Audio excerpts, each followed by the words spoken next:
Hi, welcome back guys. This is your friend, the Broccoli Fanfics.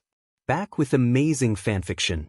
This is the series of What If Deku Had Emerald Flare Quirk.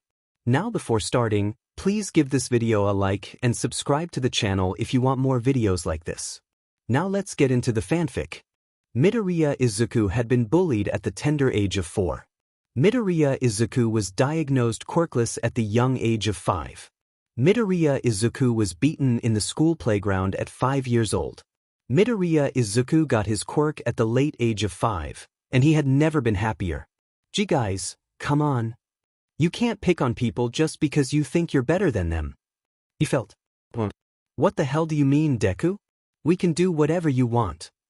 Like something was burning inside of him. Yeah. Some weakling like you can't go against us. Hey, shut your mouth. I'm the only one allowed to call him that.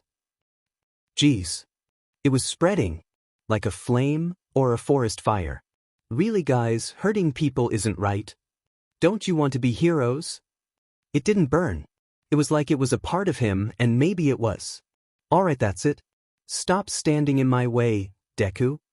Izuku felt the punch hit his cheek, and flames rose up. Oi, Deku. Ya Kaken? I'm sorry. About everything. He smiled, warm even without the green flames liking at his fingers. I forgive you. So, I thought you said he was quirkless? Do you even know how much that had broken my baby's heart? Now, calm down, Mrs. Midoriya. It was just a simple mistake. Right now, we should be focusing on the aspects of young Izuku's quirk. Right. The doctor, the same one who had crushed his dreams, turned towards him, his face as cold and expressionless as ever. So tell me, what does your quirk do? Izuku beamed, curly green hair bobbing up and down as he bounced in the chair. Well, Midoriya Izuku gained a best friend at the age of 5. Midoriya Izuku and Bakugo Katsuki claimed each other as brothers at the age of 6. Midoriya Izuku dreamed of being a hero. And he would be no matter what, or he would die trying. Because mom said he could, and Kaken wants him to be his equal, so he isn't giving up now. My name is Midoriya Izuku, and this is the story of how I became the greatest hero. Midoriya had been walking along the sidewalk, finger mindlessly swiping through his phone as he headed towards his school. He had promised Kaken that he wouldn't be late today, so he had even left early. Wow! That's a huge villain. But maybe Kaken could wait a little bit longer. You know, for science. Midoriya beamed with excitement as a large villain, some kind of growth quirk, then swung their arm around, flinging debris at the heroes surrounding him. Thankfully, all of the citizens stayed back far enough to not be hit. He immediately brought out his notebook from his bag, whipping out a pen from who knows where and quickly jotting down notes as the fight continued. Kamui Woods, a newer and popular pro-hero, was fighting against the villain. His would branch whatchamacallit quirk allowing him to be on both defense and offense at the same time, though it leaned more on defense. Illegal use of abilities during rush hour as well as robbery and assault? You're pure evil. Midoriya's eye twitched, a deadpan look on his face. Not evil at all, more like it's whiny. Only a few minutes had passed during the fight, it having ended with a new hero, MT Lady, making her debut and stealing the show. Not to mention he had a fun little chat with a random stranger. Midoriya sighed in content, looking over his notes and editing them every so often as he continued on his way to school.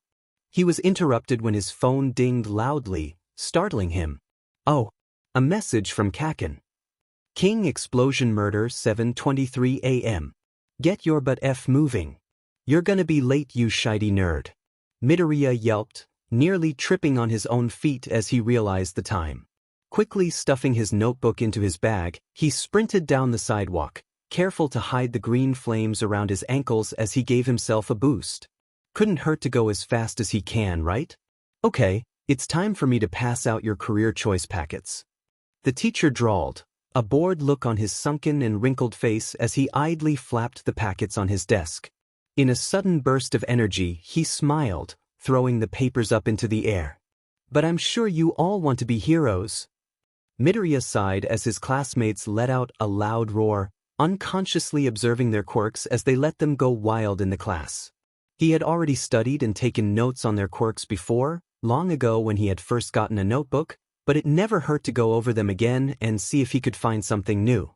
Of course, buying new notebooks so often was a bit annoying, but hey, it worked. Oi. Oh boy.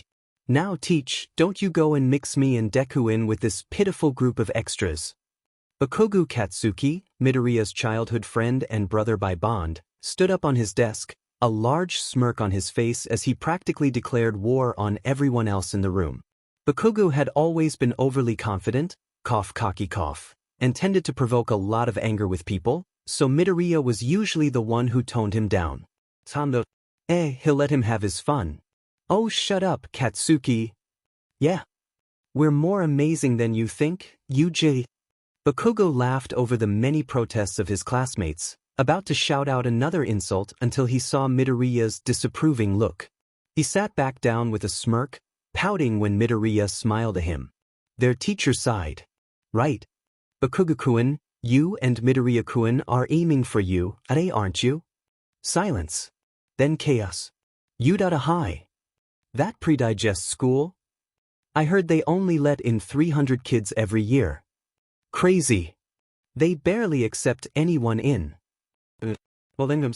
Wait, did you say Midoriya is applying for there too? There it is.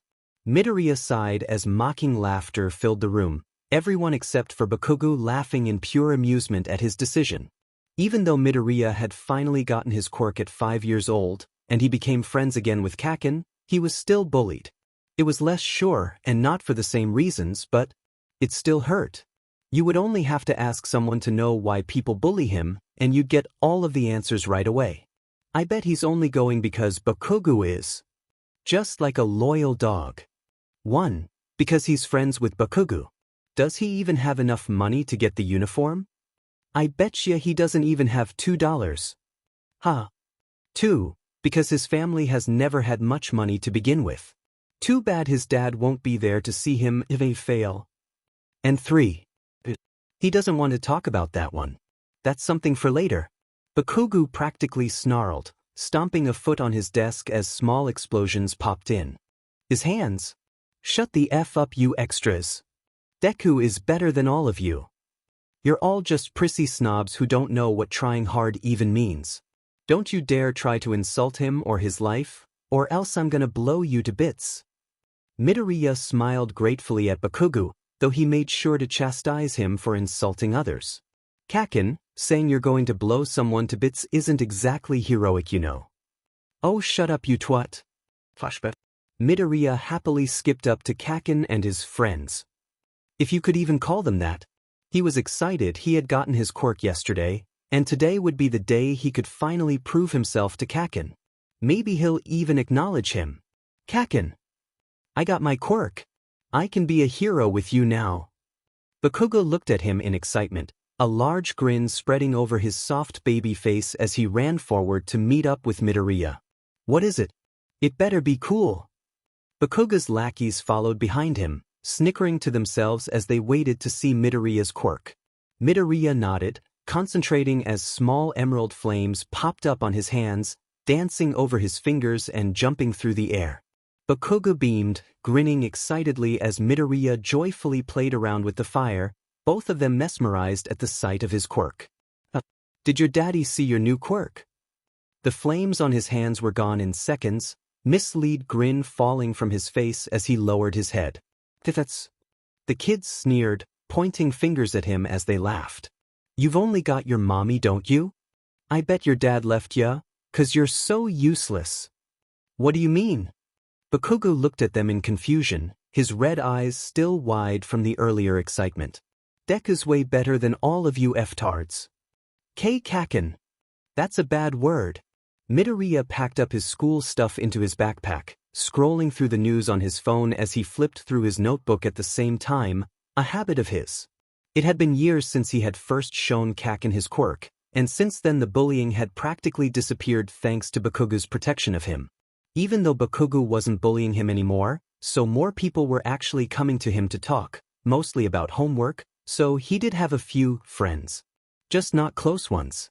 Of course, Whenever Bakugo wasn't near him, or just whenever they were feeling confident, his former bullies would always feel the need to hurt him with words. Because they know that if they hurt him physically that Bakugo would be out for their souls. That fight from this morning is all over the news. Poor Kamui, there's only 2 sentences about him. Midoriya stuffed his notebook into his bag, hoisting his backpack up with practiced ease.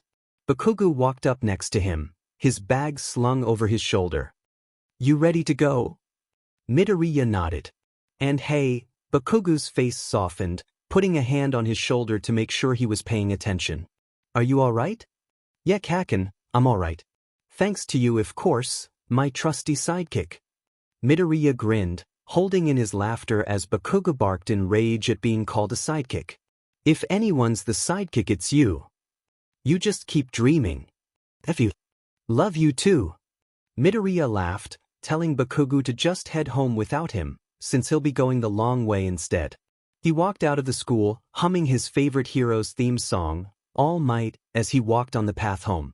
It wasn't a very used path, and it took longer, but he felt like enjoying the scenery today. He walked past the local hospital on his way, a memory from long ago flashing through his mind. You said that. He's gained a quirk. Inko nodded in her seat next to Midoriya, an overly sweet smile plastered on her face as she ran her hands through her son's hair. Yes, he got it just yesterday in the afternoon.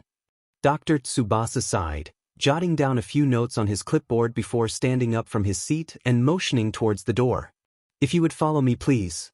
It's mandatory to do a few tests on new quirks to find out the basics of what they can do.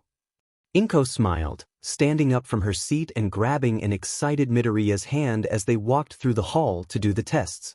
Hey, Mommy. Yes, dear. I'm gonna name my quirk Emerald Flare. That sounds wonderful, honey. I knew my child's dreams wouldn't be crushed. Midoriya smiled at the memory, too caught up in his thoughts to notice the sound of a sewer grate clanging behind him under the bridge. He paused when a large shadow loomed over him, his head snapping around so fast it should have caused him whiplash. Right behind him was a large mound of foul-smelling liquid, 2 large eyes and a grinning mouth plastered in the middle. Midoriya gasped when an arm-shaped stream of the sludge shot towards him, narrowly missing him when he dodged. Thank God for my weekly sparring with Kaken. He didn't get much time to think when he was attacked again, the sludge trying to grab him by the feet. Midoriya jumped back, crouching down and slipping his backpack off as he readied his flames. Oh, a strong body. And a strong quirk. The perfect hiding spot. Holy shit, that thing can talk. Small world, I guess. I'm gonna name him Stinky. The villain, now dubbed as Stinky, moved quickly, his sludge-like body making it easy for him to slide along the ground and gain speed. Midoriya grinned, jumping up off of the wall and kicking into the air, a bright ball of emerald flames launching towards the villain's head. Stinky laughed, moving his face out of the way of the flames, allowing for them to simply extinguish inside of his sludge. Good try. Now just stand still, and I'll make quick work of you. Don't worry, young citizen. Midoriya's eyes widened in both shock and excitement, his concentration disappearing long enough for the villain to take a grab at him, smothering him in foul-smelling sludge and trying to force its way inside of his body. Midoriya panicked, trying desperately to claw his way out of the sludge, his hands fruitlessly slipping through with no grip. For I am here. Texas. Please, please, please, please help me. I can't breathe. I can't see. I'm an idiot. Oh God, please. Smash. A blast of air slammed into him, and then he was free. Midoriya hacked out his lungs, coughing out the rest of the horrible sewer sludge that the villain had forced into his mouth. Gross. It'll be a while until I get that taste out of my mouth. Are you all right, young citizen? Who is? Midoriya finished coughing out the sludge, slowly turning to see who it was that had saved him. A hero? Which one? I think I heard someone say, Smash, but it couldn't be him. He's in. Standing in front of him, even greater than how he looked on TV, was the #1 hero of the world, All Might. His idol, and his entire reason for wanting to become a hero. Right in front of him. Talking to him. Hey, are you Dash? Ah. Midoriya practically leaped backwards, falling onto his back out of pure shock from seeing his idol standing just inches in front of him. Inches? Holy shit. Watch your language. Kids your age shouldn't be having a mouth like that. Oh, if I said that out loud. All Might stood in front of him, glowing with all of his golden glory, a large grin clear on his face. He stood up on shaky legs, still in awe at the number one hero's presence. All Might dash. All Might boomed with laughter, still so powerful and strong, bright and warm even without his hero costume on. Midoriya looked him over, noticing the grocery bags held in his hands, along with the green soda bottle in his large pocket. All Might, oh my god, stop stuttering, you idiot. Could I have an autograph? He reached for his notebook that lay on the ground, having fallen out of his backpack during the fight. He flipped open to what was a blank page, only to discover that All Might had already signed it. Wow! Ha! Well, kid, now that I know you're safe, I must be heading out now. All Might turned away from him, crouching down and preparing to jump to who knows where. Midoriya gasped, a brief look of panic crossing his features before disappearing under a frown. Wait, can't you stay? I have something I want to ask you. No can do. Sorry. All Might turned and gave him a small thumbs up. See you on the other side of the screen. Wait dash. Well, I know I can be dumb sometimes, but wow. Man, am I stupid. Midoriya screamed against the harsh wind blowing against his face as he flew through the sky, hanging onto his idol's leg like his life depended on it. Which it kind of did, by the way. All Might's smile twitched when he saw Midoriya hanging onto his foot, panicking a little as he quickly searched for a way to land. Kid! I know you're a fan, but this is too far. SSO sorry. Bakugo walked down a random alleyway, gripping the strap of his bag in annoyance. Two of his classmates walked behind him, his former lackeys, that used to follow him around like dogs back when he was younger. He had long since cut his ties with them if there was any in the first place dash, but every now and then they'd try to gain his favor. As if that would happen after they insulted Deku like that. Stupid BSDRDS. The two goons laughed behind him, saying something about him joining them at the cafe, even though he wasn't even talking to them. Bakugo clenched his teeth, harshly kicking a stray soda can next to his foot. Stop. Following me, you sheet rags. Bakugo paused at the pure look of terror on their faces. Not because it was there, no, but because they were looking at something behind him. He only had the chance to yell before everything went to shit. Midoriya sat up on the floor, heaving in his lost air through dried lips. Never again. All Might dusted off his pants, grumbling slightly under his breath as he stood to leap off from the building. Midoriya panicked seeing his idol about to see, his question still burning brightly in his mind. All Might. Please wait. No can do, kiddo. Heroes don't have time. Midoriya took a deep breath, memories of something long gone, pain and hate and absolute fear and then hope all coming to the surface at once. Can someone? Goodbye, young civilian. Wait dash. Midoriya was cut off by a burst of steam erupting from the spot where All Might stood, hacking and coughing sounding from behind the cloak of white fog. He took a tentative step forward, squinting his eyes to try and see behind the steam. Oh, shit. Standing behind the now faded steam was a horribly sickly-looking man, skinny enough to be tipped over by a simple breeze of wind. He looked, frankly, horrifying. Midoriya screamed, nearly falling onto his back as he stared in pure shock at the skeletal figure standing before him where All Might once was. What just happened? All Might? No, it can't be. There's no one else, and the clothes and hair. How the F are you? Midoriya continued to stare at the gangly man, having to look up at him due to the massive difference in height. Are you actually All Might? Yes, I am All Might. Midoriya screamed again as bright red blood spurted out from All Might's mouth, making him go into another coughing fit as he struggled to regain his breath. Once Midoriya had calmed down a bit, his more, "Oh god there's a person in need and oh crap I need to help them now or I will crumble in guilt dash" mode kicked in. This mode comes in a lot to be honest. He ran forward, nearly tripping over his feet, hurriedly bringing out one of the spare box of tissues his mother always gives him, even though he's moved on from crying 5 times or more a day, and lifted it up, wiping the dripping blood from All Might's face. "Are you okay? Do you need to see a doctor? Is there anyone I should call? I'm sorry you just look so frail dash," All Might chuckled, lifting up a large hand to stop his sudden torrent of questions. "I'm quite alright my boy. Trust me, this is normal for me." Midoriya gaped at him, his mind whirling. Normal? He dripping blood out of his mouth. Not to mention how he's as thin as a twig. All Might is as thin as a twig and dripping blood. Midoriya stepped back, giving him some space. But how? How did All Might, the #1 hero, become like this? All Might sighed. "It's a long story. But I'll make it short. Just promise me you won't go posting online about any of this." Midoriya nodded as he sat down against the railing, lifting up his oversized shirt to reveal a horrid, spider web-like scar running all the way up his side. It looked like someone had taken him and twisted his side in a circle, crushing it and cutting it in the process. All Might's story was indeed short. It didn't take long for him to explain. A villain that had fought him 5 years ago, one strong enough to almost kill him and take out his stomach? Midoriya didn't want to think about it. All Might hadn't stayed after that, wanting to leave as soon as possible to get the villain to the police without causing trouble. That was until that. An explosion? Midoriya frowned in concern, already running down the stairs of the tall building out onto the street below.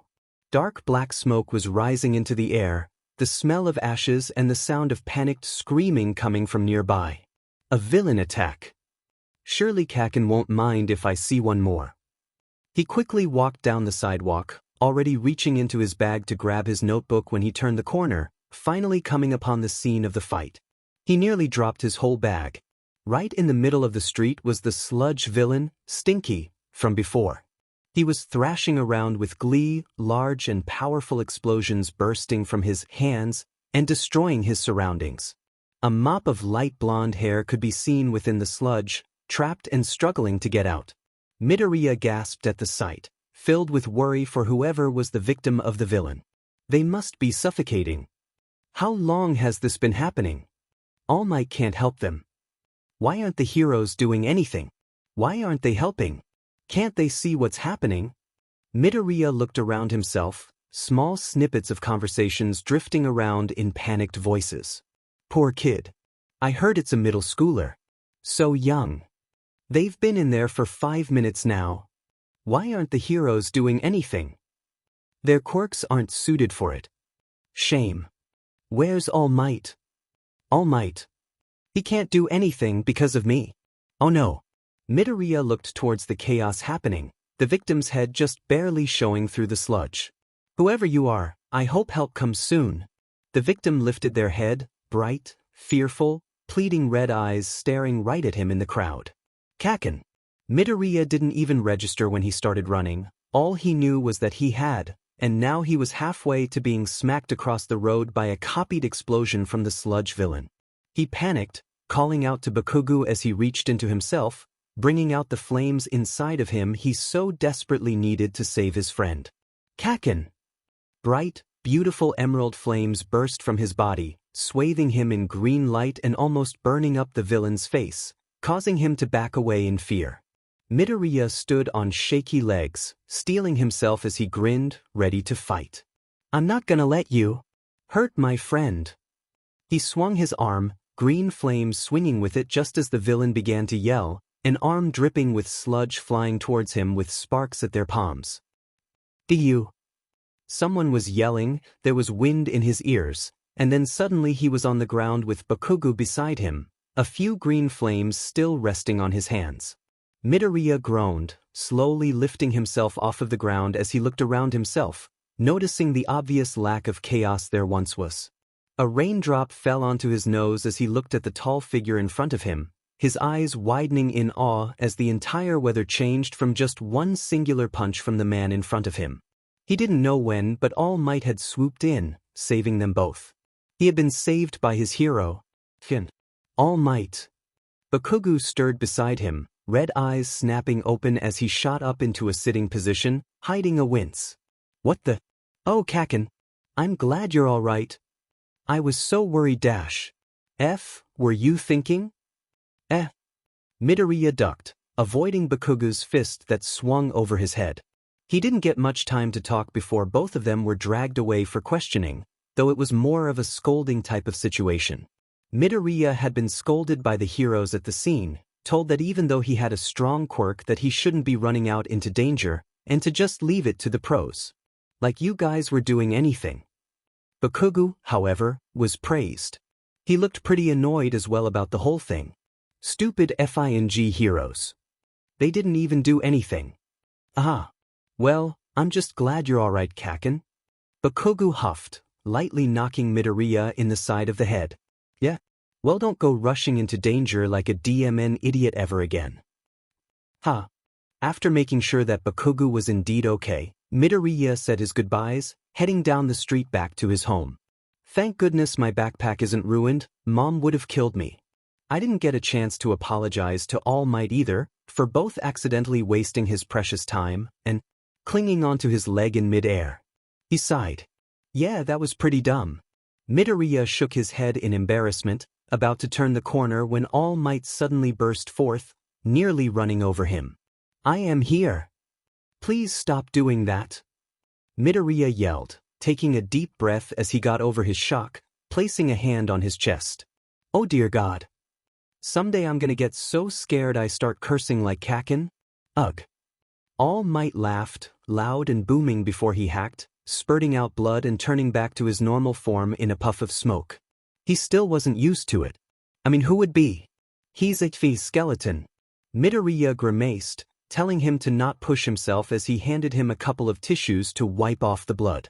After he was done, All Might laughed again, running a hand through his messy hair.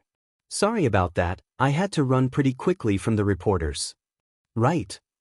Midoriya sighed, looking down in shame. I'm sorry for wasting your time like that. Nonsense. All Might laughed. Midoriya looked up at All Might in confusion, having expected to be scolded or at least lectured on manners and such. However, no such thing happened.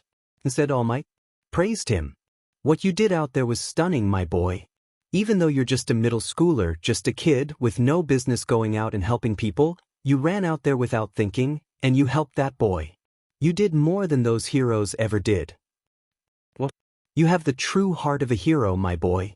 If it weren't for you running out like that, I would have never done my job. You spurred me into action. Midoriya could feel something burning in his chest, something warm, comforting, wrapping around him in a blanket of kindness. My boy. I believe that you can be the greatest hero. The next #1 hero. Midoriya choked on air, tears starting to burn in his eyes. Things from years past came up to the surface, yelling, crying, threats, tears. Painful memories came to the front of his mind as he shook, feelings that had been stored deep inside of him breaking through for all to see. You're even less useful than a dog. You're FNG pathetic. Now Izuku, don't go telling anyone about this. Or else you know what will happen to you. You're ugly. You're stupid. Just get your quirk already, you brat. Get up. We're not done here yet. Maybe next time you'll actually be able to defend yourself for once, you demon rat. Of course you're quirkless. You were never able to do anything in the first place. You'll never be a hero. Midoriya sunk down to his knees, trying to hold in his long overdue tears as they slid down his cheeks. All Might smiled at him warmly, holding a hand out to him as the sun set behind them, lining everything with a beautiful golden light. I believe. You are worthy of inheriting my power. Midoriya walked down the empty path to Dagoba Beach, typing out a quick message on his phone as he breathed out the warm summer air. Broccoli Child 5:02 a.m. Sorry I can't spar with you today, Kaken. Evening plans, tongue sticking out. Tomorrow I shouldn't be free though. Midoriya turned off his phone, placing it in his pocket as he arrived at the beach, if you could even call it that anymore. I wonder why he wanted to meet here. Earlier that day, after the attack. I'm sorry. What? All Might laughed, throwing his head back at the confused look on Midoriya's face. Inherit my power. Can you not hear right? Midoriya nodded slowly, staring into space as he began to mumble, his thoughts racing inside of his head too quick for him to process. Inherit his power? How does that work? Does he mean Quirk? Surely that has to be it can't be anything else. If so, can it only be done with a specific quirk? Is the fact he's able to pass a quirk down his actual quirk? Then what's with the strength? Does he have 2 quirks? This has never happened before. Ever. What the hell? What's his quirk then? There's been millions of debates on All Might's quirk ever since the day he had first appeared. I even joined in on a few, but no one has ever gotten a clear answer. What is even happening? Oi, you're freaking me out. Midoriya snapped his mouth shut. He looked up again, standing on shaky legs that quickly stilled, wiping any leftover tears from his face. Okay, so I got what you said, but also. Yes. Midoriya took a deep breath, looking his idol in the eyes. What the actual F-? All Might laughed again, making Midoriya a little irked that he was being ignored. What's with the face? This is a proposal to you. I'm asking you. He pointed to Midoriya, a grin on his face even as blood spurted from his mouth. If you want to try accepting my power. Power? Yes. All Might smiled. This concerns my quirk. You know how everyone likes to guess that it's some kind of super strength, or physical boost of some kind. And I've dodged the question every time I'm ever asked. But really, my quirk was passed down to me. Like the Olympic torch. Midoriya's eyes widened, his hands searching for his notebook out of habit. Passed down. So you mean someone started out with some kind of quirk to pass down things? And someone, either them or someone else along the line, had given it to you. How does that work? You catch on quick. All Might spread his arms, power emanating from his whole being. Of course, the details of it all would take a bit too long to answer, so I'll skip that for now. Have you realized why I'm telling you this? Why your ? Midoriya paused, shock covering his face as he finally realized the reason for all of this. You want to give your quirk? To me? Yes. The quirk is called One for All. What? For all. The first person cultivates the power, passing it on to another, the next refines it and makes it stronger, and so on. This is the power that can save others, the one that links those with a true heart together in a crystalline network of power. Midoriya gazed at him in awe, though he was still a bit confused about the whole situation. Excuse me. All Might. Yes. Why did you choose me? He looked down at his feet. Surely there are better and stronger people out there, like Kaken. Wouldn't you want to have the best choice you could take? All Might huffed, reaching up an arm and lightly knocking him on the head. What was that for? All Might laughed. That's for doubting my choosing skills. He looked at Midoriya with a smile, something warm and soft in his blue eyes. I chose you because you have the heart of a hero.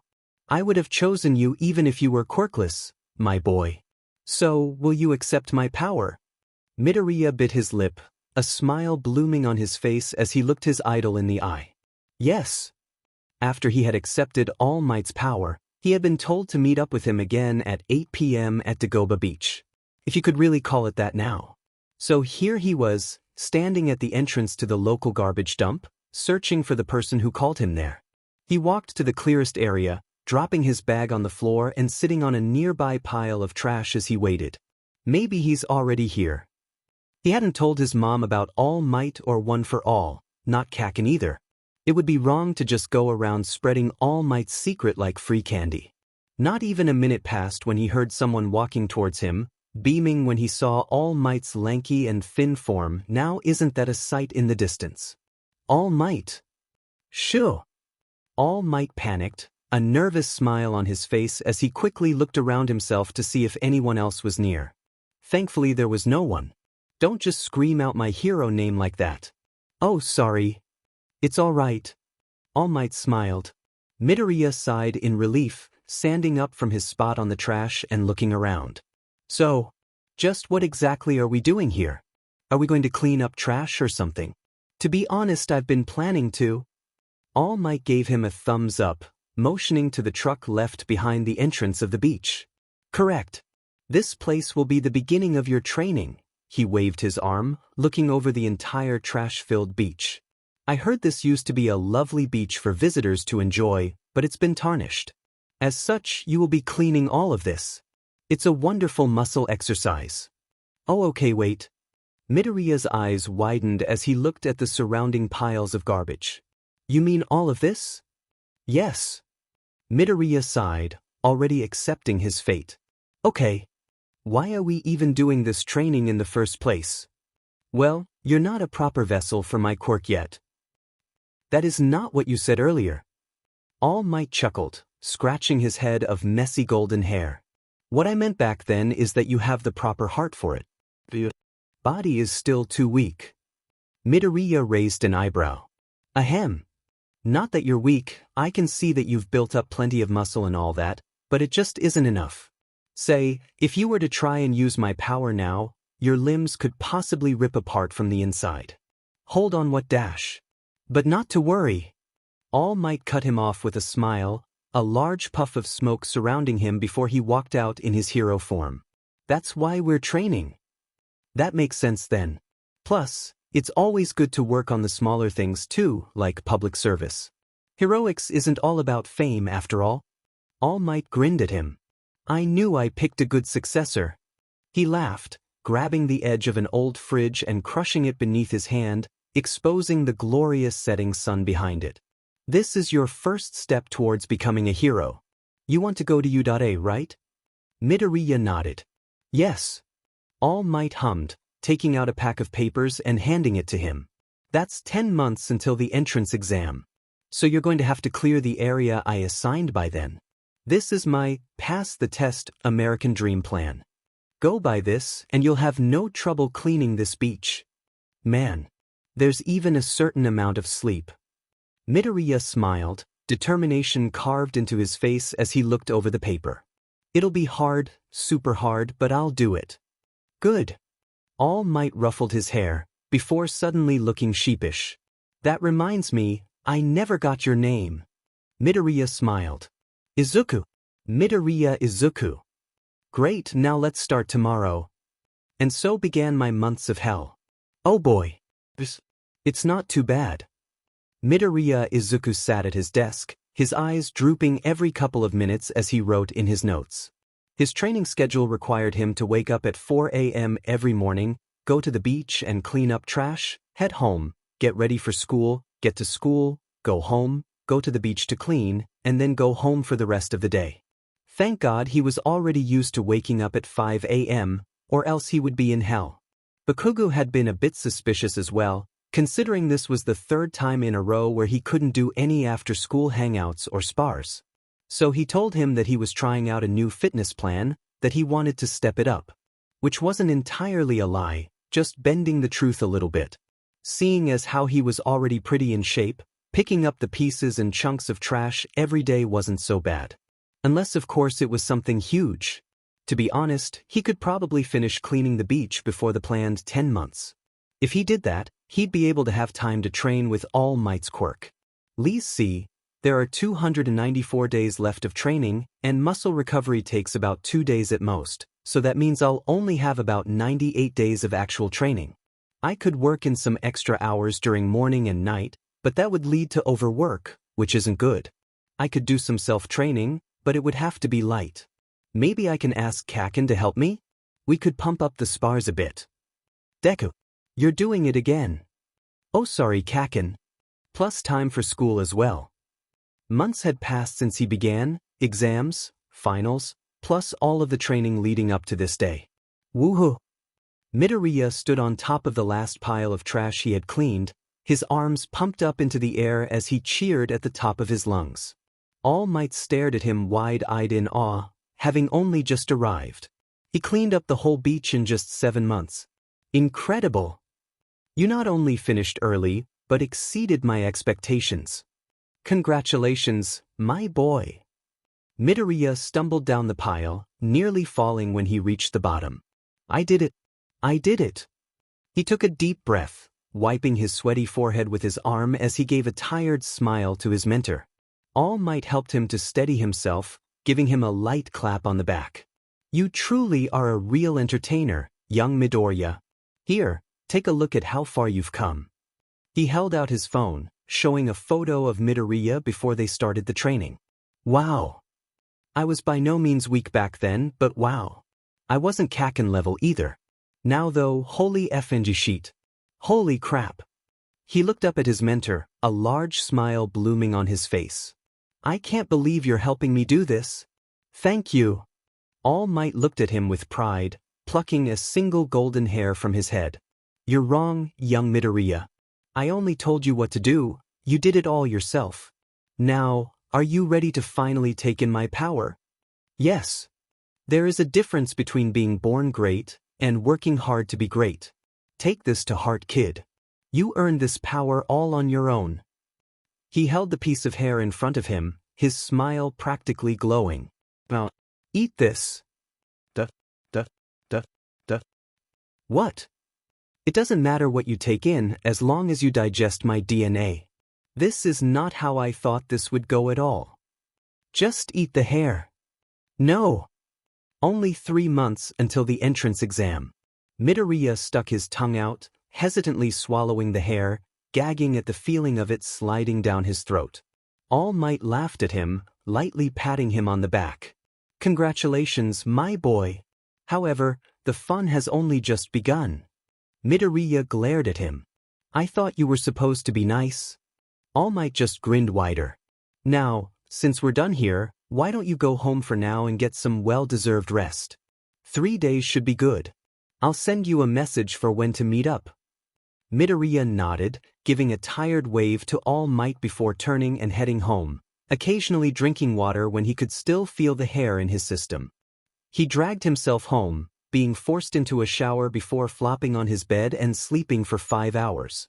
The day hadn't even passed yet, but he already felt like he had been sitting still for too long. For the next 2 days, Midoriya mostly rested, making sure to not overwork himself after having pushed himself so hard the past 7 months. When he wasn't sleeping or relaxing at home, he worked. Light exercising, training, sparring, etc. Most of those with Bakugo helping him. Once the 2 days had gone by, he received a message from All Might at 7:30 a.m. My god, it's All Might 7:34 a.m. Meet me at our usual place, I want to discuss your quirk. Midoriya smiled, typing out a quick reply and heading out into the hall to grab his shoes. He's never asked about my quirk before. But I guess he would have to, since it might affect one for all. Maybe he'll want me to show it to him? Izuku? Are you going somewhere? Inko stood around the corner, her apron tied around her waist and the sound of food sizzling in the background. I just started making breakfast. Midoriya nodded, quickly shrugging a light sweater on. Yes, sorry. I'm not sure how long I'll be gone, but I promise I'll be back soon. And I'll be safe. He smiled, giving her a hug before opening the door to the early morning sun. Oh, all right. Just be careful and here, take some snacks with you. Inko handed him a small bag filled with crackers and other non-perishable things. I figured you would be going somewhere when I heard you getting ready in your room, so I thought I would pack you something. Thanks, Mom. Midoriya beamed, putting the small bag in his pocket. Well, I'm off. Bye, sweetie. All Might smiled when he heard Midoriya running down the beach to greet him, waving an arm as he smiled. He waved back, his thin arm high in the air. Hello, my boy. How are you feeling? No sore muscles, I hope? Midoriya shook his head, reaching up and giving him a high five. Nope. And I still managed to get some work in without hurting myself. Good job. I may be doing good, but I swear I can still feel that horrible piece of hair in the back of my throat. He stuck his tongue out, a disgusted look on his face. Oh, come on, it wasn't that bad. Midoriya deadpanned at him. All right. On to what I called you over for. Midoriya smiled. You wanted to talk about my quirk, right? Is it because of how it might affect one for all? All Might nodded. You truly are smart. Midoriya smiled, trying to hide his blush. Yes, that's exactly what I brought you here for. Well, that and another reason. Another reason? All Might grinned, reaching up a hand and lightly flicking Midoriya's forehead. Yes. It would be strange if me, as your mentor, didn't know your natural-born quirk, right? Plus, I just want to see what it is. Makes sense. All Might laughed. Midoriya put a hand on his chin, tilting his head as he thought. I understand that you want to learn about my quirk, and I could just show you my notes on it, but I don't have them with me, so I suppose I could just show you Dash. I want you to use it on me. I'm sorry, what? All Might looked at him, still smiling as he backed up a bit. I want you to use your quirk on me. Fight me with it. I don't just want to see what your quirk does, I want to feel it.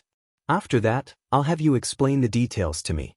Besides, All Might grinned as a burst of steam surrounded, revealing him in his hero form. A simple fire quirk like yours won't harm me a bit. No offense, of course. None taken. Midoriya felt a nervous grin start to spread over his face. A chance to fight against All Might himself. Here's to hoping I don't die. And if you're sure, then I'll use my quirk on you. But, just a warning, I guess, I can get a bit overheated, I guess, if I use it for too long or I make it too hot. So, yeah. All Might nodded, giving him a thumbs up. Midoriya took a deep breath, taking off his sweater and placing it a good distance away with the snacks safely inside. Okay, here I come. Midoriya attacked first, launching himself straight ahead, flames bursting up under his feet and shooting him forward in a blaze of green and heat. The flames boosted him into the air, right above All Might's open body. He hadn't moved since they started, making Midoriya wary, but he shot forward anyways. His hand lit up in a blaze of fire, the flames on his feet making him fall towards All Might like a rocket, swinging his right arm in a feint, hoping to catch him off guard.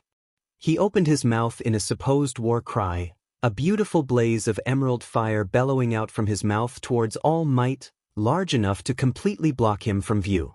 Midoriya closed his mouth, the fire on his hands disappearing as he twisted in midair, making small bursts of flame erupt from his feet and push him over his opponent until he was behind him. Perks of watching Kaken. Though he would yell at me if he saw this. Midoriya landed on his feet, a large grin on his face as he narrowed his eyes. Not waiting for the fire around All Might to disperse, he pushed his hands out, watching with a cautious eye as the green fire swirled around All Might like a hurricane made of fire.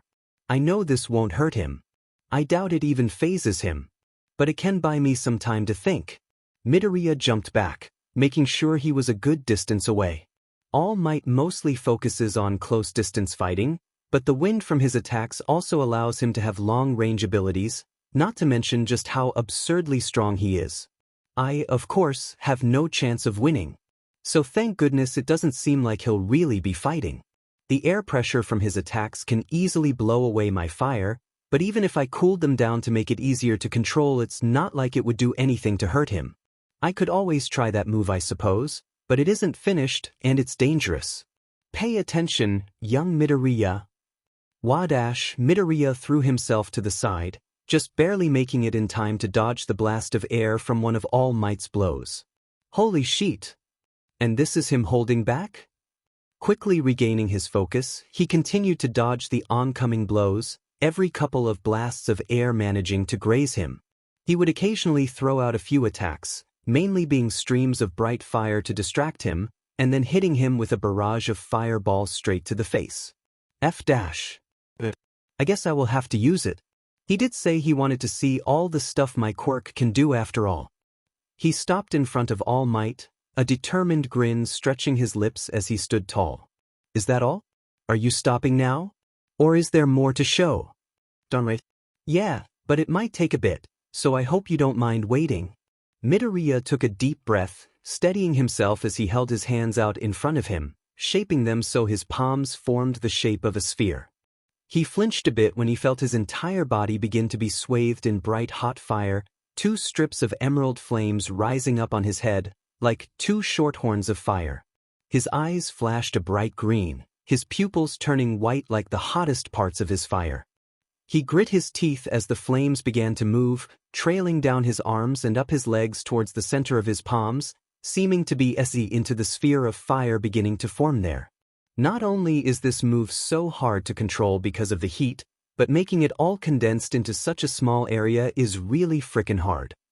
Almost all of the flames had gathered into the center of his palms now, the tennis-sized ball of fire nearly fully white from the pure heat in its center. All Might watched in anticipation, his grin widening at the sheer power he could feel surrounding Midoriya. This will definitely be interesting. It seems like it's not a fully complete attack, and it's very dangerous as well. Time to see what it does. Midoriya staggered where he stood, his hands shaking under the pressure as he struggled to keep the sphere contained. I have to let it go before I lose control. He had only tried this move a few times before when he thought it up, but he had been banned from trying it again because of the backlash it gave him. Oh yeah, the backlash. Oops. You might want to defend against this one. He brought his hand back, the other laying limp by his side, light burns covering his hands. He held the ball of flames like a tennis ball about to be thrown, which was essentially what it was. Just super dangerous. He swung his arm forward in an arc, his wrist flicking as the fireball soared forward, aiming directly for All Might's chest. It flew through the air like a jet, a thin stream of bright emerald flames trailing after it in the air. Midoriya felt a small laugh bubble in his throat as the fireball hit its target, a large gust of hot air and fire spreading outwards in a large explosion of green. Then the backlash hit. All Might was glad that he had listened to Midoriya's warning. Though the attack wouldn't have been strong enough to fatally injure in any way possible, it still had damaged him a bit. His shirt was burnt, though that was to be expected, but what was surprising was that his arms, which he had positioned in front of his chest for protection, were slightly burnt. They weren't bad, no, but the burns were still there. Amazing. He had been going easy on him, of course, the entire time during the fight. Midoriya knew that as well. He's going to truly fight him when he just wants to learn about the abilities of his quirk. That would be dumb. And very dangerous. He felt his grin widen, excitement and pride flowing through him as the smoke around him finally dissipated. Young Midoriya. That was truly amazing, young Midoriya? Are you okay? Midoriya was swaying where he stood, his eyes glassy and his cheeks flushed red. From what he could see, his hands were pink. Oh. Sorry, All Might. I just gotta sit down. For a second, Midoriya closed his eyes, finally falling unconscious and falling forward towards the sand. All Might panicked, nearly going back to his normal form when he saw Midoriya falling towards the ground. He made it in time to catch him, worry gnawing in his gut when he saw the state he was in. Sweat covered his forehead, his skin burning to the touch, enough to burn a normal human skin. His skin was flushed red, and his hands were covered in burns. They weren't too bad, but they weren't light either. All Might cursed in English, gently adjusting his hold on him to make him more comfortable in his arms. Is this what he was talking about? The overheating? Sheet. Overheating. What do I do for that? He needs to be in something cool. Like cold water. Water. The ocean. All Might grinned, walking over to the edge of the water, carefully laying the panting Midoriya in the shallow area, holding his head up so that while his body was submerged, he would still breathe. Steam rose up from where the water touched Midoriya's skin, only making All Might more concerned. He touched his skin, sighing in relief when it was cooler than before. Jay's kid. You aren't even in Udata yet, and you're already going to give me gray hairs. As he picked him up again, his body remarkably cooler than it was before, he grabbed the discarded sweater and a bag of snacks, sighing as the sun rose higher in the sky behind him. Let's just not have you hurt yourself again. How about that? When Midoriya woke up, it was to the sound of 3 muffled voices somewhere around him. He slowly opened his eyes, taking notice of the feeling of his soft bed beneath him. The lights in his room were off, allowing his eyes to take a moment to adjust without pain. He sat himself up on his hands, his vision fuzzing out a bit from the fast movement. How did I get inside my house? Midoriya grumbled, placing a hand on his forehead and nearly flinching when a damp rag fell off. Oh, Well, I can probably piece it all together now. I can bet that after I had passed out sorry about that All Might dash, All Might had carried me back home. Which is kind of embarrassing, but hey. My fever has gone down, and the lights were off, so I can bet my mom was home and helped. I don't know who the third voice is though. Does that mean All Might is still in my house? Midoriya stumbled out of bed, nearly tripping over his own feet when his vision spun as he stood up. Holy crap, okay, that was a bad idea. He slowly walked to his door, squinting when he opened it up to the bright light of the hallway. Ow! The voices, presumably from the kitchen, were clear enough that he could make out a few words. It wasn't necessary though, considering it was only a few steps around the corner. I had told him he isn't allowed to use that anymore. Goodness, sometimes I swear he never listens. That's just how Deku is. How are you surprised? Your son seems very interesting, Midoriya-san. Inko laughed. Ooh, please, no need to be so formal. Just call me Inko. Midoriya peeked his head around the corner, his eyes narrowed as he searched for the room's occupants. All Might, Bakugo and his mom were all sitting at the kitchen table together, Inko fretting over All Might being comfortable in their home, and Bakugo simply scowling. Though Midoriya knew his friend well enough to know that he was freaking out inside. He must have been here when All Might arrived with him unconscious at the door. I mean, he'd freak out too.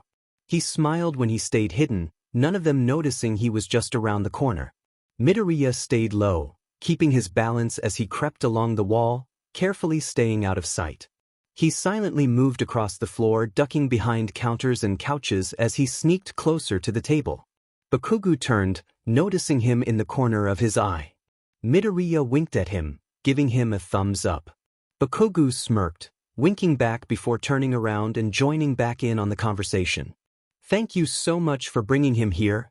I can't imagine what would have happened if he had been alone. At the beach. All Might waved the praise off. It's no big deal.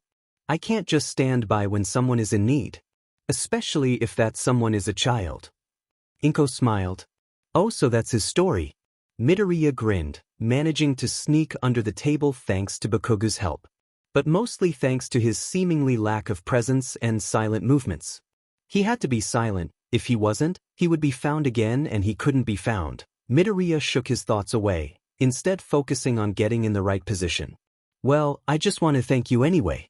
It means a lot to me, and I'm sure my son will be overjoyed to hear that you're the one that helped him. He should be waking up soon as well. What did I miss?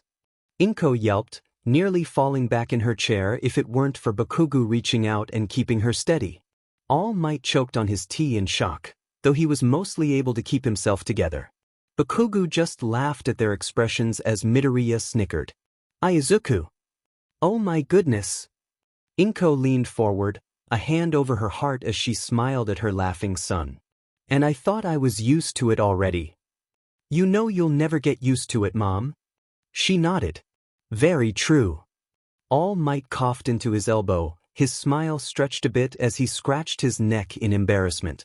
Well, that was certainly surprising. He looked over at Midoriya, gesturing towards his mother with a tilt of his head. Right. I have to pretend this is my first time meeting him. Midoriya made his eyes go wide, his jaw dropping as he stared at All Might for the first time. All Might. Sorry for scaring you. This is so embarrassing, oh my gosh. All Might laughed, standing up from the table and sending both him and Inko a smile. No need to worry, young Midoriya. Now, since you seem to be much better now, I'll just be on my way. Bakugo nearly spit out his tea, jumping up from his seat as All Might started walking towards the door. Wait. Can I? All Might turned towards him, waiting. Can I have an autograph? Midoriya snickered at his obvious nervousness, electing a glare from Bakugo. All Might grinned at him, taking a random piece of folded paper from his pocket and signing it with a marker Inko handed him. Of course, my boy. Here, and keep going with your dreams of becoming a hero. Bakugo nodded, his eyes sparkling with excitement as he held the now signed paper in his hands. Right. Midoriya tried not to laugh at how Bakugo looked like a puppy, his fever still a bit too high for him to be screamed at. All Might gave him a wink, which was completely cheesy and unnecessary, and then left out of the front door with a wave.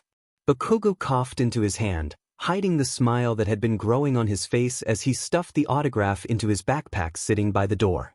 Oi, Auntie Inko, can Deku come over to my place? I think it's time I kicked his butt in a fighting game again. What do you mean by again, bud? I'm pretty sure you're the one who screamed when you lost 10 times. Oh, shut up, you effing WK. Midoriya laughed. Inko smiled, picking up the forgotten cups from the table and placing them in the sink. Yes, he can. But only if you bring along some medicine, and a few cooling rags if you ever get too hot. You're still recovering, you know. I know, Mom, I know.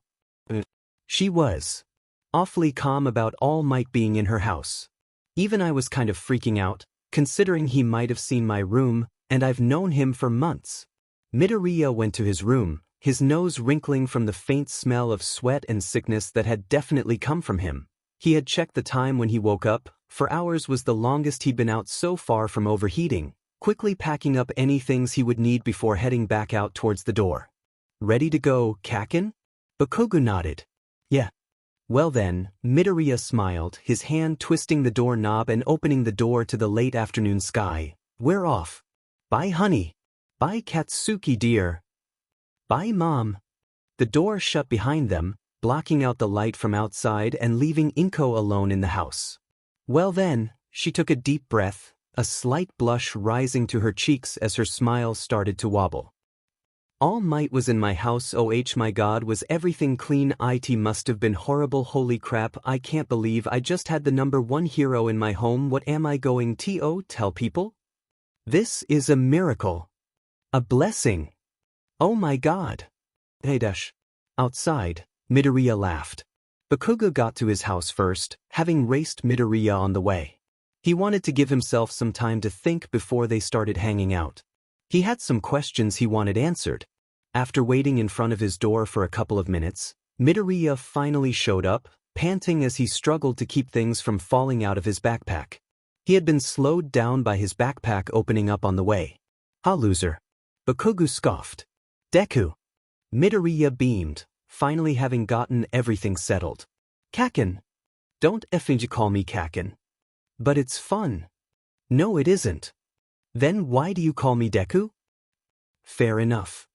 Midoriya laughed, smiling at the old joke they had been using since Bakugo could first use curse words, which was very, very young. So, ready to head inside and get your butt kicked? He wiggled his eyebrows as he stepped inside the house. Oh, you're so effing on, you nerd. The both of them rushed up the stairs towards Bakugo's room, laughing and mocking each other with pushes and shoves as they raced to be first. Bakugo ended up being first, closing the door behind them both when Mitsuki, Bakugo's mom, started yelling at them from the kitchen. Ha, I fucking won. For now. We'll see about that, you little sheet. I'm not little. Keep dreaming.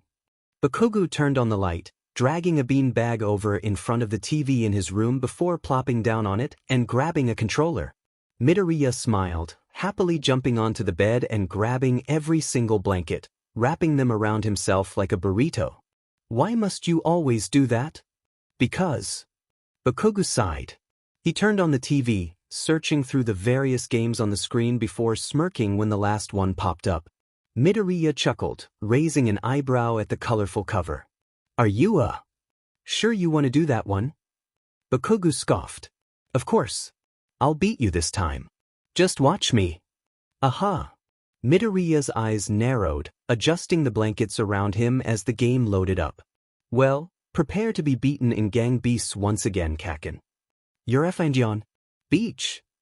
They played for about an hour, curses, laughing, and multiple screams or rage sounding out through the house during each round. Minutes passed quickly, only the occasional yelling from Mitsuki tearing them away from their game. Thankfully there were no fires. Not again. Do you want a rematch? I'll take that as a no then. Bakugo sighed, leaning back against the beanbag chair as Midoriya stood to turn off the game. He watched him with half-closed eyes, noting how much more he had changed. Even a few of his manners had changed since he started doing this special workout routine. Bakugo closed his eyes. "Hey, Deku." Midoriya turned to him, a slight frown on his face when he noticed the sudden change in attitude from his friend. Yeah. Here goes nothing. Are you hiding something from me?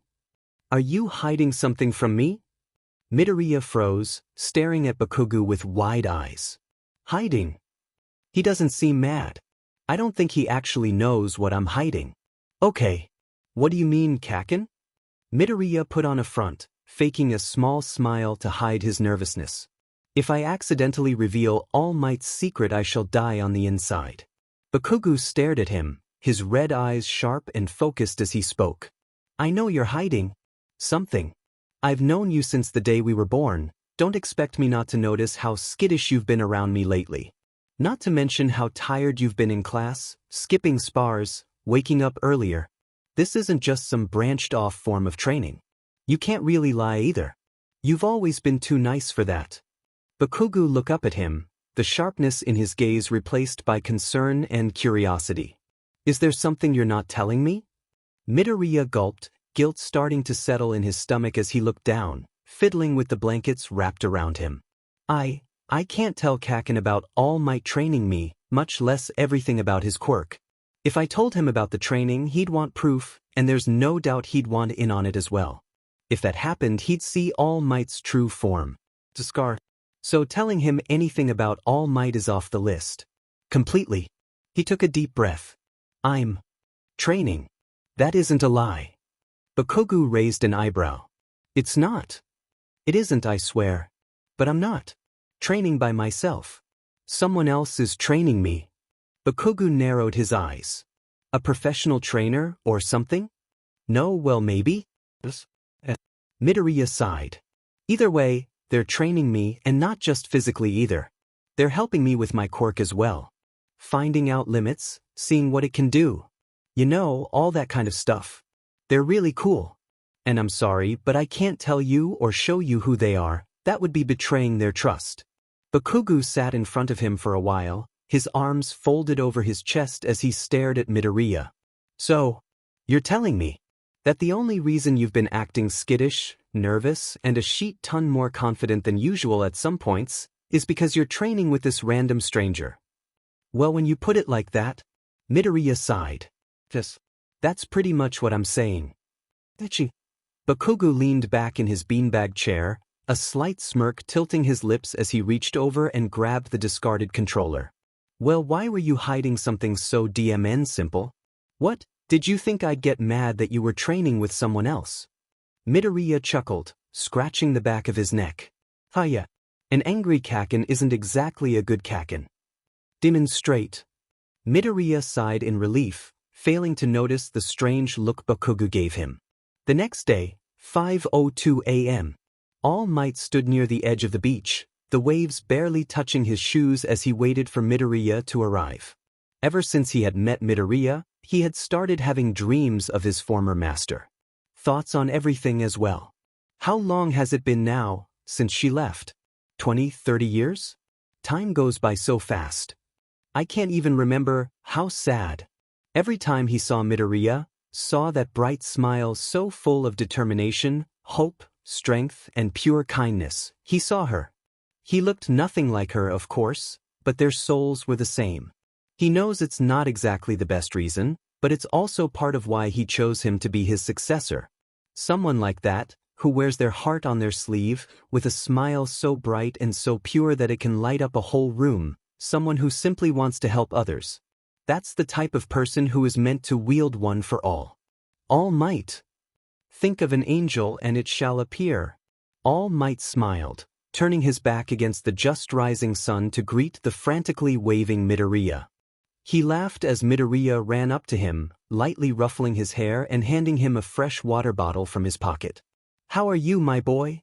Midoriya took a long gulp from it, wiping his mouth and grinning as he placed it on the ground. I'm doing great. Are we going to test out one for all? No wonder he's so excited.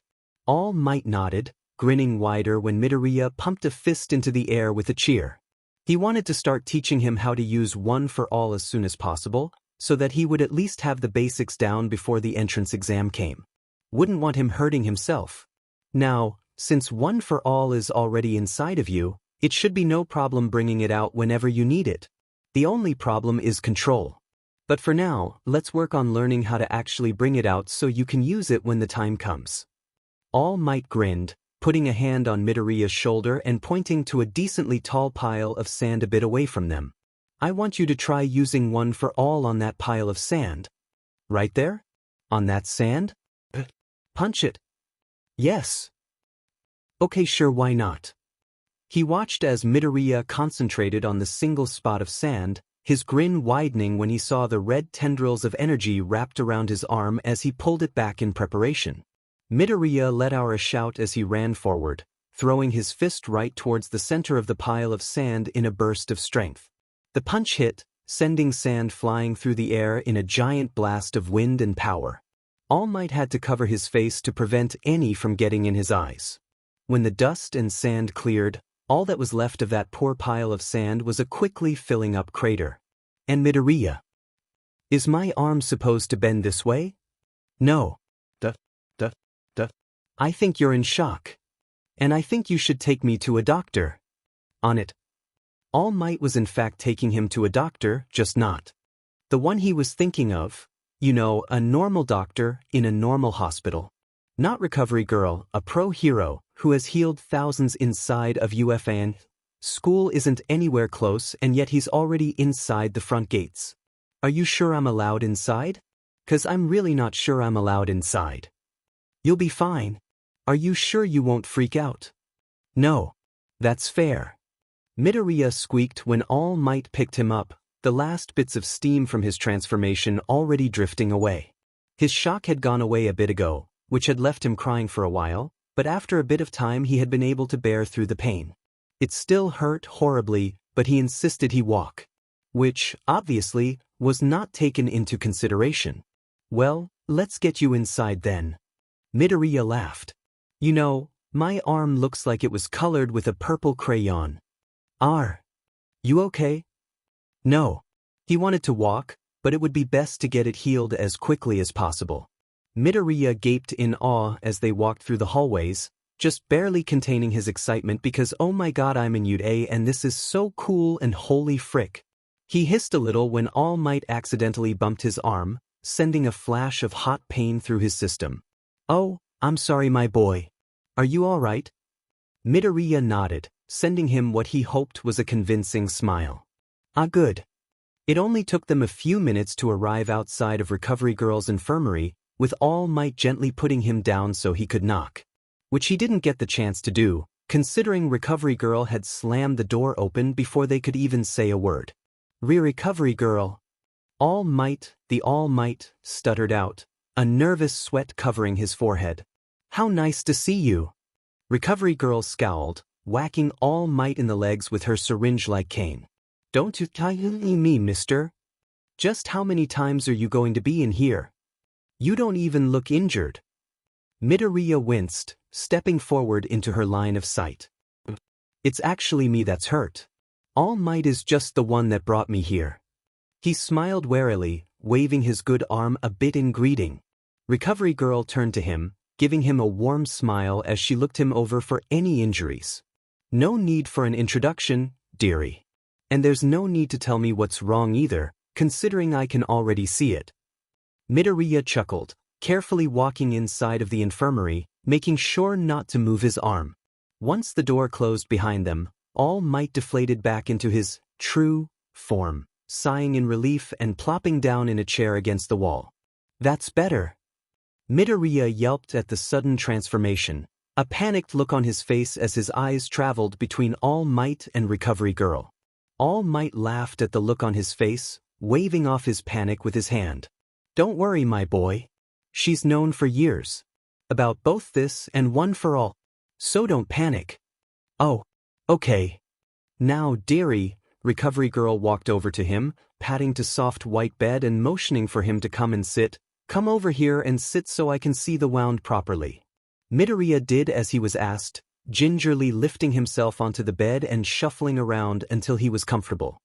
He bit his lip as his arm flared in pain, the sensation of a broken bone still completely new. Recovery girl stood on a stool next to the bed, staring for only a moment before she planted a kiss right in the center of his forehead. Well, thankfully, he already knew about the affects of her quirk, so he wasn't too shocked when he looked down and saw his arm completely healed, if not a little bit sore. Tired as well. Forgot about that part? Thank you, recovery girl.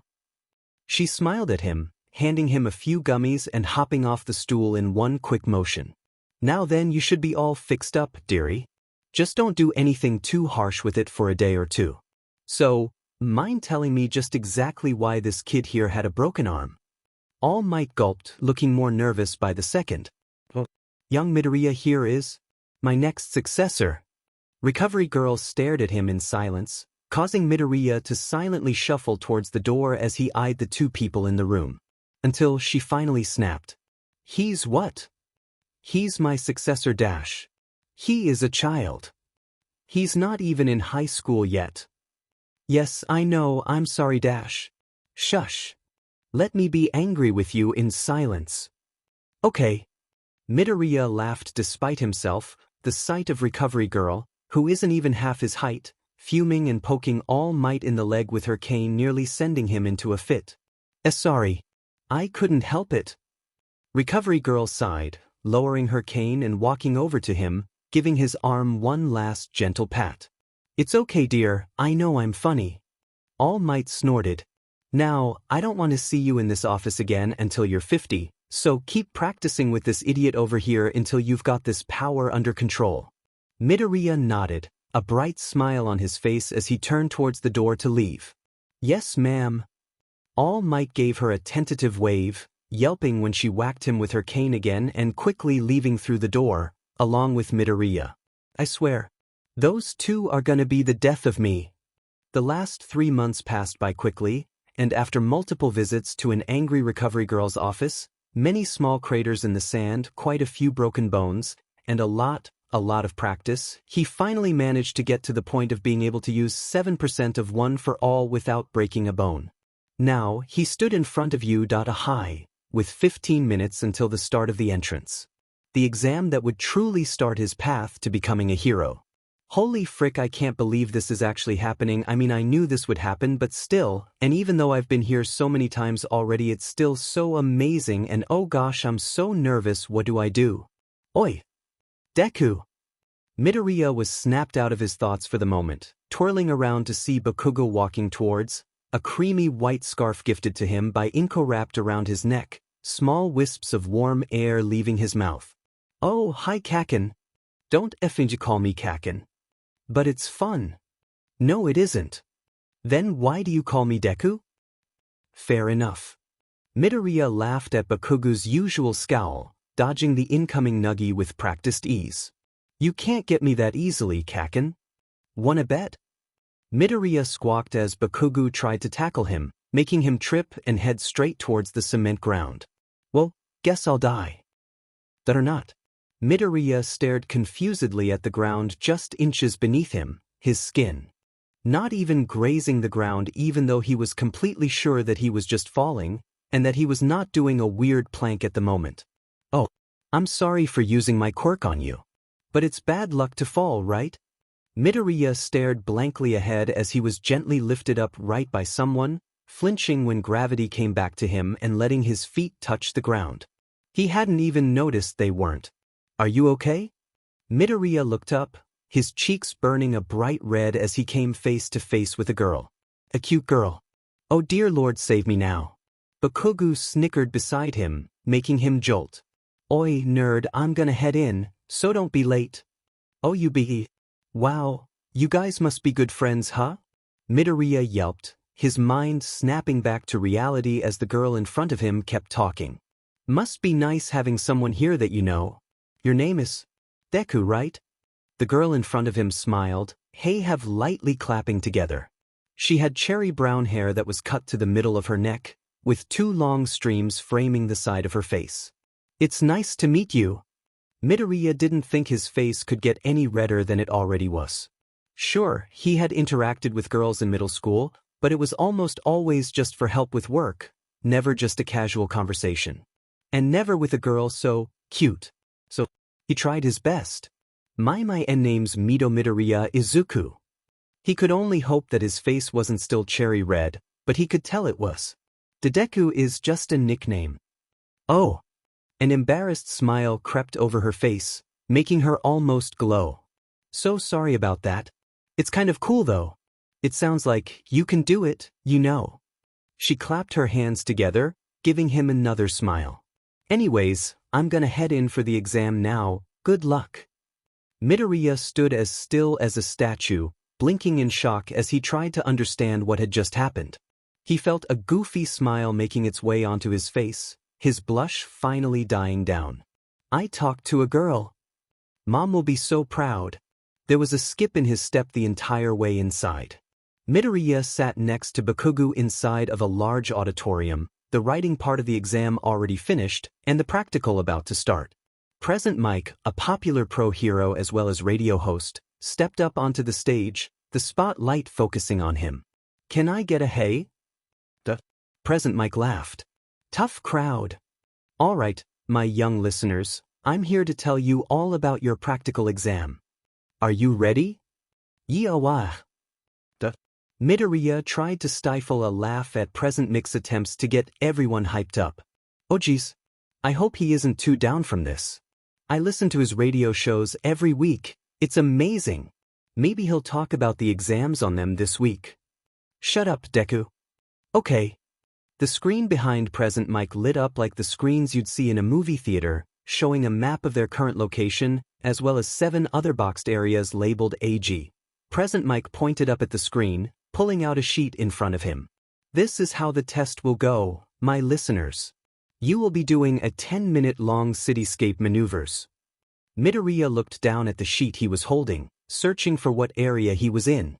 Bring along whatever you wish, as long as it's not illegal. After this amazing presentation, you'll be lead over to your assigned areas. Okay? Complete and utter silence. Bakugo frowned from beside him, glaring at the sheet in his hand like it had insulted him. It probably had. I guess that means kids from the same schools can't help each other out, huh? Midoriya peered over at Bakugo's paper, seeing the letter B where he had an A. I guess so. That also explains why we have consecutive I.D numbers assigned to different locations. I'll crush all of them. Midoriya chuckled. Yeah, I know you will, Kaken. He turned his attention back to present Mike, who was still talking on stage. Each site is filled with 3 different kinds of faux villains. Points are awarded for defeating each according to their respective difficulty levels. Use your quirks to disable these villains and earn points. That's your goal, listeners. Midoriya chuckled. It's pretty much a video game at this point. Of course, being the anti-hero and attacking other examinees is prohibited. That's just a FING video game. Midoriya laughed at Bakugo's confused face. Excuse me. The spotlight turned to a tall teenager with dark blue hair in the middle of the audience, standing up with his arm raised high in the air. May I ask a question? Present Mike looked at him for a few seconds, finally deciding to let him have it. Yes, sure. Thank you. The boy lowered his arm in one robotic-like motion. There seems to be no fewer than 4 faux villains on this sheet. Such a blatant error, if it is such, is very unbecoming for you, Japan's top academy. We're all here today in hopes of being made into model heroes. And you, with the curly hair. Midoriya raised an eye at him, pointing to himself with a frown. You've been muttering this whole time? It's distracting and rude. If this is some sort of game to you, then leave immediately. Bakugo growled in the seat beside him, jumping up and slamming his hands on the short wall in front of them. What? Don't you dare talk to Deku like that, or I'll punch your face in. Kaken, it's fine. Present Mike grinned, waving for them both to sit down. All right. Examinee number 7111, nice catch. Thanks. But the 4th faux villain is worth 0 points. He's more of an obstacle you wanna avoid. Have you all played Super Mario Bros. Before? That old retro game.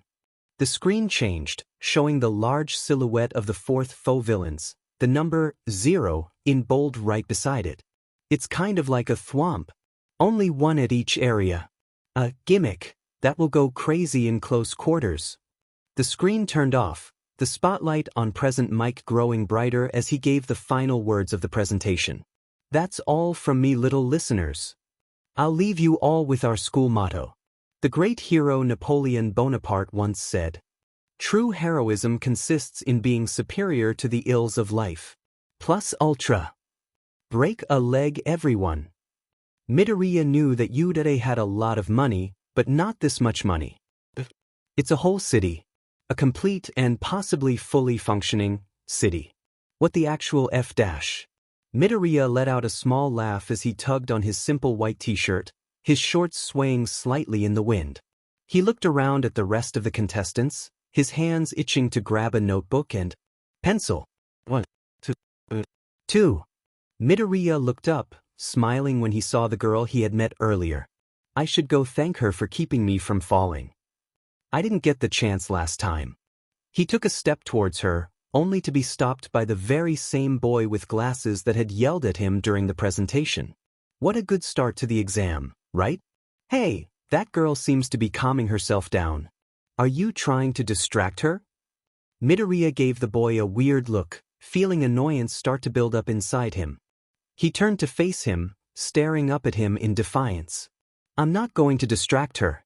I was going to thank her for helping me earlier. Maybe try not to jump headfirst to conclusions next time. He tried not to smirk when the boy looked flustered.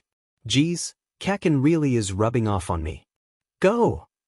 Midoriya shot forward, his training with having already taught him not to hesitate on the field, and to just go. He smiled to himself when he heard everyone else frantically running to catch up. He was the first one into the faux city, multiple robots immediately locking onto him. Here we go. Midoriya ran forward, grinning as he jumped into the air, his leg lighting up with red arcs of energy as he slammed it down on top of the robot in one heavy kick. The metal of the robot dented as easily as butter, cutting down and crushing anything inside. 2 points. Another faux villain saw him, a 3-pointer, and 2 others 1-pointers locked onto him as well. He breathed out, flames lighting up on his feet, streaming forward like small rivers of flames towards the robots. The fire surrounded them, blazing up from underneath them. Midoriya grinned, furrowing his brow as he concentrated on lifting the heat. By the time he stopped the flames, half of each robot's body was melted and dripping onto the concrete. The best way for me to get points is to round them up somehow, or just find a large group. They're most likely all near the center of the city, so I'll go there. Once I get enough done, then I can go after robots near the outskirts of the city. He nodded to himself, smiling as he took off on a sprint towards the center of the city, most of the other students heading in the same direction. It went like this for a while: find a robot, either punch it or kick it, melt or crush it, run, help out any students who needed it or were injured. There was one kid who almost got crushed beneath a pointer, that was a scare, and racking up as many points as he could. He hadn't really been counting, too focused on just defeating as many villains as he could, so he could only hope he was getting enough. 5 minutes left. Midoriya wiped the sweat from his forehead, a proud grin stretching his lips. Wow. I thought it had been longer than that. He looked around himself, eyeing the other students, all of the robots almost completely wiped out. Might as well head to the outskirts now dash. He didn't get the chance to finish his sentence when a loud crash rang throughout the city, a looming shadow blocking out the sun, shrouding them in darkness. Midoriya spun around when he started hearing the numerous screams of the other students, many of them already running towards the direction he had previously been facing. There, behind him, towered the 0-pointer. What the F-dash Uraraka? He narrowed his eyes, turning to leave along with the other students. No point in fighting against something that big when there's no benefit. Ow! Midoriya ran. Just not the way he had been before. Midoriya leaped into the air, his blood pumping and heart racing as he flew through the air, his muscles and bones screaming as he unconsciously went past his limit, one for all burning under his skin. Flames lit up around him, surrounding his arms and legs as he neared the head of the 1-pointer, just above the nice girl, who needed his help. He pulled his arm back, feeling the energy of power made from long before him coursing through his veins. His eyes flashed as he grinned, throwing his arm forward. Smarish! Midoriya's eyes widened in surprise as he watched the zero-pointer's face cave in from the force of his punch, its metal body groaning from strain as it toppled backwards onto the fake buildings. I did that? How? Midoriya felt a smile creep onto his sweaty face, his eyes still locked onto the prone form of the zero-pointer. I don't remember ever being able to jump this high with just 7%. How did this happen? Wait. Midoriya glanced back at his legs and arm, silently staring at the flopping limbs for a few seconds as he felt the wind start to blow at him from underneath him. Almost like he was falling. Midoriya let out a sharp yelp as the pain finally started to register in his limbs, the wind making them flail uselessly in the air, not helping matters at all. I must have used 100% just by pure accident. No wonder I was able to jump this high, not to mention destroy that zero-pointer. Izuku, you idiot. Breaking your bones on purpose, Mom, is gonna kill me. Midoriya bit the inside of his cheek as he tried to hold in his tears, his mind racing for a way to stop himself from splatting onto the ground like a pancake. Isn't that some nice imagery? Thank you, brain. That was totally something I needed to see. Oh, I got this. Midoriya closed his eyes against the harsh wind blowing on his face, and with a large sweep of his one good arms, let loose a stream of bright green fire all around him. It swept underneath him and over his chest and back, spreading out until it almost looked like a platform made out of fire. Midoriya clenched his fist, willing his flames to go up at a slower pace. If I can just slow my fall, even by just a lit. He could feel his fall slowing, but it wasn't enough. Midoriya grunted, wrapping the flames tighter around himself like a bright emerald blanket, upping the heat and strength until he could feel the heat start to burn his skin on small levels. The wind kept howling by his ears, and Midoriya could see the ground getting closer by each second. He could even start to see the details of the girl he had saved right there on that floating piece of robot, and then she slapped him. And he found himself floating inches from the ground, unharmed from the fall, and his fire still floating around him like green ribbons. Huh! He was still blinking in surprise at the sight of the concrete road inches beneath him when the girl from before touched her fingers together, choking out the word release, letting him slowly float back down to the ground without harm. Midoriya let out a small breath of relief, the adrenaline still thrumming through his body as he let his flames dissipate into the air. The sound of retching made him look to the side in curiosity, the sight of the girl he had saved barfing up her stomach bringing him back into focus. Midoriya hissed sharply against the pain in his broken limbs as he tried to turn his body, only managing to shift his head. Hey, are you okay? My head hurts. The girl looked over to him, her face still a touch green. He slipped unconscious before he could hear her answer. Yes, good job, dearie. Here, have some gummies. Recovery girl smiled, enjoying the looks of confusion and shock that covered the examinees' faces as she walked past. It only took her another minute for her to reach the area where the zero-pointer had been destroyed, and where Midoriya lay crumpled on the ground, multiple students surrounding him. Of course it was him. She sighed in exasperation, planting a large kiss on his forehead for the... She lost count. This boy, I swear. And I thought he was done breaking his bones already. Excuse me, do you know him? Recovery girl hummed, turning to the side to look at the new arrival. He was one of the ones who was doing well, the engine boy. Recovery girl smiled kindly, tapping her cane on the ground. Enough to not be surprised by his condition. The tall boy blinked a couple of times in confusion, before he smiled, moving his arms up and down in a robot-like fashion. Well, as you seem to be the doctor here, may I ask when he will be waking up, and if he will be all right? You're such a nice young man. He blushed at that, and Recovery Girl chuckled. He will be perfectly fine. All of his broken bones are healed, and I suspect he will wake up in a few hours. He sighed in relief, and Recovery Girl was glad to know that at least someone else, no matter how brief, was looking after the kid that Toshinori took in. The man may not realize it himself, but both him and that kid are already extremely close. She didn't doubt that if Midoriya was ever in danger, Toshinori would be the first at his side. And he saved that girl, so I figured that he must have discovered the hidden part of this exam. Recovery girl looked back up towards the boy, confused for only a moment before she understood what he was saying. She smiled, her head turned towards Midoriya, who was still lying on the ground, before glancing towards the girl he had saved. He saved that girl because he wanted to, dear. Not because of the exam. He simply wished to save her. He blinked, a bit of awe slipping onto his square features. Oh. Recovery girl chuckled. That's just what heroes do, after all. Izuku. All Might hasn't contacted me yet. It's been a full week now. Did I do bad? I must have done bad, right? Oh, he must be so disappointed. I wasted all of his time. Izuku. I probably failed. I did. I totally did. Maybe I wasn't supposed to destroy the 0-pointer? They did say it was just supposed to be a thing to avoid. Oh gosh, I'm so stupid. At least that girl is safe. Izuku? Why are you smiling at the fish? Midoriya's head snapped up in surprise, his grip on his chopsticks loosening and dropping the half-eaten fish onto his plate. Sorry. He blushed in embarrassment, quickly readjusting his grip. What were you saying, Mom? Inko just smiled at him with a shake of her head. By my own calculations, I definitely passed the written exam. And based on how many points I got during the practical, though I did lose count at some point, I should have passed that as well. And yet, Midoriya sighed in frustration, letting the heavy weight in his hand drop to his side with a quiet thump. Ugh, why am I so anxious?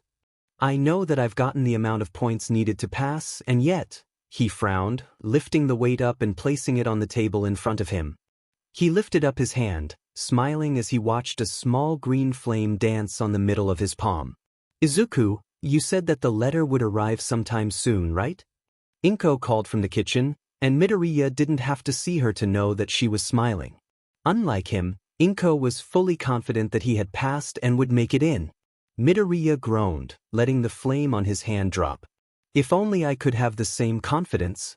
Inko shuffled around the living room, her apron still tied around her waist as she used her quirk to float any discarded books onto the proper shelves. I'm sure you got in, honey, considering just how incredible you are. You'll still be amazing even if you don't get in, which I highly doubt, just so you know. Midoriya chuckled, sending her a grateful smile. Thanks, Mom. Of course, honey. It wasn't much later when Inko came rushing into her room, nearly tripping over her own feet in her hurry. Midoriya spun in his chair, his face covered in confusion. Mom. Inko smiled, frantically waving her hand up and down, along with the letter in her grip. The letter. It's here. It came. Midoriya didn't waste a second in dashing over to her, carefully taking the letter from her hands and closing the door.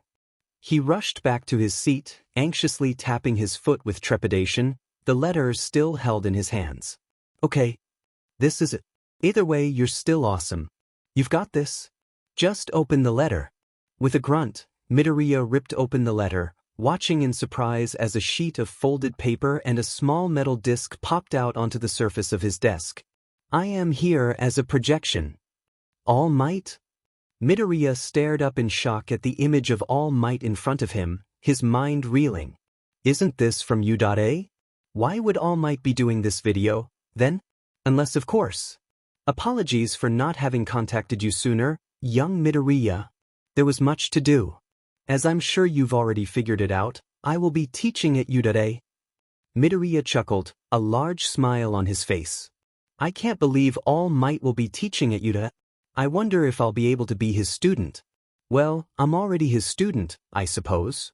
A hand popped out from the corner of the screen, and All Might turned towards it with a slight frown.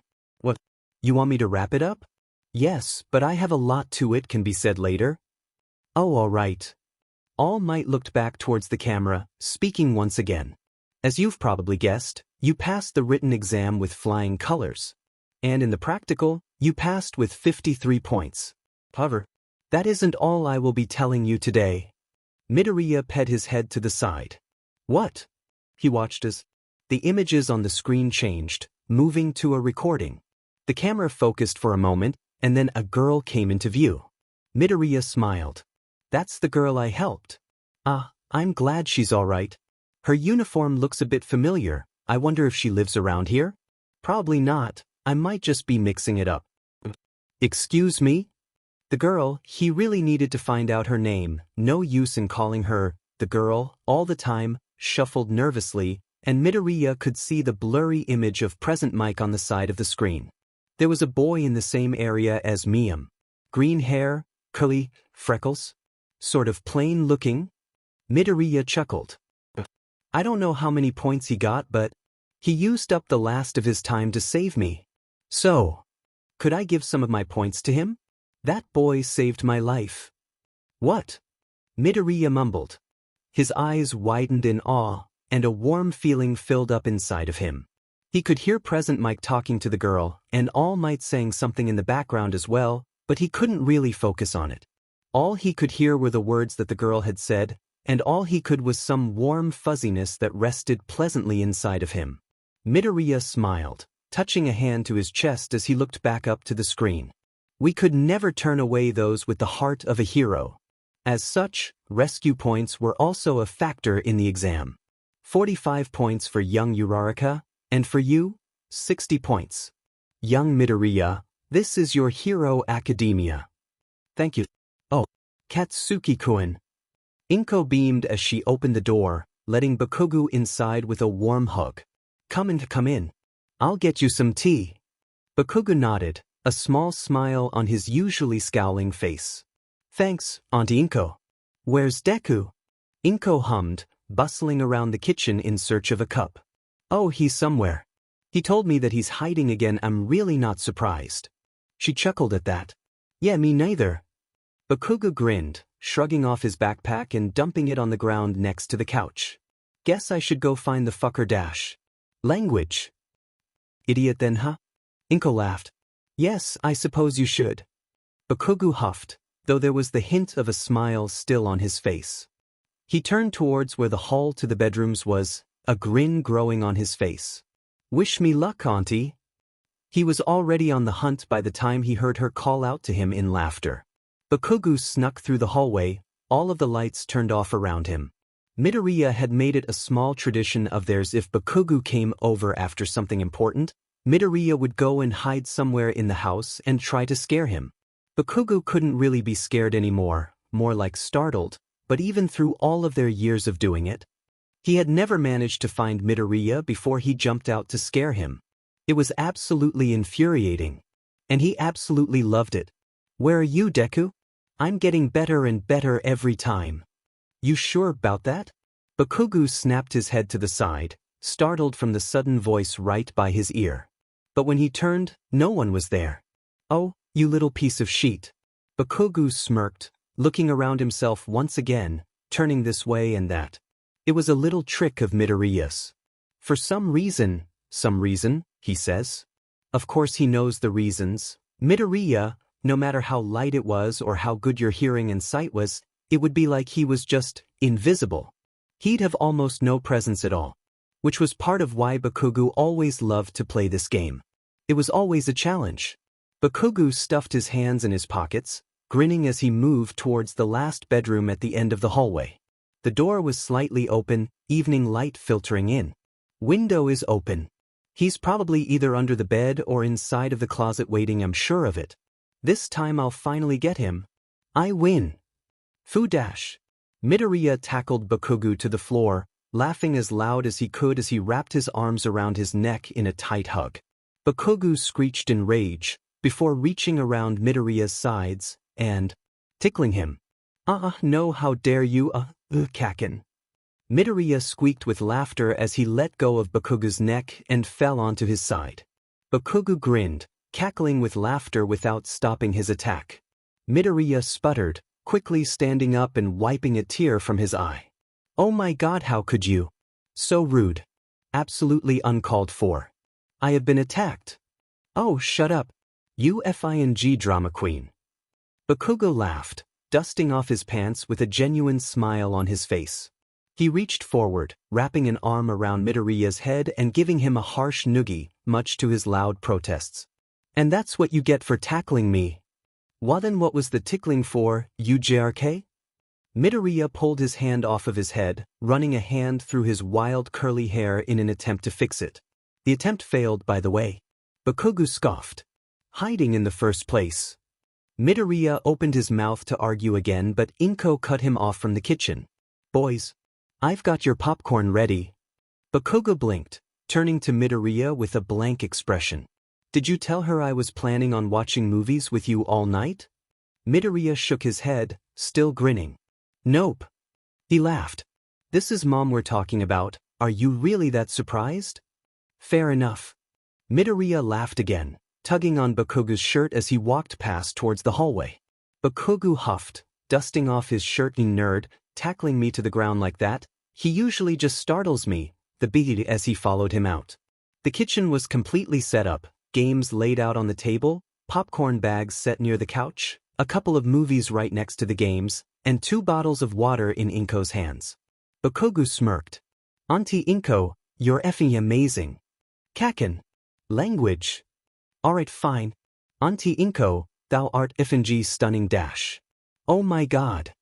Inko chuckled in amusement, setting down the bottles onto the table. Oh you boys. Well, I've got everything ready for you. So, go on, have some fun. I'll be making dinner while you play. Midoriya beamed, not wasting any time in dashing over to the table and snatching a bag of popcorn. He grabbed a game as well, and a movie. Always in such a rush to do things. Bakugo was about to join him, when a gentle hand on his shoulder stopped him. Auntie Inko? He turned around, frowning when he saw the tears welling up in Inko's eyes. Auntie? What's wrong? Inko shook her head, a wobbly smile spread on her face. Oh, I'm not sad, dear. I'm happy. Bakugo raised an eyebrow. Happy? Yes. Inko wiped her eyes with her sleeve before pulling Bakugo into a tight hug, though it was a bit awkward, considering her height. Thank you for looking after him. Bakugo stilled, hesitantly wrapping his arms around her back. Yeah. He smiled. No problem. The night after Midoriya had received his acceptance letter, All Might had messaged him to meet him on the beach he trained at. What? Midoriya ran towards All Might with a large smile on his face, a panicked one on All Might's. Midoriya blinked in confusion before the shouts of a few passerbys reached him. All Might? Where? All Might turned to him in alarm, waving his arms in the air and shouting out whispers. Repeat after me. Wrong person. Just my eyes playing tricks on me. Midoriya tried not to chuckle at the image, before cupping his hands around his mouth and shouting, Sorry. Just my eyes playing tricks on me. He watched as the 2 people, maybe a couple? This place has become a popular spot made noise, before turning back to a relieved All Might. Sorry. I just got really excited. All Might chuckled, reaching up a hand and ruffling Midoriya's hair. No worries, young Midoriya. He smiled at him, giving him a thumbs up. And congrats on passing. I had wanted to tell you about it so you wouldn't have to wait, but that would be unfair. And don't worry about any favoritism, because none of the staff know that I know you right now. Midoriya sighed in relief. It hadn't been a big worry of his, not really, but it was still nice to know. Thanks, All Might. He rubbed his arms against the cold, looking around the clean beach. So, why did you tell me to come here? Is it about how you're teaching at Udata now? Now that I think about it, it actually makes sense now about how you'd always meet me here, since your office building is located all the way in Tokyo's Minato Ward, Roppongi 6-12-. Midoriya. Sorry. All Might laughed. It's fine. It's just crazy how you have all of that information stuffed in your brain. Midoriya blushed. But yes. That is the reason I called you here. You see, the reason I applied to start teaching at U.A was to find my future successor there. Midoriya's smile faded into a thoughtful frown. Wanting to pick from one of the students from the top school, it makes sense. He shuffled his feet on the ground, remembering the pain of breaking his bones and the hard months of training. So, why didn't you? I mean, one of them would have done better. Midoriya ducked his head with a short nod. All Might sighed, placing a hand on Midoriya's shoulder, making him look up again. Young Midoriya, do not forget to give yourself credit for this. No one, and I mean no one, can master something instantly. That's just how the world works. It took me a little while to get it perfect too. He grinned, patting him on the shoulder before picking up an empty soda can, and with a puff of smoke, crushed it in his hero form. And someday, you'll be even better than me. Midoriya beamed at him, about to respond before a shout from the couple cut him off. Is that All Might? Holy sheet. When did he get here? All Might dropped the can. Sheet. Young Midoriya, let's run. Midoriya yelped, turning on his heel and jogging to catch up with All Might as they ran away from the beach and back onto the road, the nosy couple still shouting behind them. He laughed the whole way home. Spring, first day of high school. Izuku, do you have your extra tissues? Yes, Mom. What about your notebooks? Do you have your pencils? Midoriya tugged on his shoes. Yup. Do you have your stress ball? He shrugged on his backpack, making sure the straps were adjusted. Yes, I do, Mom. Your erasers? Mom, yes. I have everything. Midoriya chuckled, a hand already on the doorknob. Now I've gotta go or I'm gonna be late. Izuku. What? Inko smiled, her fingers entwined together in front of her. I'm really proud of you. You've really grown into your own person. Midoriya sighed in a breath, before a bright smile spread over his face, big enough to make his eyes close. Thanks, Mom. Now I'm off. Be safe. I will. With that, he closed the door. About 2/3 of the way on the trek to Yuta, Bakugo bumped into him, his outfit already on as well. Midoriya beamed at him, before eyeing the saggy pants and messy tie with a frown. Kaken, you didn't get a size too big, did you? Bakugo huffed, a flare of annoyance in his voice. Nah, I just like it better this way. Okay, your choice, I guess. Yuta might not allow it though. Sounds like a them problem. Speaking of you do know how to get to our class, right? Duh. I thought you did. Oh dear sweet cheese and crackers. To be fair, Midoriya had thought that it would take them less time to get to yelling at each other over where to go. 20 minutes had to be a record of some sort for them. You said it was down the right hallway. And you agreed. Where do we even go? I don't know. Just as Midoriya was about to scream at the sky for the second time, a cheery voice called out to them from behind them. Hey, are you guys looking for 1A2? Midoriya spun on his heels, a blush already popping up on his face as the cute girl, Uraraka Ochako, use your brain, you idiot, walked up to them, a bright smile on her face. Oh my god, oh my god, oh my god, she's in a uniform, oh frick, oh crap. Bakugo elbowed him in the side, an amused smirk on his face as Midoriya sputtered. Midoriya shook his head, a wobbly smile on his face as he greeted her. We are. Do you know where it is? His smile turned embarrassed at the end, a hand scratching the back of his neck. Uraraka's smile brightened even further, and Midoriya had to cover his eyes to keep from blinding himself while Bakugo squinted beside him. Yeah. It's just around the corner, follow me. She skipped ahead of them, walking towards the end of the hall. So, what are your names? Mine is Uraraka Ochako, she beamed, and then gasped when she looked at Midoriya. Oh wait, I remember now. Your name is Midoriya Izuku. I still kind of want to call you Deku-kun. Midoriya laughed, pink still dusting his cheeks. That's fine. I don't mind. She smiled. Uraraka beamed. Okay. And, she turned to Bakugo, a sheepish smile on her round face. You are? He grinned, small pops of explosions sparking from his palm. Bakugo Katsuki. Forget it and I'll kill you. Uraraka blinked at his volume, before smiling in response and facing forward again. Okay. They arrived at the door of Class 1A shortly after, all three of them staring agby at the sheer size of the entrance. Midoriya strained his neck as he stared at the top of the door, hands wrapped tightly around his backpack straps. It's huge. No sheet. Bakugo muttered, before huffing and grabbing onto the door handle and wrenching it open with a bang. Uraraka jolted in her spot. Bakugo-kun. Why'd you do that? Bakugo smirked, stepping into the class with ease. Well, you two slowpokes were standing there shaking in your boots, so I thought I'd go ahead and open it myself. Now come on, wimps. Midoriya chuckled, carefully patting Uraraka on the shoulder with a silent nod. This happens a lot. Midoriya wasn't surprised to walk in and see everyone's eyes on Bakugo, considering he had basically blasted his way inside and was currently being yelled at by a student for putting his feet up on the desk. And oh, it was the same kid who had tried to admonish him at the exam. Great. Midoriya sighed. Well, at least some students don't care. He quietly walked the rest of the way to an empty desk behind Bakugo, a small smile on his face as he took out his notebook from his backpack. Maybe I can start writing notes before class begins. Hold up, aren't you the kid who got first place in the entrance exam? Midoriya flinched at the shockingly pink hand on his shoulder, emerald eyes meeting with gold surrounded by black. The girl in front of him beamed, pumping her fists up and down by her side. It is you.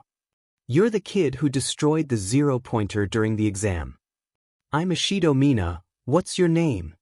The girl Mina held out her hand to him, and after a few blinks of confusion, Midoriya smiled back, hesitantly taking her hand. Hi, I'm Midoriya Izuku. How did you dash? It's you. Midoriya sighed, turning away from a confused Mina as the new, yet not, person approached him. It was the same boy who had accused him of trying to distract someone at the exam, the only difference from then and now being that he was in a school uniform. I hope he isn't here to falsely accuse me of something again. Please allow me to apologize for how I acted to you during the exam. Huh. Midoriya blinked, and after a quick glance around the room, he realized that nearly all eyes were on him now. Oh boy. My name is Ida Tenya, and I'd like to apologize for how rude I was to you. Please accept this apology. The boy Ida, and isn't he being introduced to people very quickly now, bowed at a straight 90 degrees, and Midoriya had to fight the urge to ask if he was all right. I'm very sorry. Oh, he's just really earnest, huh? He was probably really nervous back then too. Midoriya smiled, bowing his head. It's all right. Apology accepted. Just try not to jump to conclusions again, okay? Ida lifted his head with a bright smile, fixing his glasses on his nose. Thank you. Sorry for interrupting your conversation dash. Wait, you're really the kid who got first place? Holy crap. Soon enough, Midoriya found himself surrounded by unfamiliar faces and lots of talking. Multiple people covered in many different colors crowded around him, questions bouncing around like bouncy ball before he even got the chance to answer one of them. Honestly, if it wasn't for the fact that he didn't know them, he would have gladly answered. But he was panicking. Midoriya raised his hands up in front of him, a nervous smile plastered on his face. Please calm down. I'll answer your questions if you slow down a bit. One of the people in front of him, some brightly smiling boy with spiky red hair, paused in his questioning, seemingly realizing just how up close he was. Oh, sorry about that. I just got really excited. Hey guys, back up a little. We're crowding him. Midoriya smiled at him in thanks. All of you are too loud. I was wondering when he'd pipe up.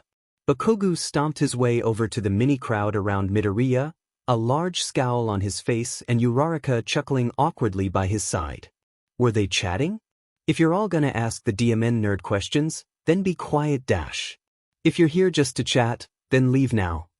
Silence reigned in the classroom as the low voice rang out, and Midoriya would have found the time to be grateful for whoever it was if it weren't for the fact that 1. They were laying on the floor. 2. They were glaring at everyone on sight. 3. He's about 99% sure that the person laying in a yellow sleeping bag on the ground is the underground hero Eraserhead, one of his favorite heroes. Holy F dash. Eraserhead, because honestly, how could that not be him? Huffed, slurping up the contents of a juice packet before standing up in the middle of the doorway and unzipping the sleeping bag. It took you all 8 seconds to be quiet. Time is a very precious resource. You guys aren't very rational, are you? Bakugo narrowed his eyes, leaning back towards Midoriya as the rest of the class spread out a bit more. Oi, who is this guy? Do you know who he is? Midoriya nodded, the giddy feeling he gets whenever meeting a hero already starting to form. He's the pro-hero Eraserhead. He works underground. Midoriya kept his eyes on the hero, hands itching for a notebook. Eraserhead turned his tired eyes on all of them. My name is Aizawa Shoyuda. I'm your homeroom teacher, pleased to meet you. Now, Aizawa reached into his sleeping bag, taking out a pair of gym clothes, put these on and head to the grounds. Don't be slow. After that, he walked out of the doors to who knows where. Midoriya blinked, before an excited grin grew onto his face. Well, we better get going then, right? Aizawa narrowed his eyes as he walked down the hallway towards the lounge. So far, he had yet to be impressed. The new batch of kids had been shocked when he'd appeared, and hadn't even asked who he was, or what he was doing. At least, most of them. There had been one person who knew who he was, and it hadn't even taken them long to figure it out. Aizawa sighed, glancing down at the student sheets in front of him. Midoriya Izuku? Knowing who he was, including the fact that he's a pro-hero, was impressive considering his status as barely known in the world. In his life, other than his close friends, he could count on one hand how many times someone has recognized him. Still, a bit more knowledge on heroes than normal does not qualify anyone to be a hero. Aizawa took a sip of hot coffee from a cup, before turning towards the outside grounds. The new students would be walking out soon. Time to see whether these kids will make it or not. Midoriya shuffled his feet on the ground as the class waited, casually looking at each of them as they talked. Depending on whatever it was that Aizawa was going to have them do, this wasn't an opening ceremony. There was no way, he just might be able to see everyone's quirks in action early on. Ah, are you nervous, Deku-kun? Aizawa-sensei looks kind of scary. Midoriya blinked, turning his head to the side and coming face to face with Uraraka. Oh, he's probably not that bad. And plus, whatever this is, I'm sure you'll do fine. He beamed. Uraraka smiled at him, a light blush on her round cheeks. Thank you. Midoriya saw another one of his classmates Kirishima step towards them, but before he could open his mouth, their teacher appeared. Today, we'll be doing a test of quirks. Midoriya nearly jumped in place. The rest of class was almost horrified. Uraraka frowned, stepping forward from where she was lined up along with everyone else. But what about the opening ceremony? Isn't there a welcome thing? Aizawa raised an eyebrow. No time for silly things. You're here to be heroes, not sit and listen to welcome speeches. He thumbed the gray scarf around his shoulders, holding out a thin device. UA is known for its freestyle education system. That also goes for us teachers here. The standing long jump, softball throw, 50-meter dash, side-to-side stepping, and the seated toe touch. You all did these in middle school, correct? The class slowly nodded. Right. This country still insists on prohibiting quirks when calculating the averages of those records. It's not rational. They're just procrastinating on it. Aizawa turned towards Midoriya, and he jumped a little at the sudden eye contact. Midoriya, how far could you throw a softball in middle school? Midoriya blinked. About 64 meters, sensei. Aizawa nodded, before taking a softball out of one of his pockets and throwing it to him. Now try doing it with your quirk. No rules so long as you stay within that circle. Okay. He looked over his shoulder, smiling at the supportive nod Uraraka gave him. Stepping into the circle, Midoriya said in a deep breath. But if I keep it at 7%, I should be able to launch the ball safely. But if I also combine it with Emerald Flare, I could keep the ball flying for a much longer time. I've never done that before, but it should be fine. He closed his eyes, holding the ball in his hand before reaching back with an arm, preparing his aim. Emerald flames lit up on his hand, cold enough to not burn the softball, with hotter, brighter green flames spreading over towards his elbow. 7%. He grinned, feeling one for all rush through his veins like a current of lightning as he swung his arm forward. Smash!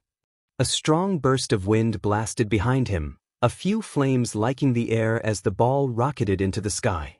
Midoriya didn't waste a second, concentrating on the fire surrounding the ball even as someone cheered behind him. Keep it going, keep it going. In the end, he was able to control the fire for about a minute before it got out of his range and he lost control. Midoriya let out a breath, dropping his arm to his side as he smiled. Whoa! That was so awesome! Holy crap! That was amazing, Midori! Huh! Midoriya spun on his heel, the shouting of his classmates finally reaching his ears. What Ash? Kirishima, the kid who had told people to give him space before, walked up to him with an eager smile on his face, shark teeth on full show. That was so manly. You're amazing. He beamed, before backing up in embarrassment. Sorry. I got in your space again. Midoriya shook his head, a bright smile growing on his face. No, it's okay. You're fine, it was just a whole lot of people before. Oh, that makes sense. Kirishima beamed again, and Midoriya found his smile stretching a little wider. What the F dash? Midoriya bit his lip, hiding a wince as he looked towards the confused face of Bakugo. Dash. 786.07 meters. Knowing your limits, that's the first rational step towards heroes that you will be taking. Several shocked gasps rose up as Aizawa held up the device in his hands, the screen facing them. 786.07 m was there on the front, the tracked distance that the ball had flown. I really got it that far? Midoriya let a breathless laugh escape him, clenching his hands into fists before hissing at the sudden flare of pain in his hand. What the? Whoa, Deku in your hand? Midoriya frowned, looking down at his open palm with a frown. Well, I guess that explains the pain. There were red burns on his palm, lighter towards the middle and harsher towards his fingers. Oh, Aizawa walked over to his side, grumbling under his breath as he handed him a paper. Go to Recovery Girl and be quick. We'll wait until you get back before we start the rest of the tests. Wait, that's not. I'm fine. Midoriya smiled nervously, waving his hand in the air to prove it didn't hurt. It did, he's just used to it. We can keep going. Aizawa glared at him, red eyes glowing brightly and his black hair rising up above him. Go. Yes, sir. The trip to Recovery Girl didn't take long at all, and his fingers were mostly healed and wrapped in bandages and burn cream in about 3 minutes tops. The trip back down to the grounds was rushed, considering he was still afraid of how mad Aizawa would get if he was late, and once he stepped out of the door. Midoriya. How is your hand? Did Recovery Girl heal it? We were worried. But that throw was still so cool. Midoriya blinked in surprise as he walked out towards the group, a small smile on his freckled face as Ida, Mina, and Uraraka stepped towards him. I'm alright. Recovery Girl didn't heal it all the way, so I won't be too tired, but it doesn't hurt anymore. Ida smiled at him, fixing his glasses on his nose. That's good. Thankfully you didn't break any bones like you did in the exam. Midoriya chuckled at that. Aizawa glared at them, causing them to hurry over towards the grounds. Now that Midoriya is back, we will continue with the tests. Any questions? No one raised their hands. But, okay, continue. The rest of the tests went by relatively quickly, and based on his own personal assessment, Midoriya did pretty okay. He wasn't extremely strong like Shoji, and couldn't nearly break the strength test, but he scored pretty high. Really, his best ones were the ball throw, the 50-meter dash, and the standing long jump. It would be nice to use both quirks together again, but I don't want to risk burning myself by accident. How did that happen anyways? Midoriya placed a hand around his mouth, the beginnings of mutterings spilling into the air. Considering how focused he was, it wasn't surprising that Bakugo managed to sneak up on him. Oi, nerd. Midoriya jumped, spinning around to meet Bakugo's eyes. Kaken. Sorry, I didn't notice you. Do you need something? Please don't ask about the throw, please don't ask about the throw. Bakugo huffed, stuffing his hands into his pockets. Good job on the throw test. I didn't know your fire could make such a huge blast. Midoriya nodded, humming nervously. Yup, I told you that extra training would pay off. Heh, still not as good as me though. Bakugo smirked, lightly punching Midoriya on the shoulder before walking towards the rest of the group. Yeah. He didn't notice the curious glance Bakugo sent his way before turning around.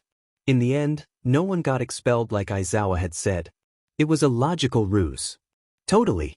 Instead, everyone had passed, and Midoriya himself had placed in third, which was surprising all in itself. He hadn't thought he had done that good. He had been hoping the small purple-haired boy would be expelled. He'd seen him try and grab one of the girls, and the little rat would be under his watch from now on. Midoriya let out a sigh of relief as Aizawa turned off the scoreboard, dismissing them all for the day. He dusted off his pants, looking around for a second before heading towards the doors with the rest of the group. Maybe now I can get some notes down. Everyone's quirks are so fantastic. I wonder how fast Deku can go? Is it possible for his engines to malfunction or overheat? Is there a specific thing he uses to fuel his quirk? Or what if Deku-kun? Congrats on getting third place. Midoriya yelped, smiling in surprise as Uraraka and Ida walked up to his sides. Ah, thank you. And good job, both of you. That ball throw was amazing, Uraraka-san. Uraraka blushed, rubbing a hand behind her head. Oh, it wasn't that cool. Yours was incredible though. How did you even do that? I agree, it was spectacular. Ida smiled, raising a hand in a robot-like fashion. Truly commendable for a hero in training. Midoriya smiled, a light blush dusting his cheeks at the compliments. Thanks guys. Hey you don't mind if I ask you both about your quirks later, do you? They're really cool, and I'd love to hear about them. Of course, you don't have to, it's just a suggestion and all. Uraraka clapped her hands together. I don't mind. Is that why you had that notebook earlier in class? He nodded. Yeah, though I didn't get to write anything, huh? Ida hummed, adjusting his glasses on his nose. Writing notes on quirks, that's a great idea. Oh, it is? Yes. Ida wildly gestured with his hands, his face serious. It's important to be observant of your surroundings and to know things about people you might go against one day. Midoriya blinked, before putting a hand against his chin. Oh, I didn't really think of it that way. It's more of just a habit to do it now. That's so cool. Uraraka bounced in place, lowering her voice a bit when a few of their classmates looked back at them in curiosity. That's super smart, and I bet you have all kinds of cool stuff in there. You're really cool, Deku-kun. Midoriya's cheeks went red, and if you looked close enough you could see the steam coming out of his ears. Thank you. Uraraka laughed, and the rest of the way towards their next class was filled with idle, pleasant chatter. Midoriya knew what a friend was. He had Bakugo, and maybe one or two kids who would sometimes chat with him back in his younger years, but not much else. So having this, seeing this and being in a group was strange, but not unwelcome. He found he quite enjoyed seeing his new friend smile. The rest of the day went by easily, though he got more sleepy as time went on. Eventually, the school day was over. Midoriya walked out of the school, his hands grasping his backpack straps as he walked. Definitely an interesting first day. I'll have to tell Kaken about my neta. So many plans. Oi. Midoriya, right? Deku-kun.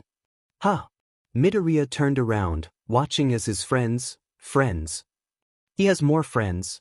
Bakugo and Kirishima ran up to him. Did I forget something?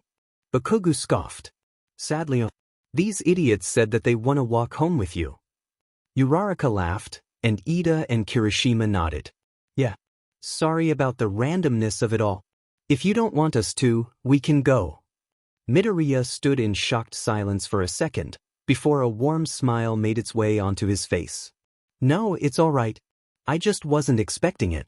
I usually just go home with Kaken, but this is a welcome change. Bakugo huffed at that. Kirishima beamed, and Midoriya eyed the sharp teeth that showed through. Sorry, I don't think I ever really got the chance to properly talk to you or explodey over here. Bakugo's eye twitched, and Midoriya chuckled at the nickname. But my name's Kirishima Ijuru. Nice to meet you, man. Midoriya smiled back. Midoriya Izuku. Nice to meet you too, Kirishima-kun. He turned his head towards Bakugo, one eyebrow raised in expectancy. Bakugo growled something under his breath, before jerking his chin up at the other boy. Bakugo Katsuki. And don't call me Explodey. Kirishima laughed. Got it, Baku bro.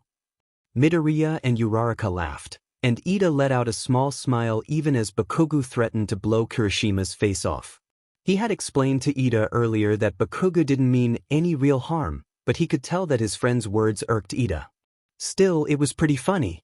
Most of their walk was spent talking, whether it was about the classes, quirks, Aizawa-sensei's logical rows, or what would be happening tomorrow. Midoriya tuned out of the conversation at some point, nodding along with hums and smiles as he looked at the people around him. I hope Kaken bought my lie, though I doubt it. Midoriya bit his lip, fiddling with one of the backpack straps. Maybe I can convince All Might to let me tell him? But that would mean revealing a bunch of All Might's secrets. Kaken, why do you have to be so observant and smart? Ikukuin? Earth to Dekukuin? Waff. Midoriya blinked himself out of his thoughts, coming face to face with a concerned Uraraka. Bakugo sighed, amused red eyes boring into his own. You zoned out again. I'm surprised you didn't end up muttering. Ida frowned, and Midoriya noticed that they had stopped walking. Is it your fingers? I thought you had them healed. Midoriya shook his head, waving his bandaged hand around as well. No, sorry. My fingers are fine, I just got a bit lost in thought. Midoriya shuffled his feet, and an apologetic smile already creeping onto his face. Do you guys mind if I just go with Kaken from here on? There's just a little something I want to talk about with him. Kirishima lightly bumped Midoriya's shoulder, waving off his concerns with a smile. Yeah, no worries. Plus, I gotta start heading the other way anyways. I'll see you guys tomorrow. Ida and Uraraka seemed a little more hesitant, and Midoriya found his heart warming at their concern. Don't worry guys, I'm fine. I'll see you all tomorrow. Okay. Just let us know if you need anything. Midoriya nodded, and then they were off. Then it was silent, and the walking started up again. Midoriya's nerves grew every second that passed, various scenarios of the conversation about to happen running through his mind. Would Kaken be mad? Would All Might be mad? Maybe I shouldn't have done this, but no. Kaken deserves to know, he's my friend. Midoriya took a deep breath, steeling himself before speaking, his decision made. So. Midoriya sighed, checking the time on his phone. Almost time to meet up with All Might. Maybe I could. Come with me to my trainer and I'll explain everything there, okay? Just trust me. Bakugo looked at him out of the corner of his eyes. And you're not going to lie to me anymore? Midoriya winced at the jab, but nodded his head. I won't lie. You deserve to know. Okay then. Lead the way, nerd. So Midoriya led the way to his doom. There weren't any funny quips, or even their usual phrases as they walked. The air was tense and focused, so unlike their usual banter. Bakugo side-eyed Midoriya as they walked, trying to discern what he was thinking. He was gnawing on his lip, brows furrowed and eyes glazed over as if he were having a war with himself. To be honest, he wouldn't be surprised if he was. Midoriya always tended to overthink things. He turned his gaze forward again, following behind Midoriya as they walked towards the resident beach. Bakugo hadn't actually expected Midoriya to show him the truth so fast. The nerd didn't always open up to him when it came to other people, though it was a near thing. I guess it's time for a surprise, then. I get to meet his trainer, huh? Or maybe that was a lie too. Bakugo wasn't completely hurt, per se. Sure, his, dare he say it, closest friend had lied to his face, and kept something obviously important from him, without even explaining why, but he wasn't hurt. No, he was more angry than hurt. Did he not trust him enough? Why not? Why was he hiding anything in the first place? Bakugo narrowed his eyes as they neared the beach, looking for anyone suspicious. Time to find out. Oi nerd, we're here. Midoriya snapped his head up, glancing at Bakugo before nodding and moving forward towards the beach. Honestly, for once, Bakugo was not expecting what he saw. He expected to see some buff person, or maybe even multiple people, maybe no one at all, but he did not expect Midoriya to run up to someone who looked like they should be in the hospital for a year. The guy looked like a living skeleton. Midoriya beamed at the man, waving a hand in greeting as he walked up to them with a smile. Young Midoriya. Good job on getting through the first day. You said you wanted to talk dash. The man paused, finally having noticed Bakugo standing beside him. Midoriya blushed. Hi. I'm sure you're confused, but dash, his embarrassed expression changed to something more apologetic and ashamed, and Bakugo found himself frowning. I'm sorry. I can't keep all of this from Kaken any longer. He's my closest friend, and I've never really been the best at hiding things from him. So please, can we tell him? All of it? Please. Midoriya finished, keeping his head bowed and his eyes scrunched closed. The living skeleton, whoever he was, looked honestly worried for some reason, though it was probably because of Midoriya. Or maybe it was because of the secret. He didn't know. Might as well just step in, right? Bakugo stepped in front of Midoriya, his chin jutted up as he looked up towards the stranger. God, he's tall. So, are you the one who's been training Deku over here to get stronger? You're the reason he's been hiding stuff. You're the reason he hasn't been able to trust me? Midoriya glanced at him out of the corner of his eye, before looking towards the man in front of them. Several emotions and questions flickered over their faces, and Bakugo nearly yelled at them to actually talk. Midoriya sighed, shuffling his feet on the ground. He steeled his expression, before gently tapping Bakugo on the shoulder. Kaken. I'm really sorry that I kept all of this from you, and it's gonna take a bit to explain everything, so I'm gonna need you to not freak out, okay? Bakugo narrowed his eyes. Why the F would I freak out dash? Because of this. What the F? I said don't freak out. To be honest, he hadn't expected Bakugo to take it all in that well. Really, he had expected a lot more screaming, yelling, and explosions. So, Bakugo mumbled, a hand scratching at the top of his head as he jerked a thumb at Midoriya.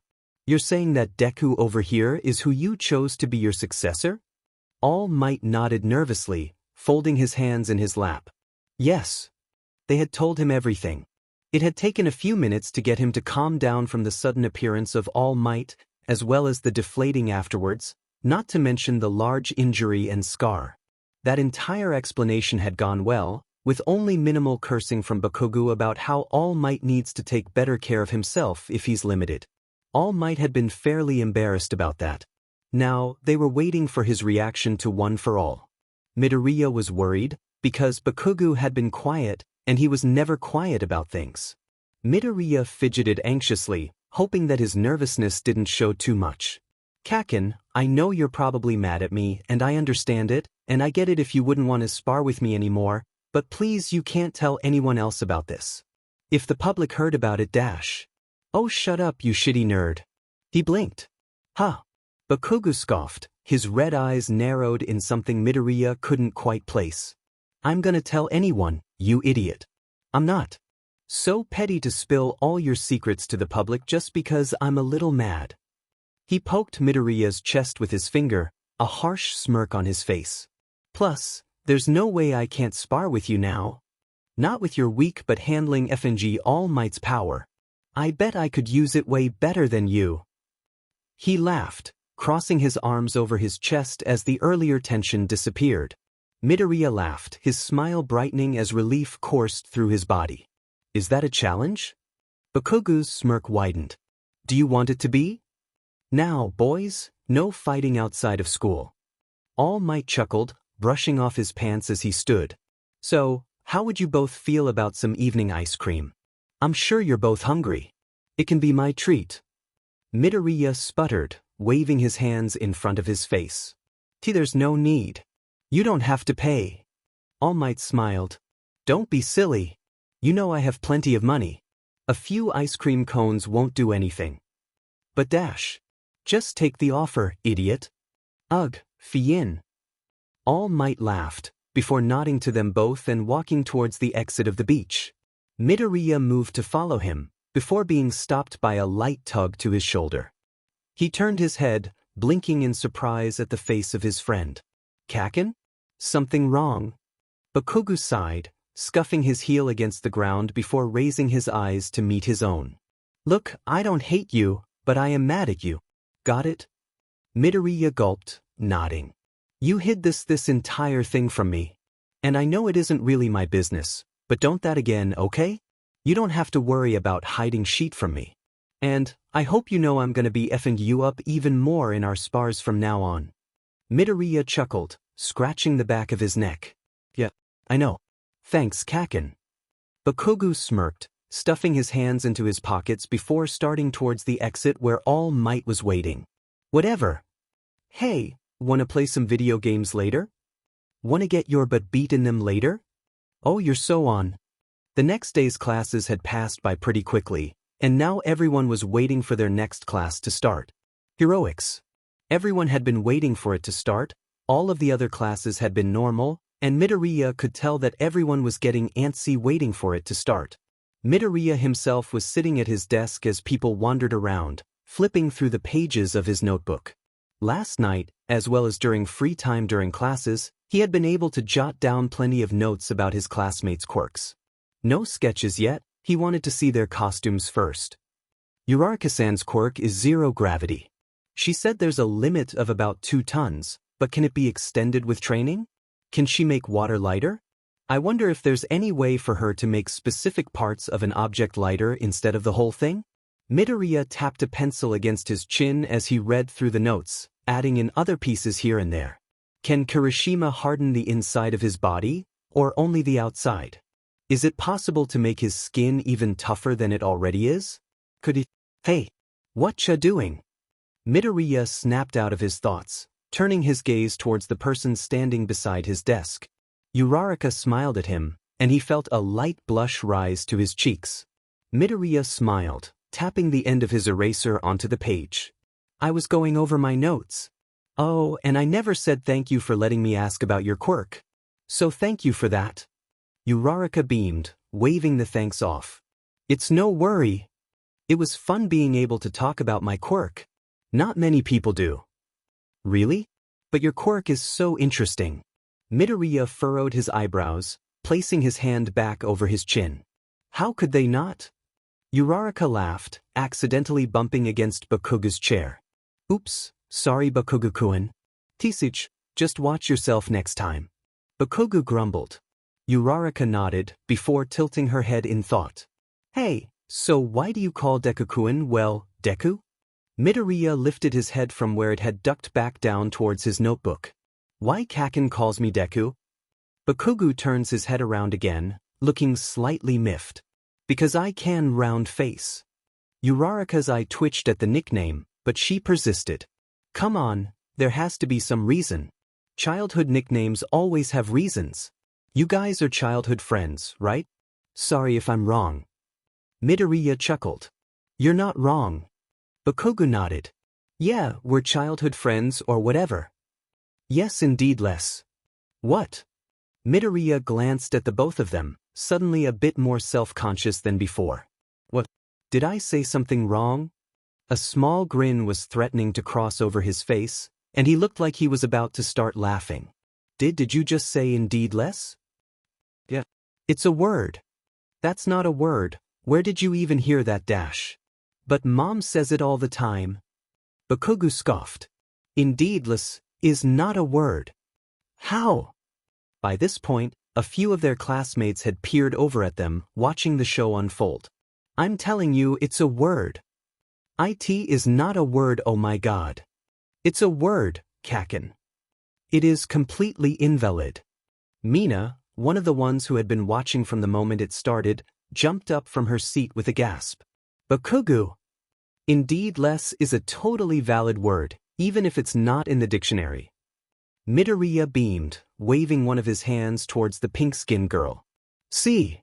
At least someone here supports me. Everyone, please get in your seats. Class will be starting soon. Ida fixed his glasses on his nose, waving an arm at them from where he sat. You're all being very loud. A boy with golden blonde hair Kaminari, he thinks put a hand on Ida's shoulder, a carefree grin on his face. Oh, it's fine. Plus, I myself have used the word indeed less a few times in my life, so there is no way I'm just gonna let someone beat that word down. Bakugo groaned, wiping his hands over his face in annoyance even as an amused grin spread over his face. It's not a word. Midoriya opened his mouth, about to retort again before the door to the classroom blew open with a bang, shocking several of the students. "I am coming through the door like a normal person." Instantly, multiple people were cheering, happy smiles on their faces as All Might stepped up to the teacher's podium. Midoriya put a hand over his mouth, stifling his laughter at All Might's entrance. Well, he always has been eccentric. All Might grinned, placing his fists on his hips as he looked over the class. "Good afternoon, class. I'm sure you're all excited, right?" Midoriya cheered, and he swore he even saw Bakugo crack a grin. All Might turned his head towards Midoriya, and Midoriya sent a large grin back. "Today we'll be doing," he reached below the desk, pulling up 2 large cards. "Battle Trials." Bakugo practically roared in joy, a feral grin splitting his face as Midoriya hooped behind him. He wasn't as excited as his friend, no, but it was still exciting. All Might pressed a button on a remote, and the class watched in fascination as large shelves filled with rows of suitcases slid out.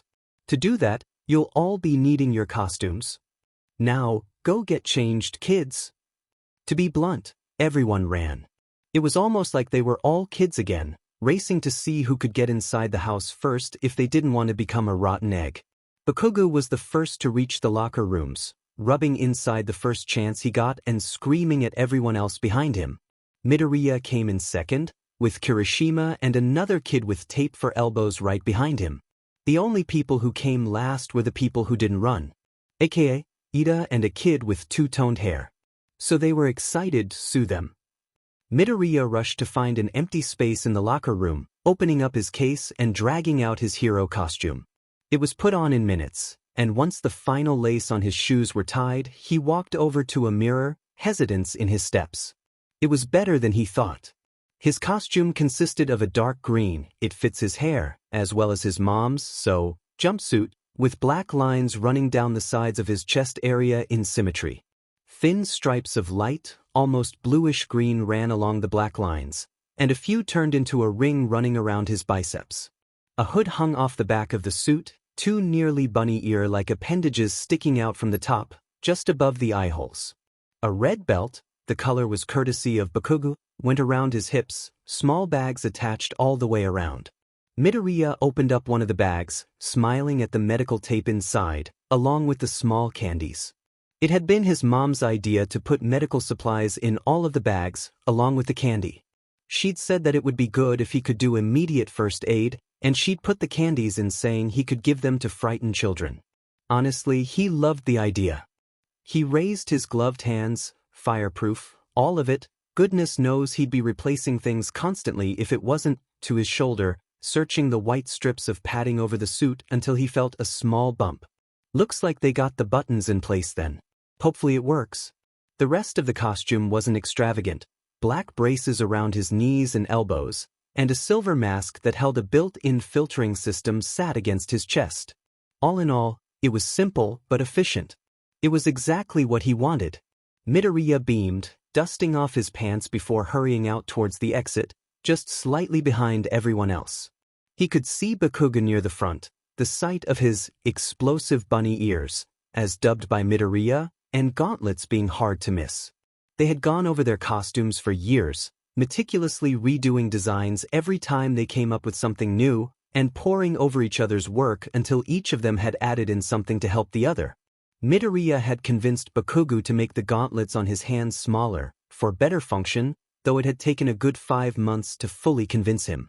Honestly, he could be so stubborn sometimes. Most times. Okay, all the time. Looking good, ladies and gentlemen. A hero's costume is a big part of how people will view you. Midoriya smiled, taking the chance to look over everyone else's costumes. He spotted Kirishima near the front, the boy's red hair easy to spot. Surprisingly, he was talking with Bakugo. Please don't blow him up, Kaken. Ida was near him, and though it had been hard to tell it was him at first, he got it after a few seconds. If Midoriya hadn't known Ida's voice, or about the way he tended to move like a robot, he wouldn't have guessed that the hulking suit of armor was his friend. Ah, is that you, Deku-kun? Great costume. It looks good on you. Midoriya turned to the side, a light blush speaking across his face as Uraraka bounded up to him. Thank you. I like yours as well. Now it was Uraraka's turn to blush, ducking her head and wrapping an arm around her waist. Thanks. I think I probably should have been a bit more specific about my costume though. They made it skin tight. Midoriya gave her a sympathetic smile, noticing the obvious discomfort in her voice. It happened a lot of times in the hero department, either support heroes or people in the hero commission, making it so heroes appealed more to the public eye, even if it was unnecessary. Sadly, it mostly happened to women in the industry. Great costumes, Uraraka-san, Midoriya-kun. Ida smiled at them, or at least, that's what Midoriya thinks he did, going by how his voice sounded with a wave, and they both greeted him back. Now that he was closer, Midoriya could see the better details of his costume. There were holes in the legs of the costume so Ida's engines could poke through, but the entire thing was bulky. Sure, it would be good protection, but it could get suffocating and too hot in certain circumstances. Not to mention it would be hard to move his body in other ways than just running, walking, and jumping. He kind of looked like a transformer from those old movies. It only took a few moments before Bakugo was striding his way over, his grenade-shaped gauntlets flashing in the sunlight. Midoriya instantly grinned, bounding over to him with a wave. Kaken. Don't effing call me Kaken. But it's fun. No, it isn't. Then why do you call me Deku? Fair enough. Uraraka slowly blinked, her eyes closed, and then open again. What just happened? Midoriya snorted, and Bakugo let out a full-blown laugh. Ha! Look at your faces. He jabbed a finger at Uraraka and Ida, the both of them only looking more confused and concerned as time went on. You look so dumb. Midoriya laughed into his hand, watching as Uraraka turned to Ida, only to be met with a shrug. This was the best part of their little phrase, the reactions. He opened his mouth to explain to them what it was, but the moment was cut off by All Might's booming voice. All right, everyone. Please listen up. All Might called out, a table holding two separate boxes in front of him. We'll be moving a step further from the entrance exam. Indoor personal battle training. Do so, we'll put you into teams of 2 using slots. Ida straightened, his hand raised in the air. Sir, is this really the best way to do things? By randomization? Actually, Midoriya perked up, a small smile on his face as Ida turned towards him. Lots of times out on the field heroes have to join together with any other hero on the scene, so having to group up at random is good training for future events like that. Oh, I see. Apologies for interrupting. All Might nodded, and then continued on with his explanation. This is how it'll work. There will be 2 teams going against each other. One will be the heroes, and the others are the villains. The villains have to protect a nuclear bomb inside the building until time runs out, or they catch the heroes with capture tape. The heroes will wait for 5 minutes, and then head inside and either touch the bomb or capture the villains. Is that understood? Yes. He grinned, grabbing a clipboard with paper on top of it and holding it up. Good. Now, here are the teams. A. Uraraka and Izuku. B. Todoroki and Shuji. C. Yaoyorozu and Mineta. D. Ida and Bakugo. E. Aoyama and Ishido. Satu and Kuda. T. Jeru and Kaminari. H. Tsuyu and Tokoyami. I. Hagakure and Ager. J. Kirishima and Siro. Midoriya high-fived Uraraka, excited at the prospect of being her partner. Ida looked a little nervous, which was understandable, considering what he had seen faux Bakugo so far, but determined. That was good. And now, the first teams to be pitted against each other are Teams A as the heroes and D as the villains. Izuku whipped his head towards Bakugo, a wicked grin growing on both of their faces in sync. Oh hell yes. Midoriya and Uraraka stood outside of the building they'd be fighting in, carefully going over the blueprints they had been given. There were 5 minutes left until the battle would start and they would, hopefully, win. Midoriya smiled as he folded the blueprints, going over the information in his head. Uraraka-san, do you remember everything about the plan? Oh, Uraraka stuck her tongue out in thought as she folded the blueprints, before nodding. Yeah, I do. Great. Midoriya grinned, a mischievous glint catching his eyes. Hey, just a question. What do you think of the game heroes and villains? Uraraka tilted her head in confusion. It's a fun game, I guess. Why do you ask? Midoriya laughed. Oh, nothing. The bell rang and their plan began. Ida glanced over to Bakugo as he finished cleaning up any debris on the ground. He knew Uraraka had a gravity quirk, so he wanted to make sure he couldn't use anything in the room if she arrived. He and Bakugo had hid the bomb in the middle of the 3rd floor, by Bakugo's request. Ida didn't know why he would want to do that, considering it was an obvious place to hide it. But Bakugo had told him to trust him, so he did. Now whether or not that's actually a good idea is still debatable. Ida huffed. Ida glanced back at Bakugo. He was standing in the middle of the room in what looked like silent contemplation.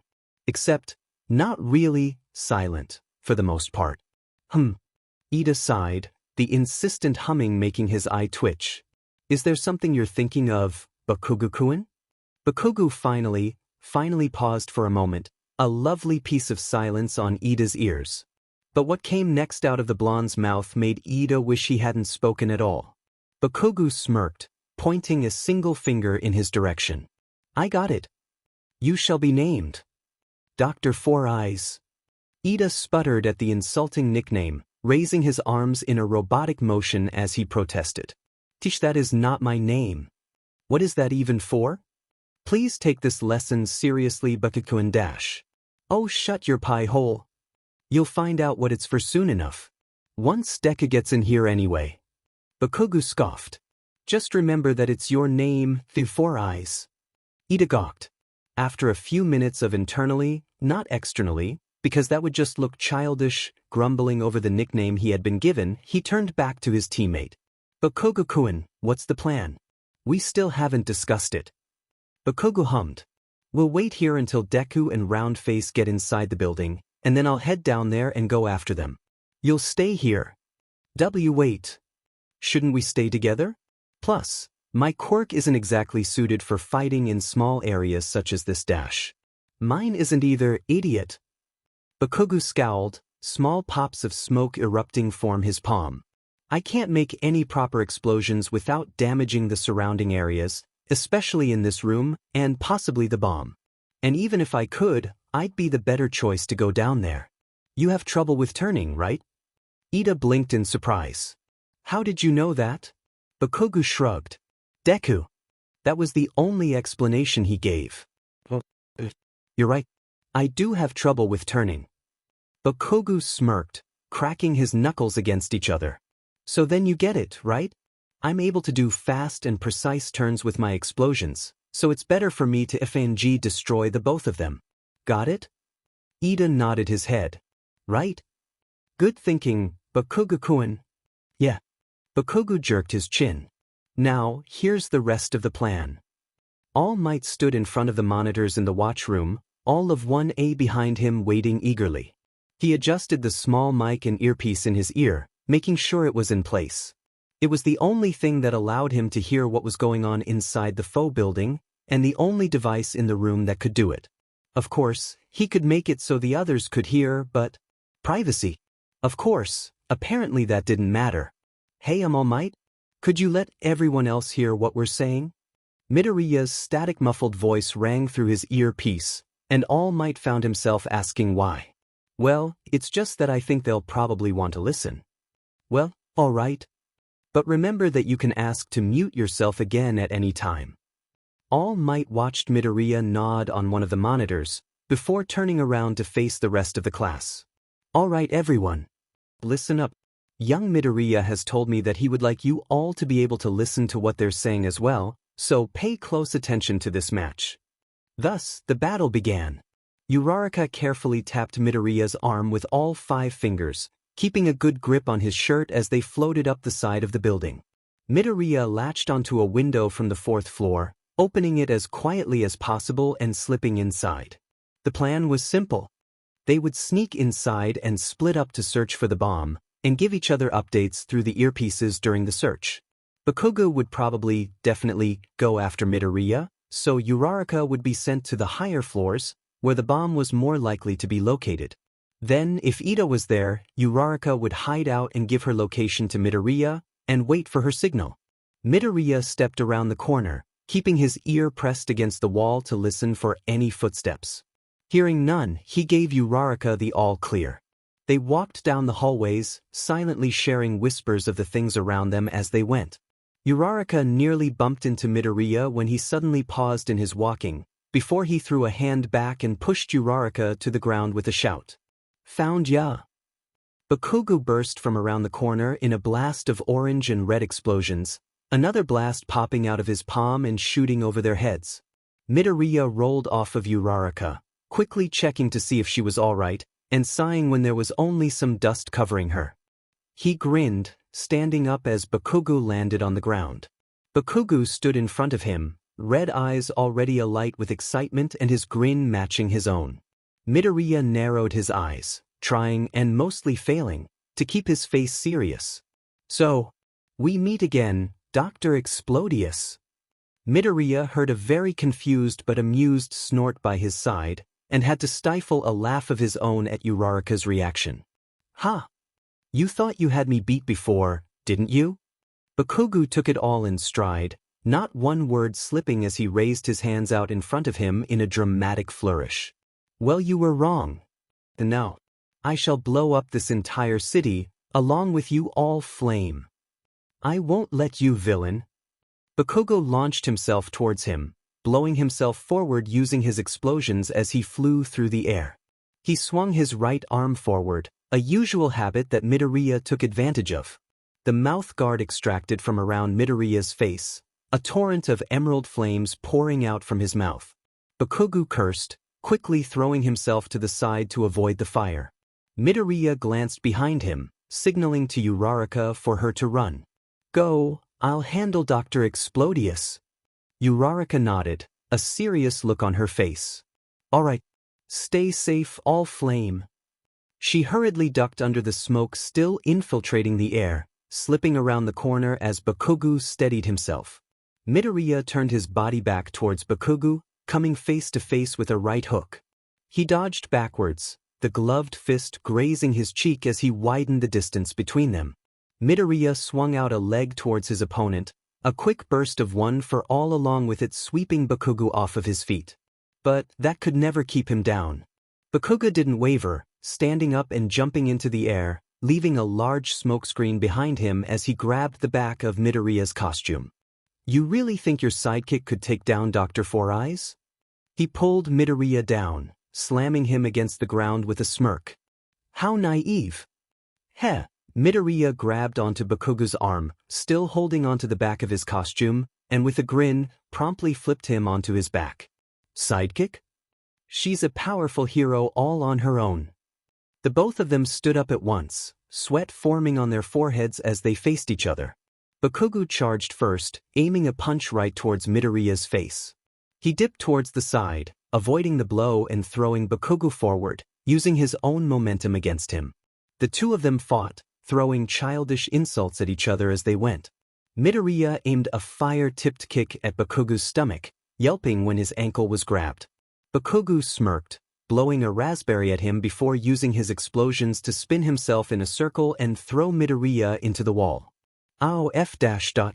Midoriya stumbled back up onto his feet, barely having time to react before another blast was hurtling towards him. Midoriya let out a breath, concentrating on the fire and smoke within the explosion before he pushed his arms forward, his own fire mixing in with the blast as he sent it back double-fold. "Take that, you angry Pomeranian." Bakugo gawked at him, a quick roll out of the way keeping him from being burned. "Smart move, all idiot. But it'll take more than some half-butted candle flames to take me down." Midoriya laughed, bending his knees as he got into form. Fire flickered on his fists, making shadows dance over his eyes as he stared Bakugo down. "I would hope not, villain." Ida stood guard in front of the fake bomb, waiting for any signs of an approaching enemy. He could hear the sounds of battle from somewhere else in the building, so obviously the fight had already started. Bakugo-kun said that he would go after Midoriya-kun? So perhaps Uraraka-san will be coming up here? If so, Ida straightened his already straight back, beaming with determination. Then I shall defend this bomb with all of my strength against her. Wait. Ida placed his hand against the chin of his helmet.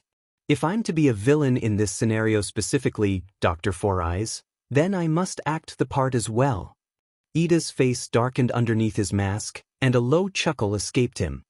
He raised his arms by his sides, erupting into evil laughter. Wah! Muha! Come and get me, heroes! Ida paused at the sound of a small snort of laughter coming from behind one of the pillars, his eyes quickly roaming the rest of the room. I know you're there, hero. Come out and face me. He didn't even have to see them to know how it was. The way they tried to stifle their laughter and failed was proof enough. Ha! Uraraka stepped out from behind the pillar, a sheepish smile on her face before it switched to something more mockingly serious. Looks like you found me, Dr. Four Eyes. Ida's eyelid twitched, but he fought the urge to protest the nickname. It seems we truly are playing a game of heroes versus villains. And it looks like Midoriya-kun and Uraraka-kun are in on it as well. Ida focused a glare on Uraraka, clenching his fist in front of himself. Well, shall we get on to it then? We shall. Shh, it's almost like you've gotten slower, Dr. Explodius. Shut up. Your mother buys you mega blocks instead of Legos.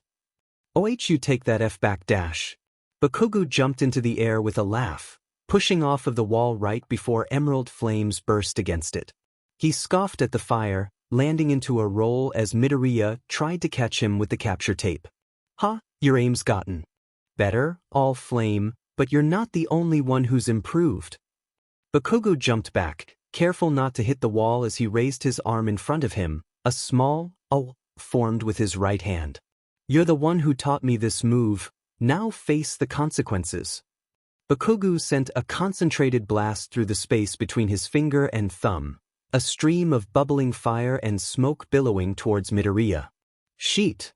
A short yell escaped Midoriya's mouth as he jumped to the side. The blast blew up right as he did, and the explosion hit his side before he could manage to push it away. The ends of his hair got singed, the heat pushing against his skin and leaving black smudges on his mask. Thank God this is all fireproof. But still, I'm gonna need to fix it. Fireproof doesn't fix tears from explosions, after all. Once Midoriya was able to steady himself, he grabbed a hold of the remaining fire from the explosion, swirling it around himself like a shield. He concentrated on the thrumming of one for all in his chest, feeling it hum with energy as small sparks of lightning jumped off of his mouth. Not too much, not too much. Keep it steady. Don't let the power slip. Midoriya narrowed his eyes, heat building up inside of his mouth as he opened it up in a roar of fire, the remains of the blast following behind it.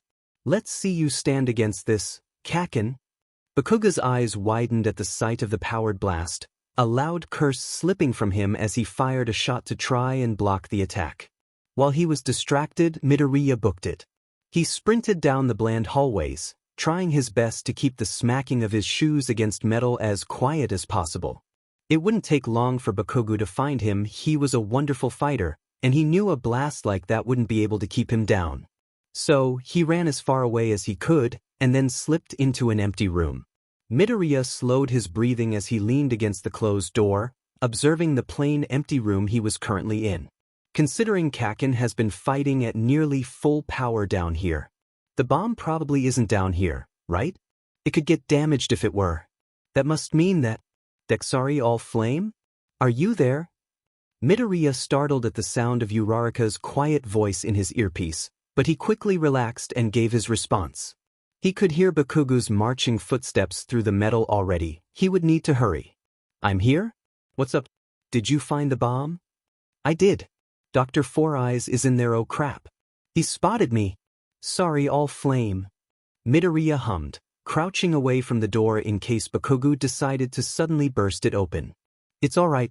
Just give me your coordinates. Where the F are you, nerd? Midoriya cursed, opening the door and running out of it as Bakugo's steps got ever closer. Space Warrior, can you hold off Dr. Four Eyes for a little longer? Yes. Alright.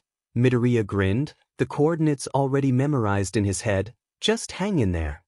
The earpiece quieted with a single click, and Midoriya turned his attention back to the footsteps growing louder behind him. I know you're here, hero. Bakugo's voice rang out against the metal walls, bouncing from corner to corner as Midoriya hid. Don't think I forgot about our last battle, you know, the one with Knuckles and Black Abyss. They always were your favorite sidekicks. Such a shame. Midoriya gaped. Oh, how dare he mention my precious stuffed animals. He waited a few moments. So long as he could get Bakugo close enough, then he'd be able to get a bit of surprise on him and attack. He wouldn't be able to see him unless he turned the corner, so it wouldn't be too hard. The moment that Bakugo got close enough to the corner, Midoriya leaped out, slamming a well-timed punch into Bakugo's face, knocking him to the floor. Midoriya grinned at his success, landing in a crouch and darting off into a sprint as soon as he could, but not before leaving a quick message behind him. Knuckles and Black Abyss were amazing. Way better than your stuffed animals ever were. He was already around the corner when Bakugo started raging. Uraraka huffed as she ducked to the side, Ida narrowly missing her as he charged. She ducked underneath his outstretched arm, placing all 5 of her fingers on his armor before rolling on the ground to get away. Ida hit the wall, the sudden loss of weight from his costume making him unbalanced. Come on. Uraraka sprinted towards the bomb while Ida collected himself, stretching her hand forward to touch it. If you get the chance, go for the bomb.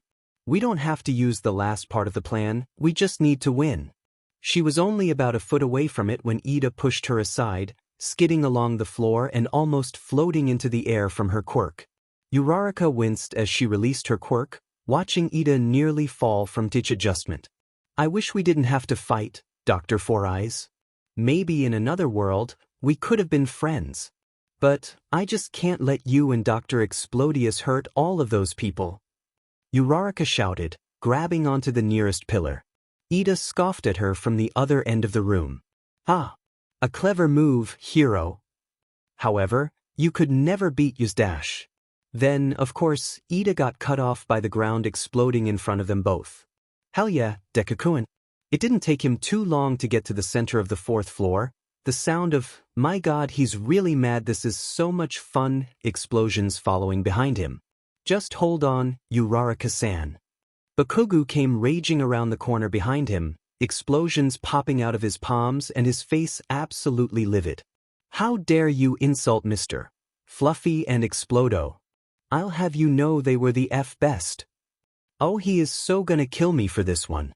Midoriya grinned, coming to a stop in the middle of the hall. He in a breath, cupping his hands around his mouth as he readied the final blow. Hey, Kaken. Bakugo stopped for a moment, glaring at him like there was no tomorrow. What? He gulped. Here we go. I bet I'm stronger than you. That was the final straw. Piece of shit, I'm going to kill you dash. Here we go. Midoriya raised his arms in front of him as Bakugo blasted himself towards him, his face a look of pure and uncensored rage as he yelled, Die! An enormous explosion hurtled right at him, almost filling up the entire space with fire and smoke. Midoriya grit his teeth, grabbing onto what fire he could, opening his mouth and sending in his own mix of flames to gain a better control.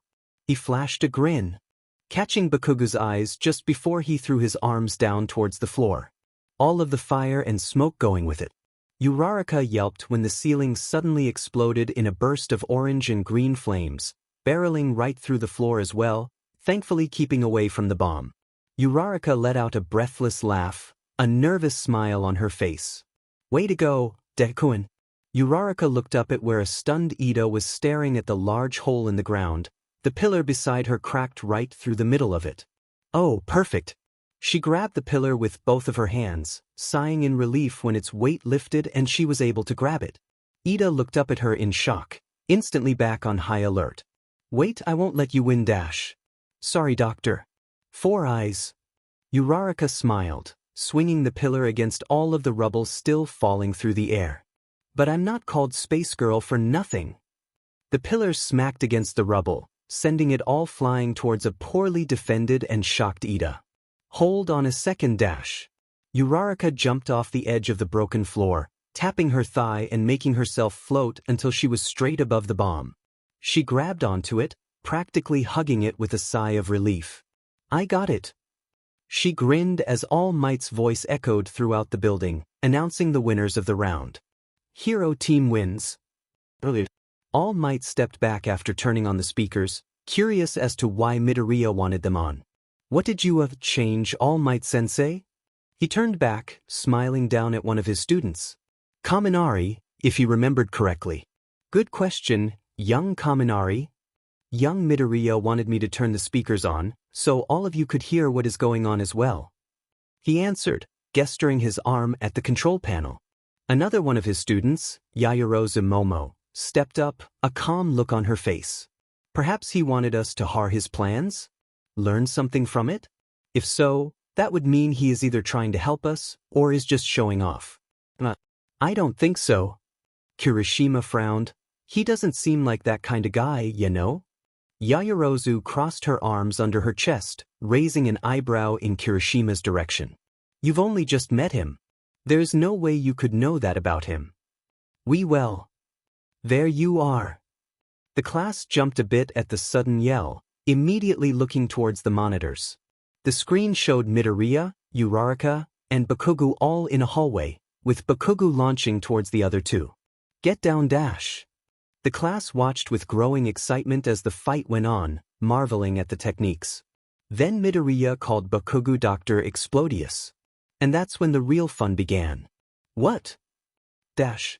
Oh my god dash. Are they actually playing heroes versus villains right now dash? This is the most beautiful thing I have ever seen. Dash. Doctor. 4 eyes. Dodge Midori, dodge. Look at them fight. That fire is so effing awesome. Similar shouts rang out, all of them bouncing on their feet in excitement and laughter, except for the few who were more calm. Those certainly are amazing attacks. And to do that while acting so dramatic. Yaoyorozu mused, still watching the fight. However, Uraraka-san made a mistake by outing herself with a laugh. All Might smiled. Yes. Good observation, young Yaoyorozu. Thank you. Hey. What's Midori doing? A girl with short, curly pink hair with 2 small horns on her head, black eyes instead of white, and magenta skin yelled out, shaking her fists up and down. They all looked back at the screen, watching as Midoriya began to run and hide inside an empty room. Da all flame. I found the room where the bomb is hidden, 3rd floor, very middle room. I was hiding until now, Dr. Four Eyes found me. Are we going to start the end of the plan now? They heard Uraraka speak, and Midoriya sent a quick message back. On the left monitor, they saw Bakugo beginning to near the room Midoriya was in, trying to lure him out. Don't think I forgot about our last battle, you know the one. With Knuckles and the Black Abyss. They always were your favorite sidekicks. Such a shame. Wait. What? Someone whispered, confusion clear in their voice. They saw Midoriya burst out of the room, fists clenched and anger on his freckled face. Knuckles and Black Abyss were amazing. Way better than your stuffed animals ever were. Someone snorted. Then all hell broke loose. Oh my god dash. Stuffed animals. They played villains and heroes with stuffed animals dash. Bakugo had some too holy shit dash. Honestly? Those names aren't too bad for a probably 5-year-old. What even is this anymore? Holy crap, he's so mad. The screens showed Midoriya running from Bakugo towards the middle of the floor, with Bakugo screaming curses behind him. How dare you insult Mr. Fluffy and Explodo, I'll have you know they were the best. Oh sweet lord, I think I'm gonna burst a lung. Fluffy. All Might smiled wider as Class 1A laughed and watched in awe as Ida and Uraraka fought, and Bakugo finally neared Midoriya. Ashido shot up with a grin. What's he gonna do? Is he gonna run away again? Her question was answered when Midoriya spoke his final taunt, sending Bakugo in a flying fit of pure rage. Oh, now that can't be good. Yeah. No one likes an angry Pomeranian. Kaminari, please dash. Shocked gasps spread throughout the room when Bakugo let forth a massive explosion, and Midoriya caught it and mixed in his own quirk before sending it crashing into the ground. They started to crowd around the monitors, cheering and pumping their fists in the air as Uraraka secured the bomb, right after launching the newly made rubble across the room. All Might leaned into the microphone, announcing who won just as Midoriya let go of his fire. Hero team wins. More cheers erupted within the small audience, burst of laughter still ringing out. Yeah! Go Midoriya! Did you see that huge explosion? Bakugo is so strong. He managed to control that entire explosion while making sure he didn't destroy the building. Holy shit! That fight was amazing. Were you guys watching Uraraka and Ida? It was awesome. I can't. The stuffed animals, I can't. Uraraka is hot. All of their voices mashed together, becoming one big room of sound. That is, until one voice spoke up in the front. Is Midoriya okay? It was Kirishima. He was staring at the middle monitor in concern. The cheers and shouts died down, everyone now also looking towards the screen. All Might turned back to the screen, his smile faltering when he saw Midoriya wheezing on the ground, Bakugo hovering by his side, looking to the camera for help. He hadn't run that fast before. The moment Izuku let go of his quirk, he fell to the ground, the exhaustion and pain of the fight finally settling in. He could feel his body starting to overheat, feel the burn of his overused quirk under his skin, sending searing pain all throughout his body. I must have not felt this through all of the adrenaline. He felt like he was being burned from the inside out, and basically, he kind of was. The skin on his arms were also burned, worse than from the time at the quirk test. He curled in on himself, grunting when the pain increased. I used my quirk too much, idiot. I got too caught up in the fight and wasn't thinking. That wasn't very smart. I underestimated the damage that One for All can do with my quirk, but I still don't know why that happens. He could barely see Kaken as he ran to his side. He couldn't see his expression. But maybe I'm using too much power? Or maybe Kaken. Or heat boom. He managed to grunt out a small message through the pain, wincing his eyes shut. Only a few seconds later, his entire body relaxed as the cooling system in his suit was activated, calming the burning under his skin and soothing the burns on his arms. He sighed in relief, slumping in someone's arms. When did that happen? He opened his eyes just enough to see a person to the right of him, immediately recognizing Kaken's pale blonde hair. He gave a weak smirk. My stuffed animals are still stronger. He slipped into unconsciousness just as someone picked him up. Recovery Girl wasn't the least bit surprised when Midoriya, All Might, and Bakugo showed up at her door. Even less surprised when she saw the state Midoriya was in. Goodness gracious boy. Here, get him onto the bed. She wasted no time in setting up the scans, already reaching for the burn cream on her white shelf. Tell me everything that happened.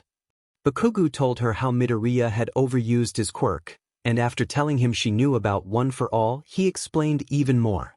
Mixing the quirks together. Smart, but dangerous. All Might had run back to the class, needing to continue with the lesson. That man puts too much pressure on himself. She had Bakugo lay Midoriya on the infirmary bed, and she set straight to work. She kissed his forehead, only using a bit of her quirk, not wanting to use all of his energy. The burns on his arms were light now, sheet the same level as they were during the quirk test. Recovery Girl rubbed burn cream over his arms, making sure to be gentle as she wrapped them in clean bandages. After putting in an 4 in the crook of his arm, she turned to the still-standing Bakugo. Well, you should head back to class, shouldn't you? He flinched a little, a look of surprise on his face before quickly being covered up by a calm neutral. Yeah. The DMN nerd will be fine. He sounded like he was reassuring himself. When he wakes up, tell him he better not be late. Then he left. I swear, what am I gonna do with this boy? All Might stood back in the monitor room, surveying the next round. His eyes stayed on the screen, but his mind was elsewhere. I'll need to work with young Midoriya after this. I can't have him hurting himself like that each time he uses his quirk.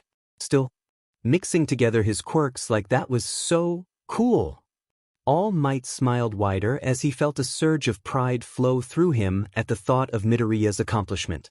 He's grown so much in such a short time, but he still has so much to learn. And then there's young Bakugo as well. Almost like it was fate, the door in the back opened and in walked Bakugo, an eyebrow raised as everyone looked at him. What? Dude! Is Midoriya okay? That fight was amazing. How did you do that kind of stuff? Did you and Midoriya really used to play heroes versus villains with stuffed animals? Is Deku-kun okay? All Might could see Bakugo's eye starting to twitch, so he decided to get everyone's attention before a shouting match started. Now everyone! Young Midoriya is in good hands, I'm sure he'll be back in no time. So, let's get back to watching the rounds, yes? He let out a sigh of relief when the class quieted and turned back to the monitors. Young Todoroki, Shuji, Ajuru, and Hagakure were fighting. If you could really call it that. The round had ended seconds after Todoroki froze the entire building, securing the bomb without breaking a sweat. Such amazing quirks. But there's something off about that boy. Almost like he's in pain. Shaking his head, he continued to smile as the class owed and owed. 000.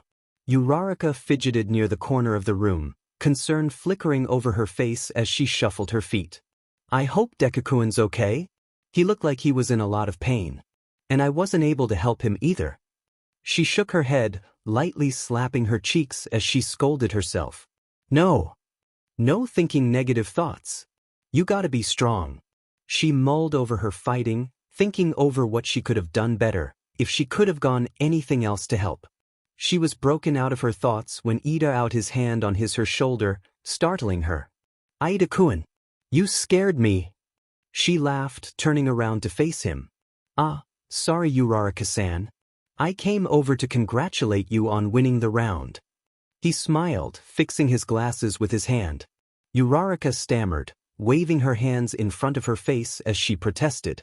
No. I didn't really do much, it was all Deku-kun. Ida put a hand on his hip, his other arm swinging up and down like a robot.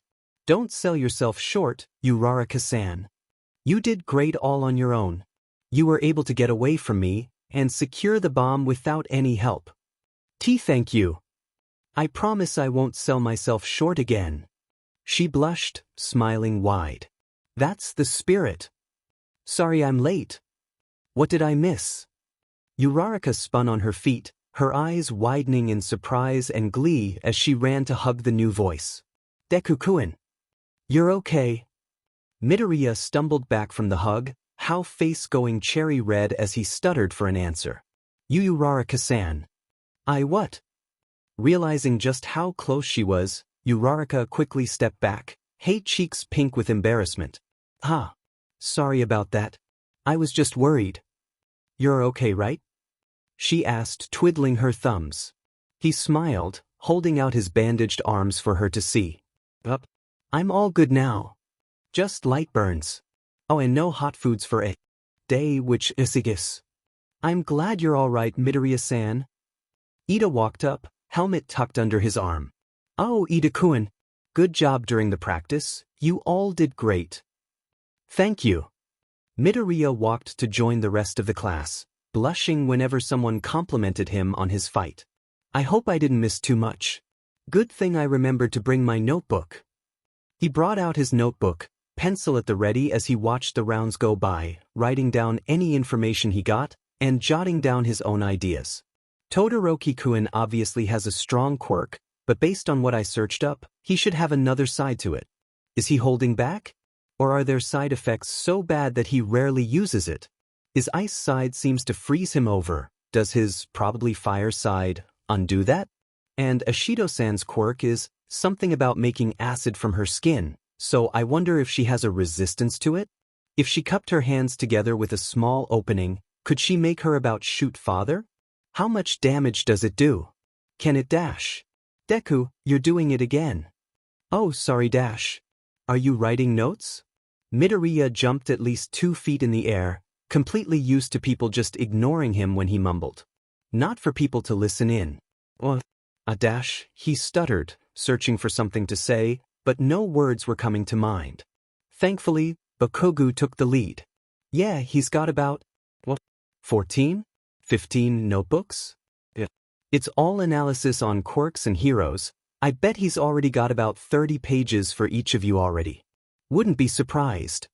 Multiple rounds of OOs and ahs went around. Everyone started to get closer, trying to see the notes he took now that the latest fight was over.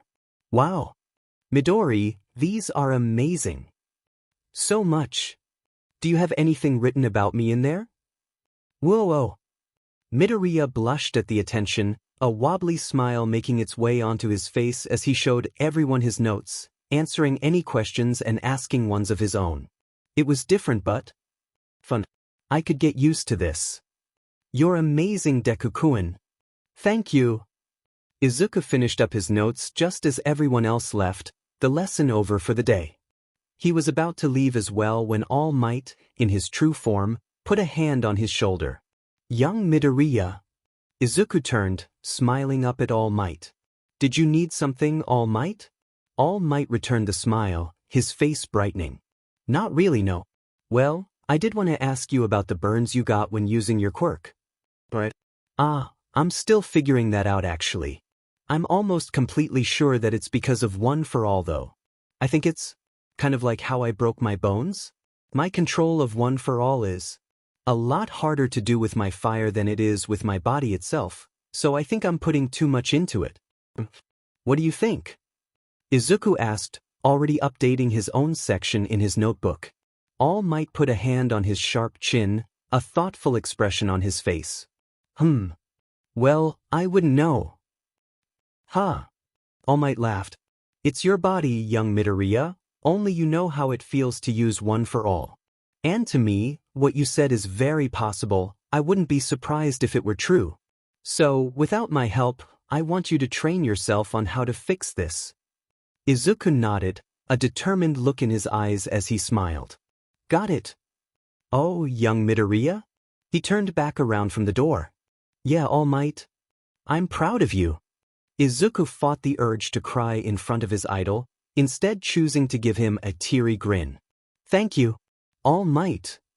Yagi Tashinori. That's my real name. All Might said, a fond look on his face. Okay. See you later, All-Kei-sen. I think I'm gonna like high school. This is Midoriya in his costume. Sorry I hadn't gotten this in last chapter, I forgot. If the costume drawing is not showing up, it's because it disappeared again. This is the 10th time I've fixed it, so I just give up. Askla? KFED apologies. 7:23 a.m. Excuse me. What's it like to be taught by All Might? Hundreds of reporters had shown up at Urara's gates after hearing of All Might's new job at UA. Oh, it's very muscular. Yeah. They've been there for about 3 days now, doing anything they can to get even a lick of information from both the students and the staff. Hey! You! What do you think of All Might being a teacher? They mostly bombarded the students as they came into the school. Well, I think he is not only such a great person as a hero, but a very wonderful teacher and role model for us aspiring heroes here at U.High Dash. Quite annoying really. Hey, could you You're the one kid from the Sludge villain incident. Izuku nearly jumped out of his skin, not having seen the female reporter come up from behind. I have to get to class. Sordash. Come on. Just one statement. I promise it'll be fast. No worries. The reporter stepped closer, holding the microphone up to his face. More people crowded around him, cameras and flashes blocking his vision of the school as more people started yelling and asking questions. What's All Might like? Is he a good teacher? What do you know about him? Izuku stepped back, only to bump into another male reporter, almost sending him into a panic. Please, I have to go, He tried looking over the crowd of ever-growing people, searching for any sign of Kaken, or Uraraka and Ida for that matter. He couldn't see anything with his shorter stature. He started to panic, the noise from the reporters seeming to get louder, roaring in his ears. Just as he was about to call out for help, a tired, deadpan voice rang in his ears. Oi! Go harass someone else. You're not getting any statements. And never try to bombard my students again. Izuku felt a strong arm grab his wrist, carefully dragging him out of the now quieter crowd. He nearly cried when he looked and saw Aizawa leading him towards the school gates, away from the panic. Once they were inside, he could hear the sound of the U-dot barrier closing, but he was more focused on calming himself down at the moment. They stopped walking, and Izuku took a moment to lean against the wall and just breathe. Hey Midoriya, are you okay? Aizawa kneeled in front of him, making sure to give him enough space. He swallowed, feeling the panic finally fading as he took deep breaths, in and out. Wait, I think I'm all right now. Aizawa put a comforting hand on his shoulder, and it felt. Don't worry about those reporters, I or any of the other teachers won't let them get to you, okay? Okay. Widened in surprise when Aizawa gave him a much less intimidating smile, slightly hidden behind his massive scarf. Come on, I don't want you to be late to class. I've got naps to take. He ruffled his hair before turning around and walking inside the school, gesturing for him to follow. Why yes, sir. Inside the classroom, Izuku had been greeted by a cheerful Uraraka, and then proceeded to sit behind Kaken. Everyone was still getting ready for the school day, a few people still asleep on their desks. They woke up, however, when Aizawa got out of his sleeping bag and walked up to the teacher's podium. Alright class. Today will be a pop quiz? Some other insane thing only Aizawa would have us do. Choosing a class president. A normal school activity. The class cheered, Kirishima even getting up on his desk. Kaken just grumbled. Instantly everyone raised their hands sky high, some even standing on chairs, shouting how they should be the class president. Pick me. This job was obviously made for me dash. I'll do you good. I promise all girls will show 30 centimeter of thigh. Aya. Until one voice shouted louder than the rest. Everyone. We should do a vote. Leading many people is a task of responsibility, but ambition does not equal ability. Ida shouted, his glasses glinting in the sunlight. This sacred office demands the trust of its constitutes. This is to be a democracy. Then I propose we choose our president by election. Your hand is raised the highest out of all of us. Izuku quietly fumbled with his pencil, not quite sure who to vote for. That Yaoyorozu girl would be good, but I don't know her well enough.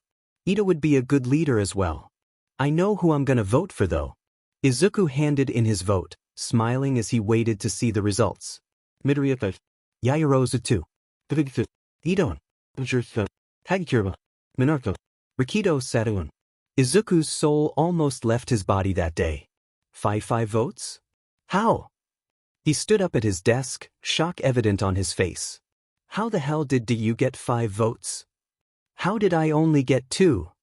Bakugo yelled, mini explosions popping in his hands. While the rest of the class either cheered or groaned, or yelled for that matter, Izuku was trying to figure out who had voted for him. I don't really know everyone very well. So the first few people I can think of would be Uraraka-san. He turned to look at Uraraka, and she looked the other way, whistling. Too obvious, Uraraka-san. The only other person he could think of would be Ida, but no one else came to mind. Maybe Kirishima, but he couldn't be sure. Taking a deep breath, Izuku walked up to the front of the class, Yaoyorozu at his side. I have no idea how I got that many votes, but thank you. He bowed, trying to calm his stuttering. I shall do my best to be a good class president. He smiled as the class cheered, and laughed a bit at the look of anger on Kaken's face. Izuku sat with Uraraka and Ida at lunch, making idle chit-chat as they ate. Oi, demon nerd. Scoot over.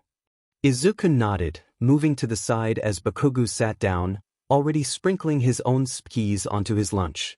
I honestly don't know how you survive eating like that. I'm starting to think you're fireproof. You're just weak. Sure, Kaken.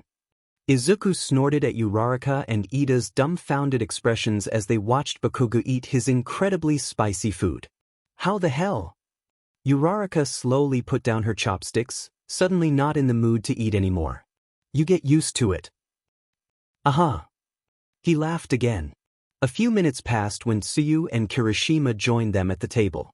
So, Mr. Class-Prez, Kirishima jokingly said, leaning forward on his elbow as he looked at Midoriya, what do you think of your new position? Izuku have him a deadpan stare, still eating his rice. You voted for me, didn't you?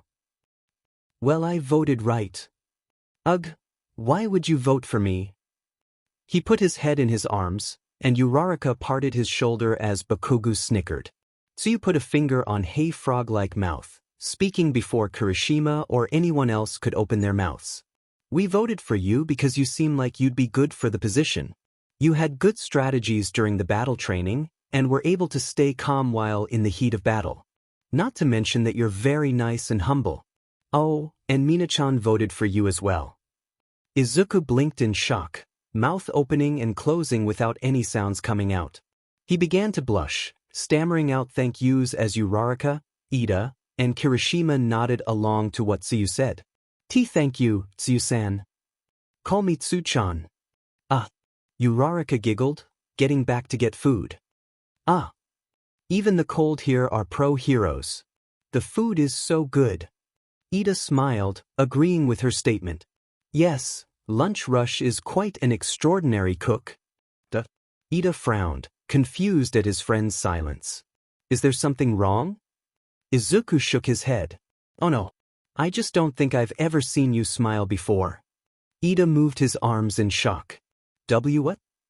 I can assure you that I smile plenty.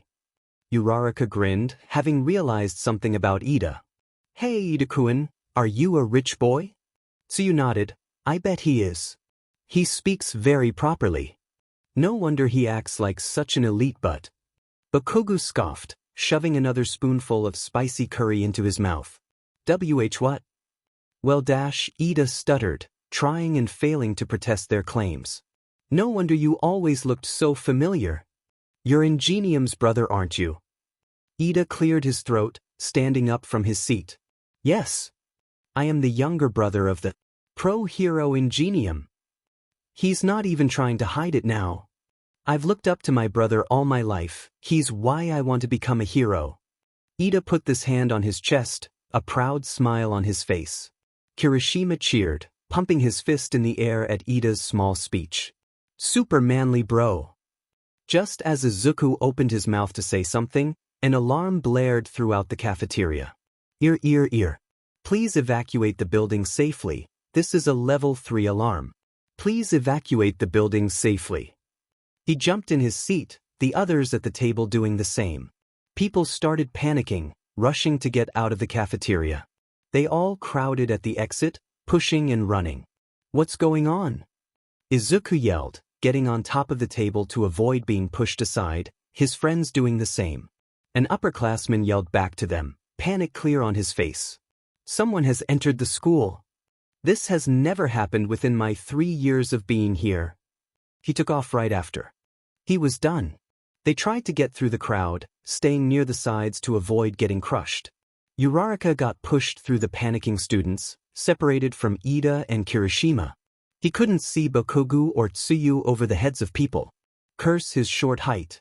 Someone shoved him, ending with him getting stuck against the glass window, showing him outside of the school. His eyes widened as he saw the cause for the alarm at the front entrance. It's the press. He had to let everyone know, so they wouldn't panic anymore, but how?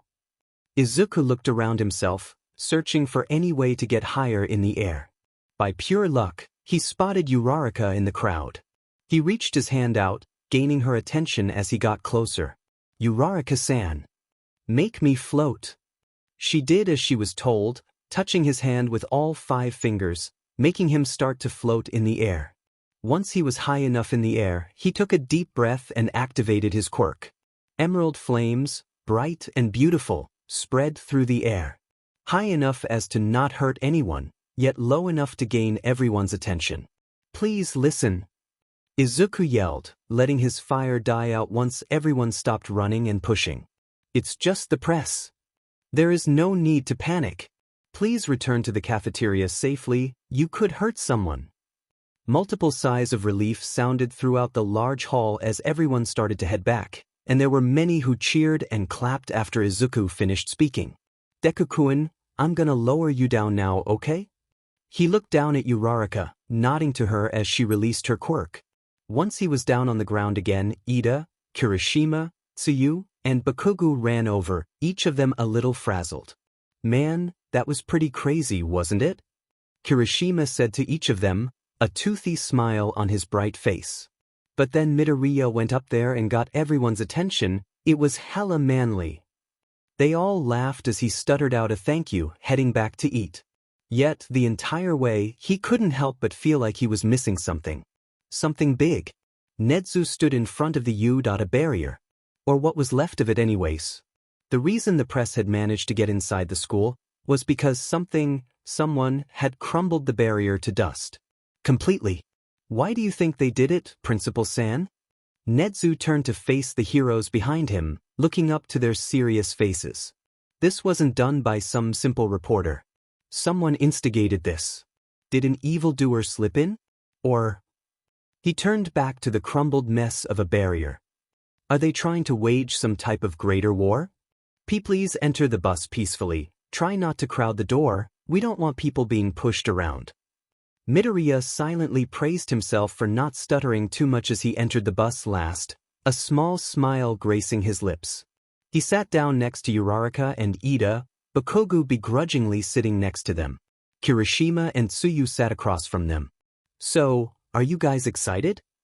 Uraraka grinned brightly, almost bouncing in her seat. Yes. I've been waiting for so long to do this type of stuff. Beside her, Ida raised his hand in agreement, an excited smile on his mature face. I'd like to be able to test myself on this. I want to see how well I can do. Bakugo smirked. I'll effing beat all of you losers though. You won't even come close to being better than me. Kaken. That's rude. Don't effing call me Kaken. But it's fun. No, it isn't. Then why do you call me Deku? Fair enough. Earlier that day, class, for today's basic hero training. This time, All Might, myself, and one other hero will be supervising. Aizawa spoke tiredly, and Izuku's about 90% sure that he's always tired. This time? Does that mean this class is special? Izuku wondered, tilting his head. The boy behind him, Siro, raised his hand. What will we be doing for this? Aizawa grunted behind his scarf, holding up a card. Preparing you for disaster relief and such? Rescue training. Rescue training. Izuku, along with the rest of his class, cheered. He could almost swear Uraraka's eyes were literally sparkling. His classmates immediately started chatting about what they were going to do, some complaining about how it'll be a rough time, and others giving yells of enthusiasm. Aizawa's eyebrow twitched. He glared at all of them, sending a shiver down Izuku's spine. Hey, I'm not done yet. Aizawa pressed a button on a small remote, cases filled with their hero costumes sliding out of the wall. It's up to you whether or not you want to wear your costume. It doesn't really matter for this lesson. We'll be going by bus. That's all, get ready. And with that, he left the room. I'm so freaking pumped. Kirishima yelled, rushing to get his costume on, the majority of the class following behind him. Izuku grinned, quickly packing up his stuff, grabbing his newly fixed costume before walking over to a waiting Bakugo. Oi nerd. Izuku paused in his steps. Yeah. That quirk of yours, do you have that figured out yet? He knew exactly what he meant. Yeah. I think I've got it mostly figured out. I've just got to train it now. He sent him a reassuring smile, only receiving a light scoff in return. Whatever, just don't FING hurt yourself again, dumbass. Okay, Kaken. Present time. Kaminari idly talked with Kirishima, easily becoming friends with the red-haired boy. He was just about to crack another joke when he looked towards where Midoriya was sitting, a funny thought popping into his head. Hey, Midoriya. The freckled boy turned his attention towards him, pausing momentarily in his conversation with Ida. Yes, Kaminari-san? He grinned, eyes narrowing in amusement. You know, if you think about it, you're kinda like a piece of broccoli. Midoriya sat there for a few seconds, blinking as he tried to understand what Kaminari said. What? Bakugo burst into laughter from beside him, holding onto his stomach as more of the class started to laugh, shouts of, "I totally see it," and other similar lines sounding throughout the bus. "He's dash," another laugh. "He's completely right. You're a short stack of broccoli dash." Bakugo burst into another fit of laughter as Midoriya stammered out words of disbelief. "What? How?" He gawked, feigning mock hurt when Uraraka started to giggle. "Traitor. Sorry, DekuEAM, but your hair really does make you look a piece of broccoli."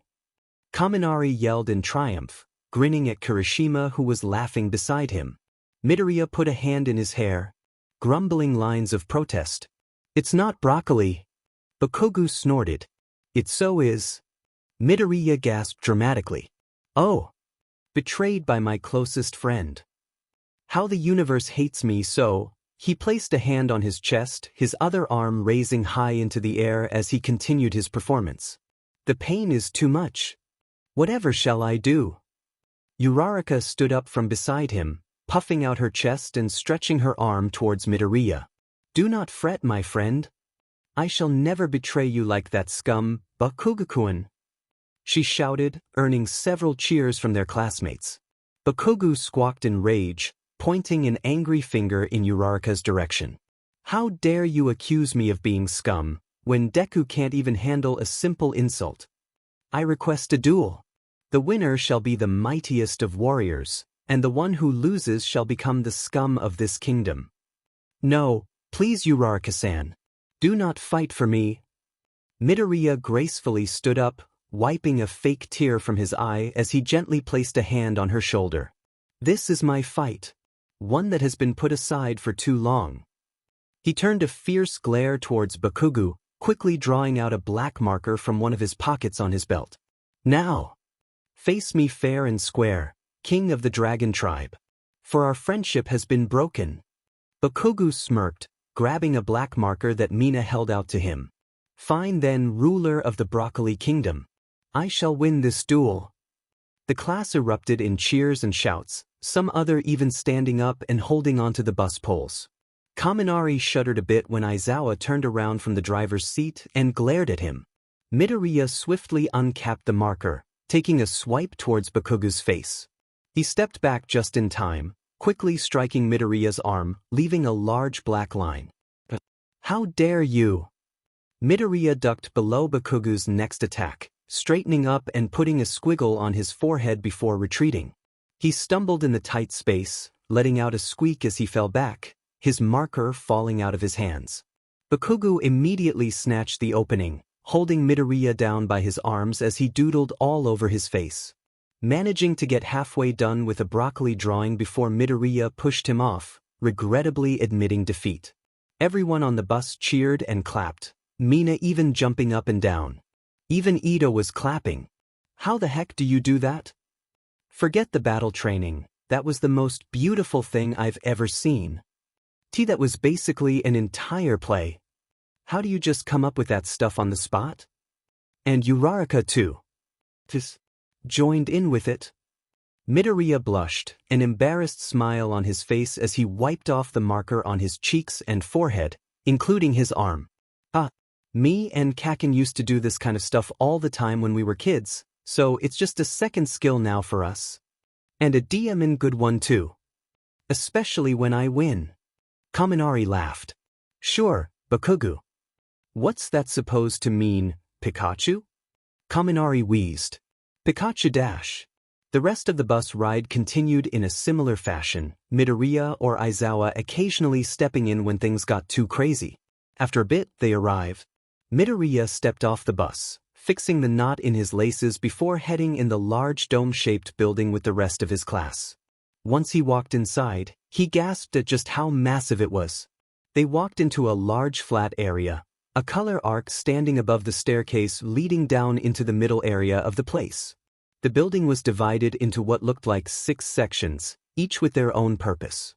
One was a massive water area, with a large slide thingy that had large boulders and rocks sliding down into the water. A small ship rested on the water. Another had a huge hill to the side, with what looked to be a mudslide. There was a fire area, cliff area, storm, and earthquake area. Wow. Midoriya gaped, his eyes wide in amazement. It's ginormous. Like Universal Studios Japan. He could hear the rest of his class speaking in awe, but his attention was more focused on the hero in front of him. The Space Hero, 13. The Flood Zone. Mudslide Zone. Conflagration Zone. Etc. It has every disaster you could possibly imagine. I built it myself. I call it the Unforeseen Simulation Joint. So it really is USJ. 13's costume consisted of a large spacesuit, with a round glass black helmet going over their head. Their fingers were covered in gloves, and on the tips were something like caps that could open and close. The only thing not space-like were their tennis shoes. Midoriya let his hero knowledge take over, going into an instant review of the hero. It's the Space Hero, 13. They're a kind pro who does his best work in rescue. Ah, I love 13. Uraraka bounced up and down, excitement clear on her face. She looked like she'd died and gone to heaven. Midoriya perked up when Aizawa walked up to 13, whispering something he couldn't hear. Wasn't Yagi-san supposed to be here too? 13 held up 3 fingers, and suddenly he understood. 3 fingers. 3 hours. The news reports of All Might running around, helping with crime. He used up his time limit. He shook his head in exasperation. 13 faced them once more, holding up a couple of fingers as they spoke. Before we start, I do have a couple of points to make. Or 3, 4, 5, 6. That's a lot of points. Izuku nervously thought. Anyways, as I'm sure you all already know, my quirk is called Black Hole.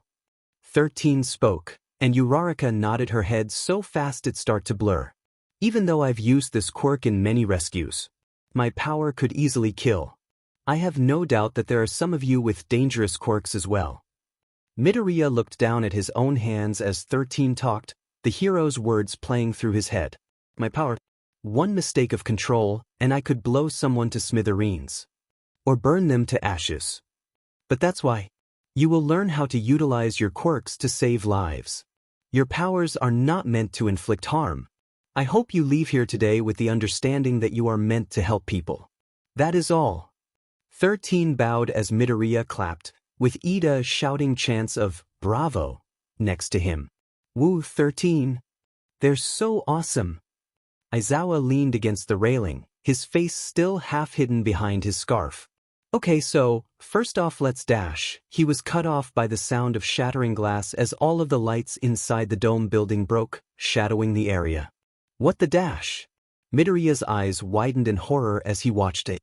Swirling purple mist spread throughout the center area, until it was bigger than All Might himself. He almost stepped back when a pale, dirty white hand began to stick out from the mist, a face following soon after. Is that a disembodied hand on his face? Oh God, there's more appearing. Midoriya didn't need to look twice to know what was happening. Everyone, get back. He didn't even need to think. Is the lesson already starting, like at the entrance exam? Those people are? No. These are villains. The class gasped, shock and fear starting to bleed onto their faces as they realized what was happening. Villains? How'd they get in here? What kind of villains would be dumb enough to go into a hero school? Yaoyorozu stepped forward, her brows furrowed. Aren't there intruder sensors? 13 pushed her back, keeping the class from moving forward. Yes. Of course there are. Are they only here? Or are they at the main building as well? One way or another, one of their quirks is keeping the alarms from going off. Midoriya put a hand over his mouth, thinking about why the villains came here. This place is far from the campus, and they came when there would be few people here. I don't think they're as dumb as they seem, they have to have some kind of goal here. Aizawa put on his goggles, already activating his quirk. It was then that Midoriya finally knew what hero Aizawa was. 13. Start evacuating the students. And try contacting the school. One of the villains must be using some type of electricity quirk to jam the sensors.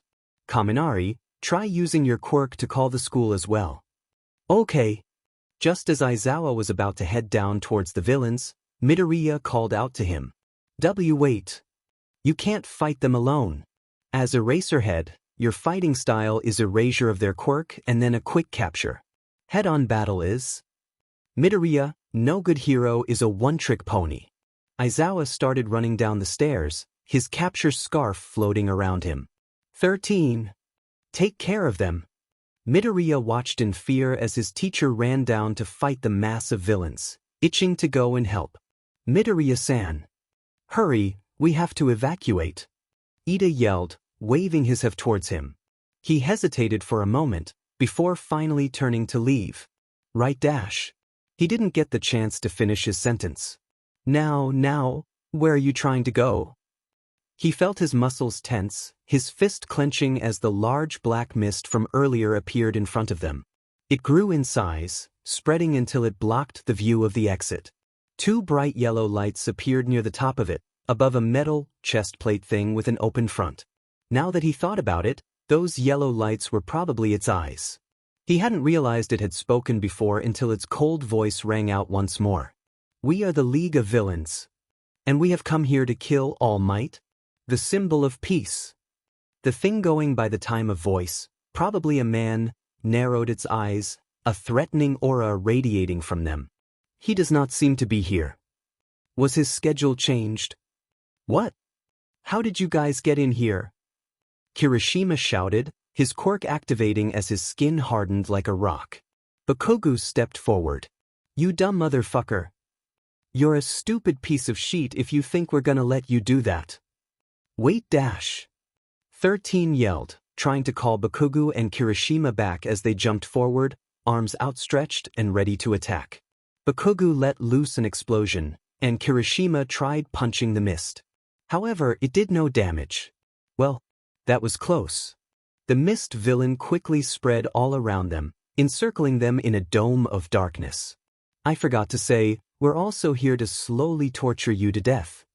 Midoriya panicked, quickly moving to push Uraraka out of harm's way, right before he felt himself be grabbed by the mist and tugged into the darkness. DekuEAM dash. Izuku opened his eyes to see himself falling down, right above the water section in Y. Falling? Oof.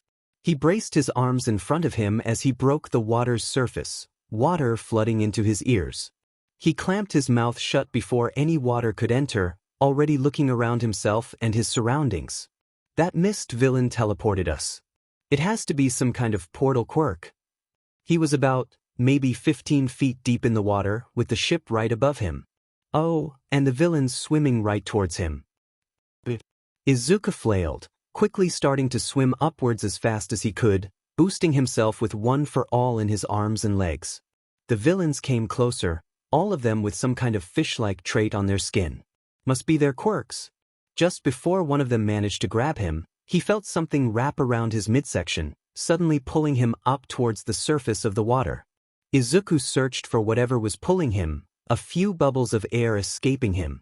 He looked behind him and saw Tsuyu pulling him up with her long frog-like tongue, holding Mineta in her arms as well. They broke the surface, and Tsuyu gently placed Izuku onto the ship, unwrapping her tongue from around him. Mineta rubbed his head against Tsuyu's chest, smiling. For a frog, your melons are pretty big. She threw him onto the ship. Izuku took a deep breath, taking a second to relax. Thank you, Tsuyu-san. Tsuyu tilted her head, climbing onto the ship. Call me Tsuchan. Karo. Izuku put a hand over his mouth, thinking about what the mist villain had said. They know our schedule. Which means they must have been the cause of the press incident yesterday. They probably took the schedule there. This attack was planned. Mineta frowned, punching his fists in the air. But there's no way they could ever kill All Might. He's the strongest hero there is. He'll blow them away once he gets here. Mineta-kun. Tsuyu stared at the small boy with a deadpan expression. They obviously have a way to kill All Might. Otherwise, why come here just to lose? I wouldn't put it past them, that guy did say he would kill us too. And if All Might does show up, who is to say he won't die? And if he doesn't, we'll probably die. Mineta started to shake, nervous sweat going down his face. He latched onto Izuku's arm, pointing a shaking finger in Tsuyu's direction. Mimi Midoriya. What the heck is wrong with her? Calm down, Mineta-kun. As class president, and as a friend, I'm not gonna let any of the villains harm you guys. Okay? Izuku crouched down in front of Mineta, giving him a reassuring smile. Okay. Now. He walked over to the railing, peering over at the group of villains surrounding the ship. What are we gonna do here? Izuku peered over the railing, mind running a mile a minute as he watched the villains circle around the ship. I don't think they know about our quirks. Otherwise, why would they wait to attack? We can use this to our advantage. Somehow. Okay, can you both explain your quirks to me? I'll tell you about mine as well. Izuku turned back to his classmates, waiting for their answer. Tsuyu went first, putting a finger to her mouth. Alright, Karo. My quirk is basically that I have a lot of frog traits. My tongue can stretch about 20 meters, I can easily climb walls, and I'm able to move really fast in water. Oh, I can also spit out my stomach and clean it with a light acid, but the acid only stings a little. Mineta blushed. Acid? Tsuyu slapped him with her tongue. My quirk is called Emerald Flare. I'm able to both create and breathe fire at my own will. I can also manipulate it to a very high level, and can even adjust the heat of the fire. And as you've seen before, I can make it so the fire boosts my physical traits, and make me stronger, faster, etc. Izuku nodded towards Mineta, motioning for him to start. We have to hurry. He almost fell back when the ship suddenly lurched back, concern growing on his face when he saw the large cut running through the middle of the ship. Really hurry. Mineta shook a little before putting on a blank face, taking off one of the ball of hair on his head. My quirk is called Pop-Off. These things on my head can come off and grow back instantly, and they're super sticky. But they don't stick to me. And the stickiness depends on my mood too. If I'm having a bad day, these babies can stay on you for days. Quickly formulating a plan in his head, Izuku wasted no time in explaining what to do. Alright guys, here's what we'll do for this. Okay. Tsuyu and Mineta listened closely as he talked, and once he was done, the plan started. He walked up to the railing once more, standing on top of it. A nervous smile grew on his face. When in doubt, act like Kaken. I'm gonna kick all of your asses. Izuku leapt off of the ship, his fire liking off his skin as he ready to punch. He threw his arm forward, grinning as the blast of air created a mini whirlpool in the water, causing the villains to panic as they were pulled in. What the hell? Tsuyu immediately jumped, grabbing Izuku with her tongue and holding Mineta in her arms as they fled. He could hear Mineta screaming something in the background, but the wind was roaring too loud in his ears for him to decipher it. For now, he was just glad they were safe. Ochako stood on shaky legs, slowly looking around to see who was left after the misty villain person had teleported everyone away. Ida had escaped Shuji, Siro, Mina, and Rikido. That's not very much. She shook her head, once more focusing on the villain in front of her. It had sent her friends away without a second thought. And now it's still blocking the exit. Not only that, but 13, her hero, is down for the count after the villain had attacked him, leaving him unconscious. At least Ida managed to escape okay.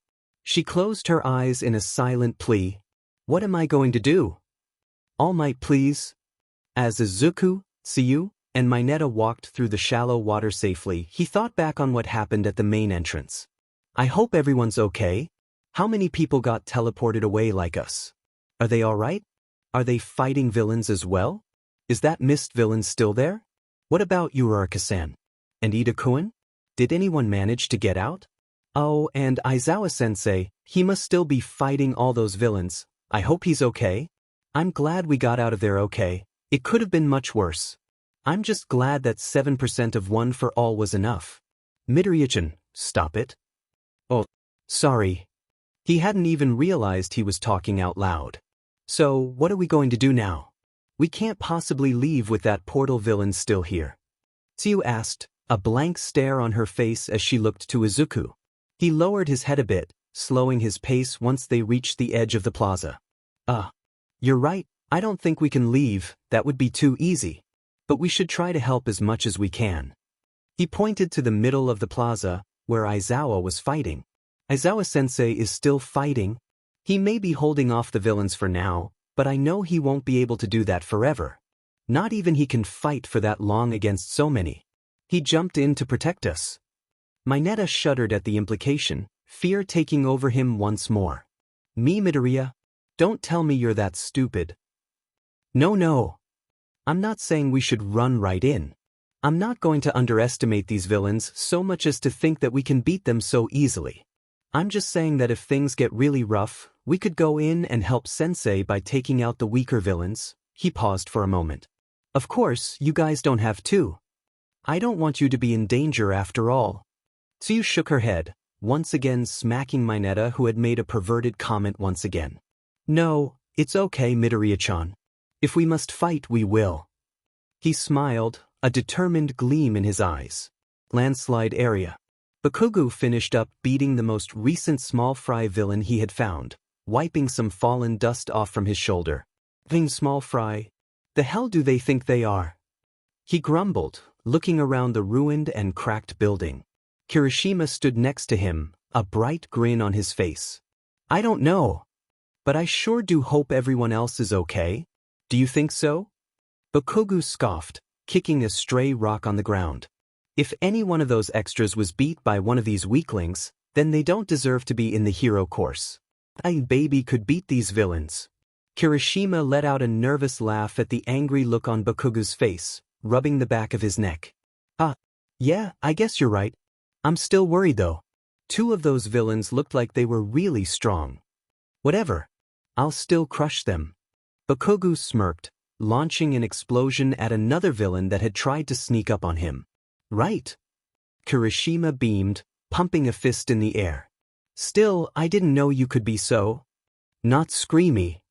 Bakugo blinked, only a second going by before he raged. What the hell is that supposed to mean, weird hair? Oh. There it is. F you. Kirishima laughed again, turning to head to the exit of the building. Let's get out of here though, I want to see if everyone is truly alright. Fine. Aizawa was doing fine. He was doing fantastic really. Other than the fact that he's currently fighting over 100 villains who just keep appearing, he has no idea if his students are okay or not. All Might isn't here, he can't call for help, and he's getting tired. So maybe he isn't fantastic right now. But that doesn't matter. What matters is him defeating these villains who dared to cross him and attack his student, and then getting all of his students together and safe. If only he could do that. 23 seconds. Speaking of which, 22 seconds. He has a boss to beat. The hand villain, the one with all of the weird hands on his body, ran towards him, hand outstretched as he muttered numbers under his breath. Aizawa directed his quirk towards him, canceling out his quirk as he launched his capture weapon towards him. The villain continued running forward, catching his scarf in his hand, still mumbling numbers. Aizawa frowned, blinking behind his goggles as he gained speed, ducking low as he came closer to the villain. So, you're the boss, huh? Aizawa yanked his scarf backwards, causing the villain to JRK forward, leaving an opening. He quickly struck a blow to his stomach, blinking once again and turning off his quirk. Handyman, Aizawa decided to call him, dropped his head low, talking with a raspy voice. It's hard to notice, but there's a time when your hair falls down. Aizawa tried to pull back, but the villain grabbed his elbow in a tight grip, preventing him from escaping. Every time you finish a move. And the time in between keeps getting shorter. Aizawa's eyes widened in pain and shock when his elbow began to crumble, flaking away from where the villain touched him, leaving the raw flesh underneath exposed. Are you getting tired, Eraserhead? Aizawa grit his teeth, sending a hard punch at the villain's face before jumping back. He swiftly downed another two weaker villains, slamming them against each other with his scarf. My elbow disintegrated. Well, now I at least know his quirk now. Your quirk isn't suited for long battles, is it? You specialize in quirk sneak attacks. Handyman slowly stood up, still talking. Aizawa glared at him. And yet, you jumped right into this fight, just to protect your students. Aizawa could feel sweat drip down his forehead as more villains approached him, his elbows stinging in burning pain as he fought. "Oh right, I'm not the boss here, hero." What dash? He didn't get any time to react as a large, dark hulking figure appeared beside him, one of the first, deadly, main villains to have appeared. He didn't even get the chance to blink. What the Izuku couldn't breathe. Hell. All he could do was watch in frozen horror as the giant, black, bird-like villain slammed his teacher against the cement floor, crushing his arm at the elbow and pinning him down. The other villain was saying something, but he couldn't hear him. All he could hear was the blood roaring in his ears as his teacher's other arm was snapped like a twig, his head slammed into the ground, a puddle of blood beginning to form from under his teacher's head. The hand villain was controlling it. That thing. Blood. The mist villain had appeared next to the hand guy, saying something to make him angry, but Izuku wasn't paying attention to all that. No, he was paying attention on where to attack as he kicked off the ground and towards the villain who was controlling that monster who hurt his teacher. He ran with all his might.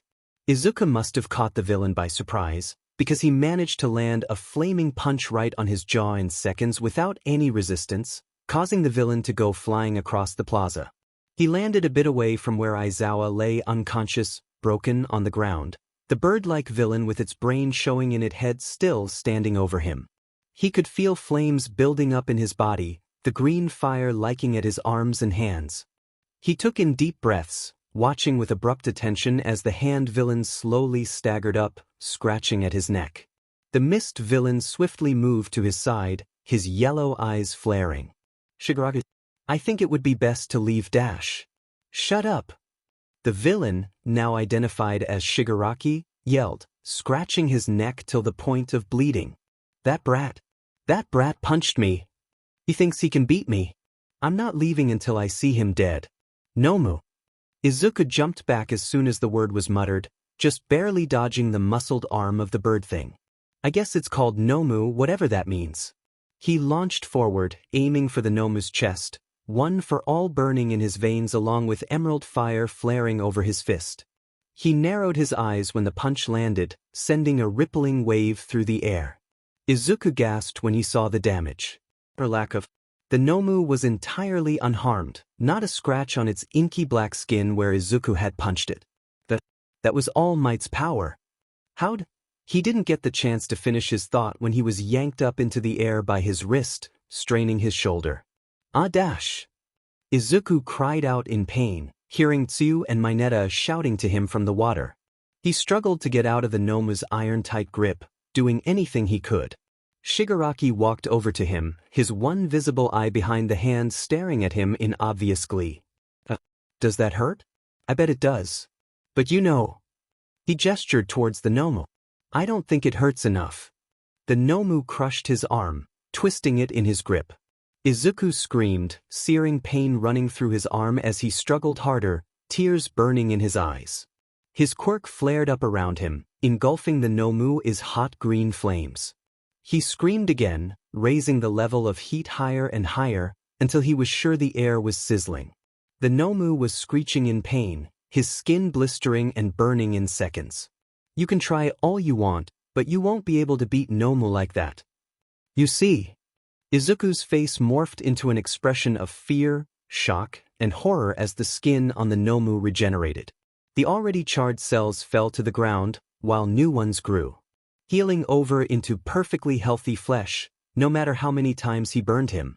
"Nomu more."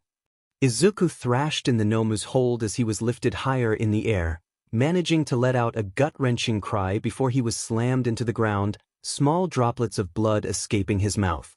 His flames cut off as he gasped for breath, panic flooding his system. Shigaraki crouched down next to him, his hand twitching above Izuku. "Well, hero? Are you enjoying yourself?" All he got was a wet cough in response. "I guess not. Now, what shall we do dash?" "Fear not." "Oh." Izuku slowly opened his eyes, tears of relief flowing down his face as he looked towards the entrance of USJ. "Oh. My. For I am here." One moment Izuku was laying crumpled on the ground, and the next he was being gently set down next to an unconscious Aizawa, far away from Shigaraki and the Nomu. He tried to get up, only to fall back with a sharp yell as his arm and back burned, preventing him from moving. He could feel the backlash from his flames as well, the heat rising inside of him, and he didn't need to look to know there were burns on his body as well. He felt a strong yet gentle hand on his hair, and he looked up to see the smiling face of All Might. Yagi-san. Oh. The villains. All Might ruffled his hair, making sure to not touch his burning skin. It's all right now, young Midoriya. You just rest, I'll take care of everything else. With the promise of safety, Izuku slipped unconscious. All Might was mad. No, not just mad. He was furious. Young Ida had stopped him when he was on his way here, because he had felt like something was just wrong. When he got the summary of what had happened, he'd wasted no time in rushing over. What he saw when he got there, however, made his blood boil. His student, his beloved student, had started crying at the entrance when he appeared, and 13 was hurt and unconscious on the ground. Aizawa was laying on the ground in the plaza, a pool of blood beneath his head, and young Tsuyu and Mineta were both yelling in the water. But nothing could ever compare to the fear he felt when he looked at the middle of the plaza. Young Midoriya laying crumpled on the ground with a villain's hand right above his face. He swore his heart skipped a beat.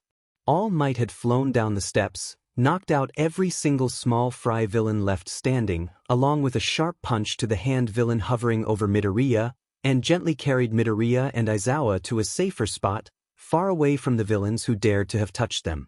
His heart had broken when he looked at the wounds on his student's body. No one should ever have to go through this. Especially not a kid. His right arm was a mess, bruised, bleeding, crushed and twisted in an awkward angle. It's a miracle he wasn't passed out already.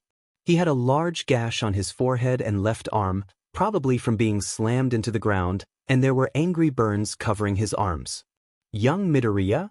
He placed a hand on his successor's head, ruffling his hair while making sure not to touch his most likely burning skin. The villains. He ruffled his hair again, giving him a warm smile. It's all right now, young Midoriya. You just rest, I'll take care of everything else. His smile fell off his face once Midoriya finally went under, and he stood up to face the villains who started all this. The one with the hands, Shigaraki, he was told, was placing his disembodied hand back on his face, whispering the word, "Father," under his breath. Throwing punches to save people. That's our state-sponsored violence for you. You're fast, but not as fast as expected. Is it true? Shigaraki stood up to his full height, gleeful cheer ringing clear in his voice. Are you getting weaker? All Might wasted no time, shooting himself towards the Nomu. Carolina. Smash. Wind whipped around him, but there wasn't even a dent in the Nomu's skin. Seriously? No damage at all. He threw another punch and another, but still there was no damage whatsoever. No effect. It's because of his quirk. Shock absorption. If you really want to beat Nomu, you'll have to slowly rip him apart piece by piece. Not that he'll let you do that though. All Might grit his teeth, throwing another punch at the hulking villain. Thanks for the info.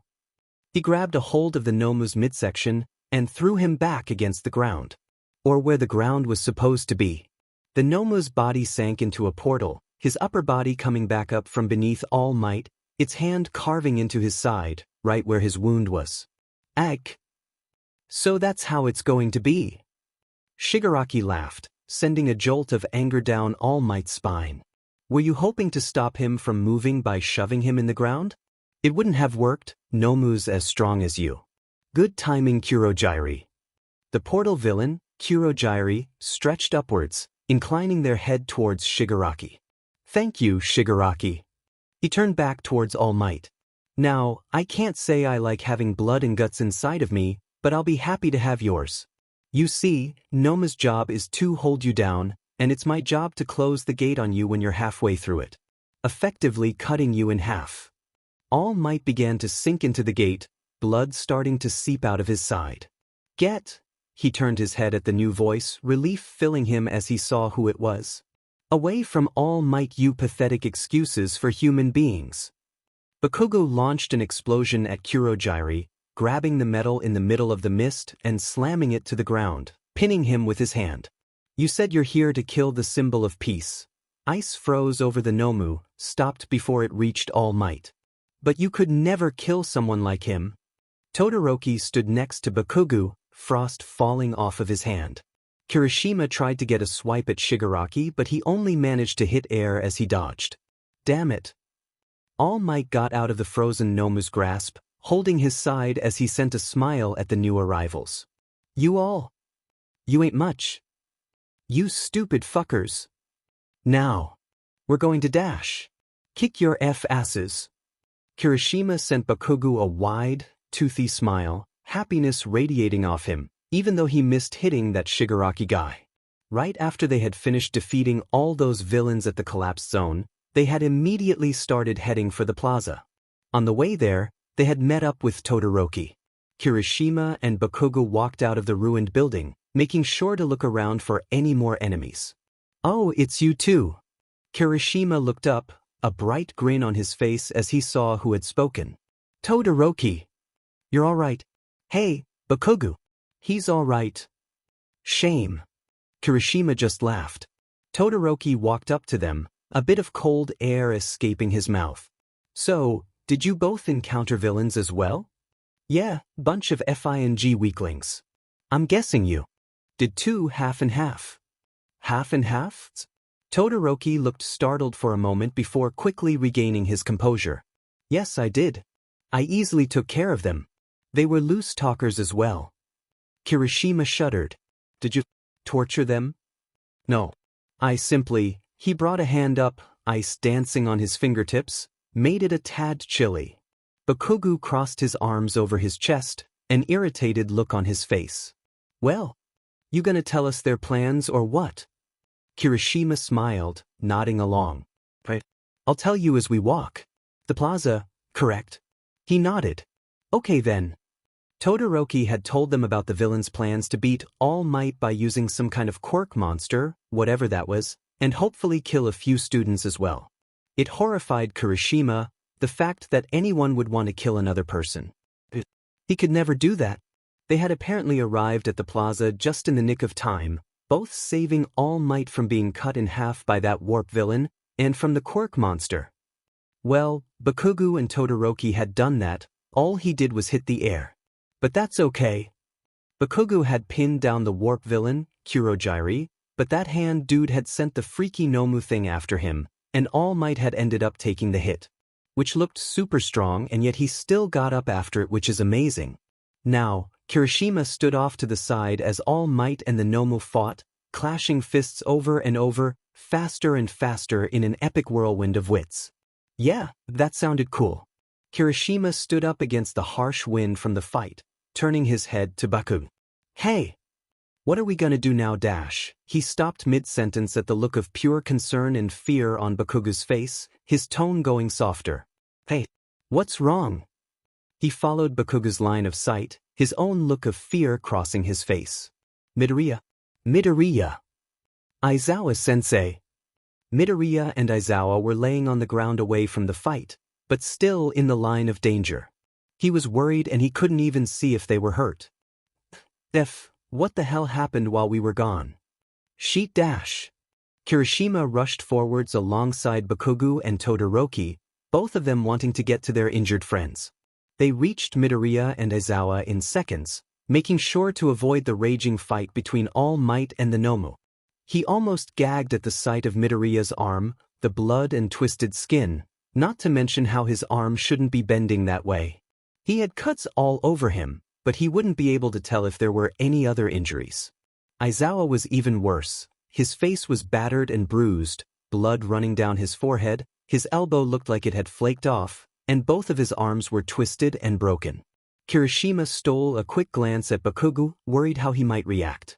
Bakugo had a calm look on the outside, but no one could deny the absolute rage that lurked underneath his red eyes as he looked over his friend. It was amazing, yet terrifying. Kirishima helped Todoroki carry Aizawa, careful to not worsen his injuries. Bakugo carried Midoriya on his back, silent the whole way up to the entrance. Hey, at least All Might is here. Kirishima smiled, trying to lighten the mood. He's got it all covered. He is the #1 hero after all. That Nomu is strong. Maybe even as strong as All Might. You can't say for certain he will beat it. Todoroki stated calmly, as if they weren't still in a life-and-death situation. Kirishima gave him a nervous smile. Listen, they all stopped when they heard a loud boom from behind them, the sound of All Might shouting something following right after. Plus, Ultra Aya. Kirishima gawked at the strength of the symbol of peace, his punch having sent the Nomu flying through the roof literally, and into the sky. Holy shit. So this is what a pro is like. It's not over yet. He looked over at Bakugo. What do you mean? He beat the villain. They can't do anything now. Bakugo was cut off by the sound of cheers and shouts from in front of them, Uraraka, Mina, and a few others all waving at them from the top of the stairs. Guys! Bring them up here. Kirishima could see Uraraka shouting from above them, and he let out a breath of relief as they began moving again. Now Aizawa-sensei and Midoriya will be safe. Kirishima. He let out a sigh as he looked back at Bakugo, a bit of irritation showing. What is it? We've got to get them to safety. Take Deku. What? Take him or I'll kill you. He sounded serious. Okay. Kirishima gently lowered Aizawa to the ground, letting Todoroki handle him as he managed Midoriya on his back. Why did you need Bakugo? Bakugo blasted himself away and back towards the middle of the plaza, not even explaining what was happening. What is he thinking? All Might's fine. He's standing right there. Get the F away from All Might, you bastards. Bakugo yelled, his voice reverberating throughout the entirety of USD. Kirishima's breath caught in his throat when a warp opened up in front of his explosive friend, Shigaraki's pale hand reaching out to touch him. Bang!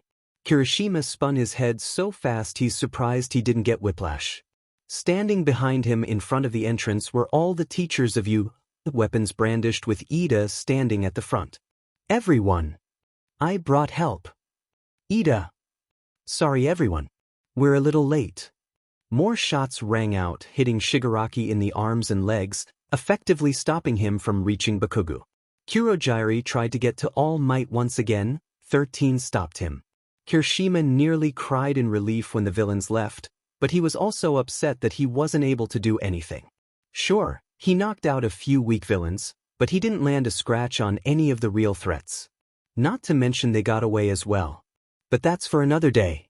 Right now, his friend needs help. Recovery girl. Recovery girl. Recovery girl came walking over, a stern frown shaping her lips as she looked over Midoriya and Aizawa, taking in their wounds. Take them to the ambulance, we've got stretchers there. Will they dash? She smiled, poking his leg with her cane. They'll be fine, child. Just leave it to me. Okay.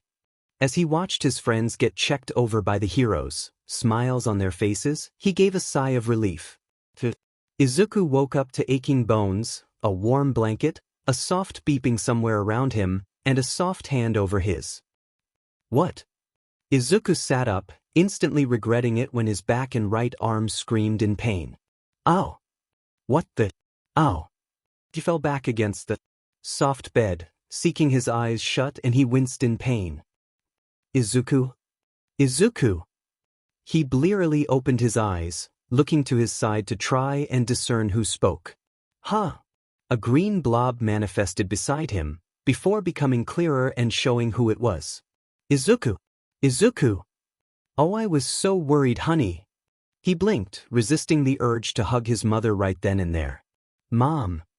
Tears sprang to her eyes, and she held his hand up to her cheek, smiling big and wide. Oh, Izuku! I'm so glad you're okay. I came here as soon as I could after I got the call. About what? The moment he finished his sentence, everything that had happened at USJ came rushing back to him. The villains, Shigaraki, the Nomu. He shuddered. Oh. Is everyone all right? Did they all make it out okay? What about Aizawa? And Suyu? And mine dash. Hush, dearie, everyone is perfectly fine. No one's dying while I'm here. Recovery Girl walked through the door, and now that Izuku looked around, he was in the infirmary. Damn it. Recovery Girl stepped up onto a stool by the bed, Inko moving to the side to make room for her. She quickly looked him over, putting a small hand on his forehead. Your fever's lower than it was before, but it's still there. Did you feel any pain when you woke up? She questioned, bringing her hand away from his face and moving to her desk. If you count the mind-numbing pain I felt in my bandaged arm and back when I tried to sit up, then yes. Well, aren't we sassy this morning? Yup. He thought about what she said for a second. Wait, morning. He tried to sit up again, but Inko pushed him back down, the only thing making him say still being her worried face. You were out for 2 days. We were all so worried. 2 days? While his mind screamed on the inside, he only raised a curious eyebrow on the outside. We.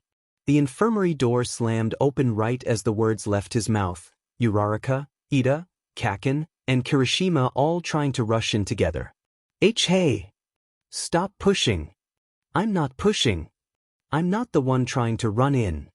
Like you have anything to say. You tried to trip me in the hallway. Everyone, please calm down. So not manly. You all. Be quiet.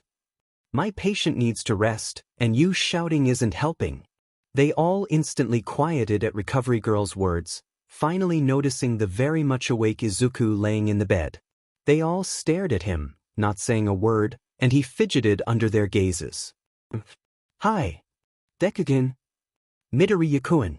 You're awake. Why the f... Would you go out and if and dash? Be quiet. Yes, ma'am. Izuku gave a small laugh, making their heads spin back towards him. I'm glad you guys are okay. Uraraka didn't wait a second before rushing over and hugging him as lightly as she could, before immediately stepping back and blushing.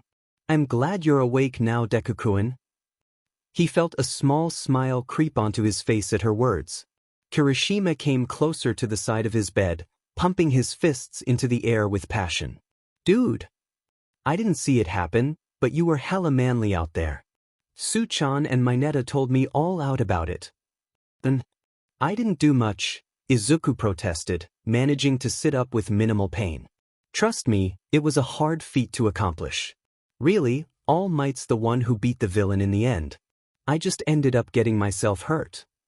Both Kirishima and Uraraka gasped in mock horror, going so far as to lean back as if they'd been struck. Nonsense. Uraraka looked him straight in the eyes, making his cheeks go red. The fact that you were able to stand up to that Nomu thing alone is amazing all in itself. Yeah. So don't go putting yourself down, bro. He laughed again, Inko joining in and giggling at them all. Okay, but I promise I won't. They both cheered. Izuku tilted his head towards the other person in the room, waiting for them to say something. Kaken. Bakugo stared at him for a moment, before addressing everyone in the room. Hey, can you all get the F out for a second? Kirishima and Uraraka started to protest, but Inko stood up and shushed them. Now, let them talk if they want. We'll have plenty of time to see Izuku in a bit. With that, they hesitantly walked out of the room and into the hallway. Izuku motioned to the stool next to his bed, and Bakugo slowly sat down, a frown marring his features. So, what did you want to talk to me about? You're hurting yourself with your quirks. I am. But I'll get bet dash. I want to help. Sorry, what? Izuku's brain stopped for a moment as he processed his friend's words. Help me? You mean with my quirk? Bakugo's expression stayed calm, his arms crossed over his chest. Yeah. All Might's helping you with one for all, so I'll help you with your first quirk. Not like Mr. I'm hot and you're cold is gonna help you. He never even uses his fire. Izuku giggled at the nickname Bakugo used for Todoroki, reaching up his left hand and ruffling Bakugo's hair, making him squawk in protest. Okay, Mr. Pomeranian, you better help me good. You get your F-hand off my head. You could just move, you know. Duh. You like it, don't you? F you. Izuku smiled. Love you too, Kaken. The next few days, Izuku had stayed in the infirmary, Recovery Girl having told him he needed to stay until he was able to move without any pain. But painkillers dash. That doesn't mean you're healed. But dash. No. Thankfully, his spine hadn't been damaged, but his back had been extremely bruised and cut, making it very hard to lean forward or backwards for a while. Angry burns had covered his body as well, due to overheating from his flames again. His right arm was the most damaged part of his body. It had been broken, and the bone had been crushed in other areas. Not to mention it was twisted, bruised, and cut. So yeah, not the funnest time with that. Recovery Girl had been able to heal everything just fine. There was a surgery to fix the bones in his arm, but it's all good now, but scars did remain. There's a thin, light line just below his hairline over his left eye from a gash on his forehead, and a darker and thicker line that wrapped around his left hand from the worst of his burns. The most visible and prominent one was on his arm. It ran from halfway up his bicep and wrapped around till it was near his wrist. Thankfully, it didn't hurt. But that doesn't mean he liked it all that much. He doesn't mind though. After 2 more days spent in the infirmary, he had finally been allowed to go home with his mom. "Honey, would you like some katsudon tonight?" "Yes, please." Inko sat down at the table with Izuku, setting 2 bowls of katsudon on each side. "Thank you for the meal." They ate their food in comfortable silence, just enjoying the time together. Inko finished her food first, washing out the dish and setting it in the sink. "You know I worry about you, right?" Izuku handed his bowl to her. "Yes." "And you know I want you to be happy, right?" "Yes." She turned around and faced him, eyeing the new scars on his body from the villains. "Are you happy at Udade?" He had no hesitation. "Yes, I am." She pulled him into a light hug. "Okay, baby, as long as you're sure." Izuku gave her a warm smile, leading her to the couch and turning on the TV. "Thanks, Mom." Inko smiled, before leaning forward, resting her head on her hands. "So, Uraraka-san, huh? Oh no. Am I gonna have grandbabies soon?" "No.